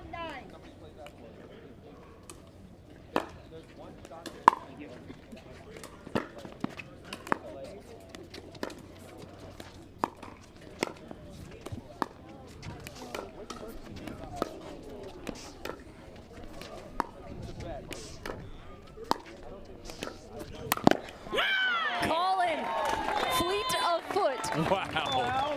I mean, he didn't jump until he exactly knew that ball was coming. I mean, the IQ of Colin Johnson.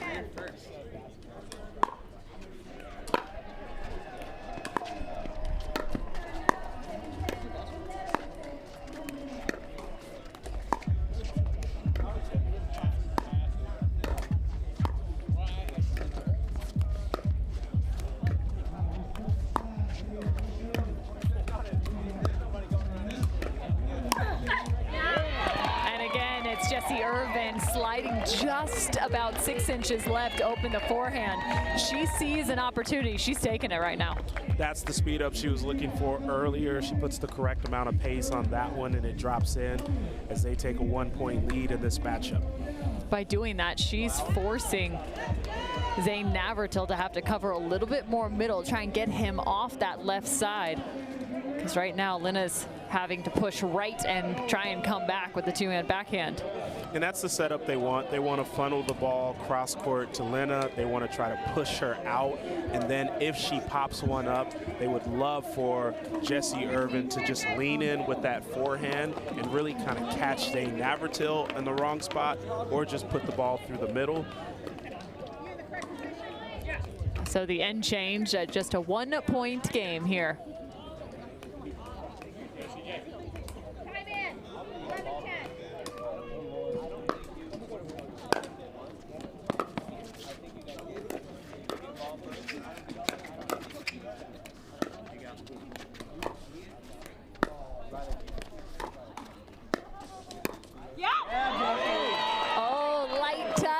from Jesse Irvin.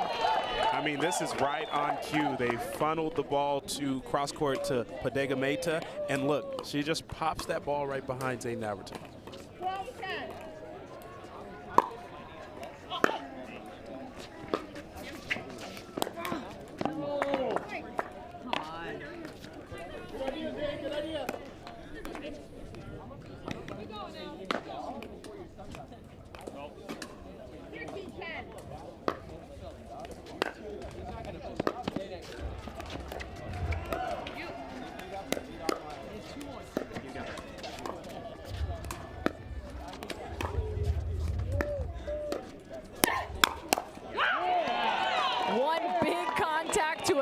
Jesse Irvin, you can hear the counter coming off her paddle. Yeah, she's just so steady. Great job pushing that ball right down through the middle.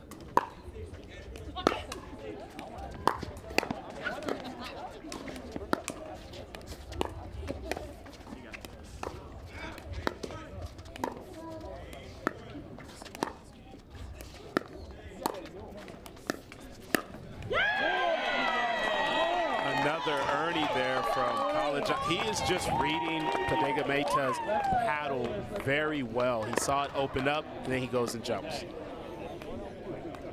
15-10.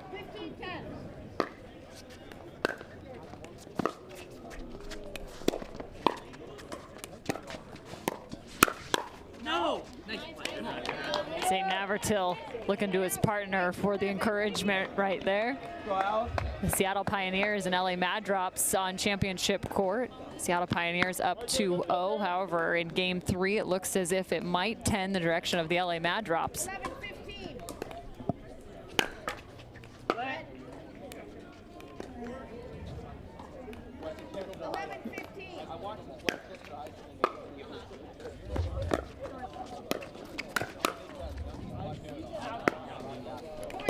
Each of these contests between the Grandstand Championship Court all residing in Group C. 12-15.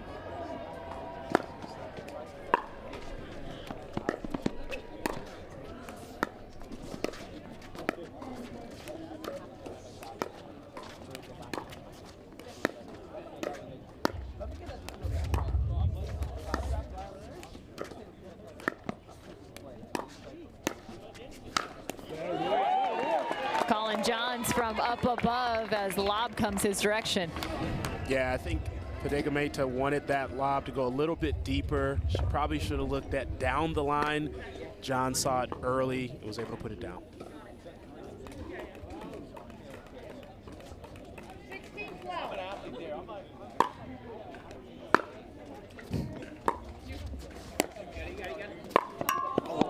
Jesse Irvin trying to find a gorgeous shot, but instead gets the ping off the post. I mean, that's like the sharpest sound I've heard off the post. Was she getting ready to break the post with that powerful shot?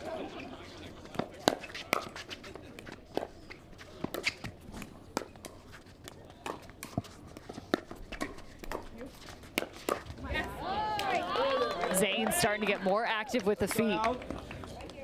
Yeah, Johns is 2 for 3 on those earnings, but that one just opened up the court when he left and came back.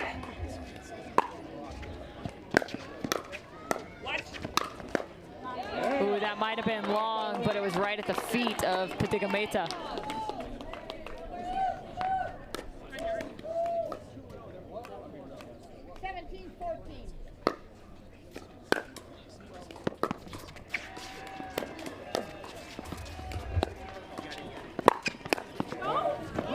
Jesse finds it this time.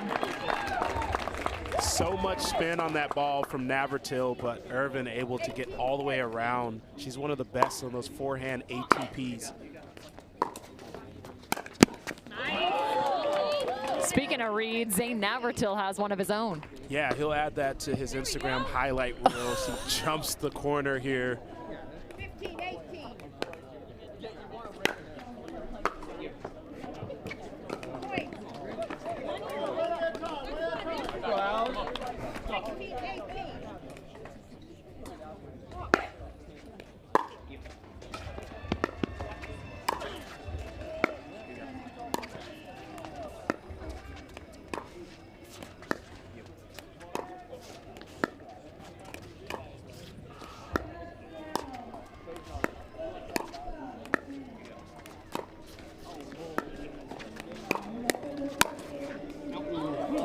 Jesse looking for a pretty deceptive combination there. The sliding forehand speed up. She found the misdirect earlier.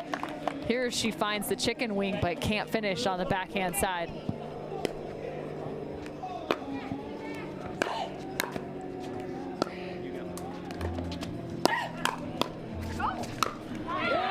Jesse looking to call in.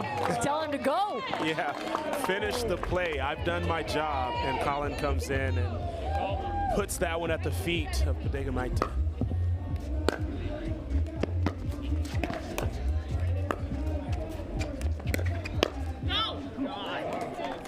Frisco Pandas with a shot, 18-19. Little drama to end this game here as it's pretty close. Pandas with a chance to come out on top potentially. 18-19.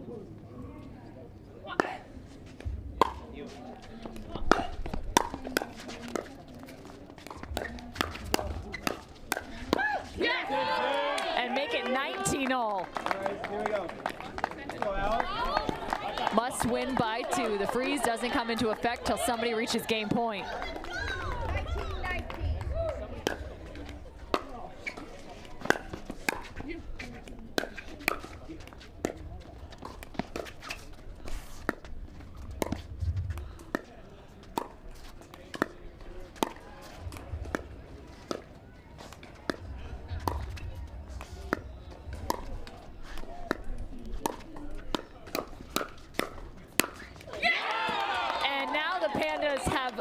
The 20th point, meaning it is time for the freeze. This time it's Bodega Maite with a 1-2-3. Huge put away by Bodega Maite right there. 2019.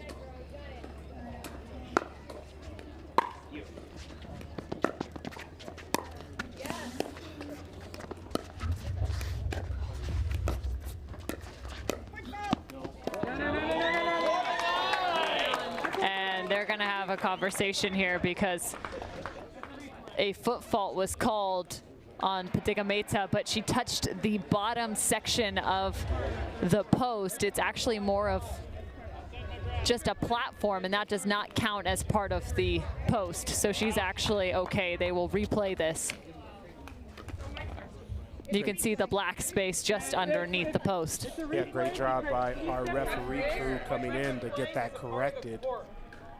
So that platform from Onisha Smith was just called part of the court, not part of the net. That's been universal consensus. That's correct. Are you guys calling timeout or can we play? Jim Ryan, again, informing us that is correct. It is not a fault, so it is a replay.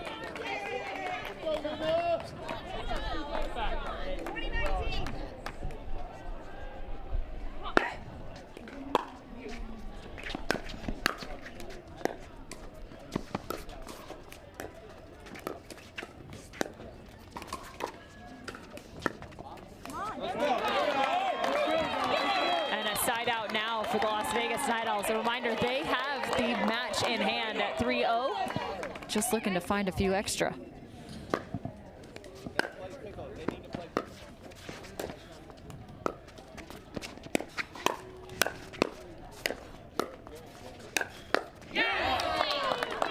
And another. Taking over here. I mean, great play. Just really imposing his will. Game point.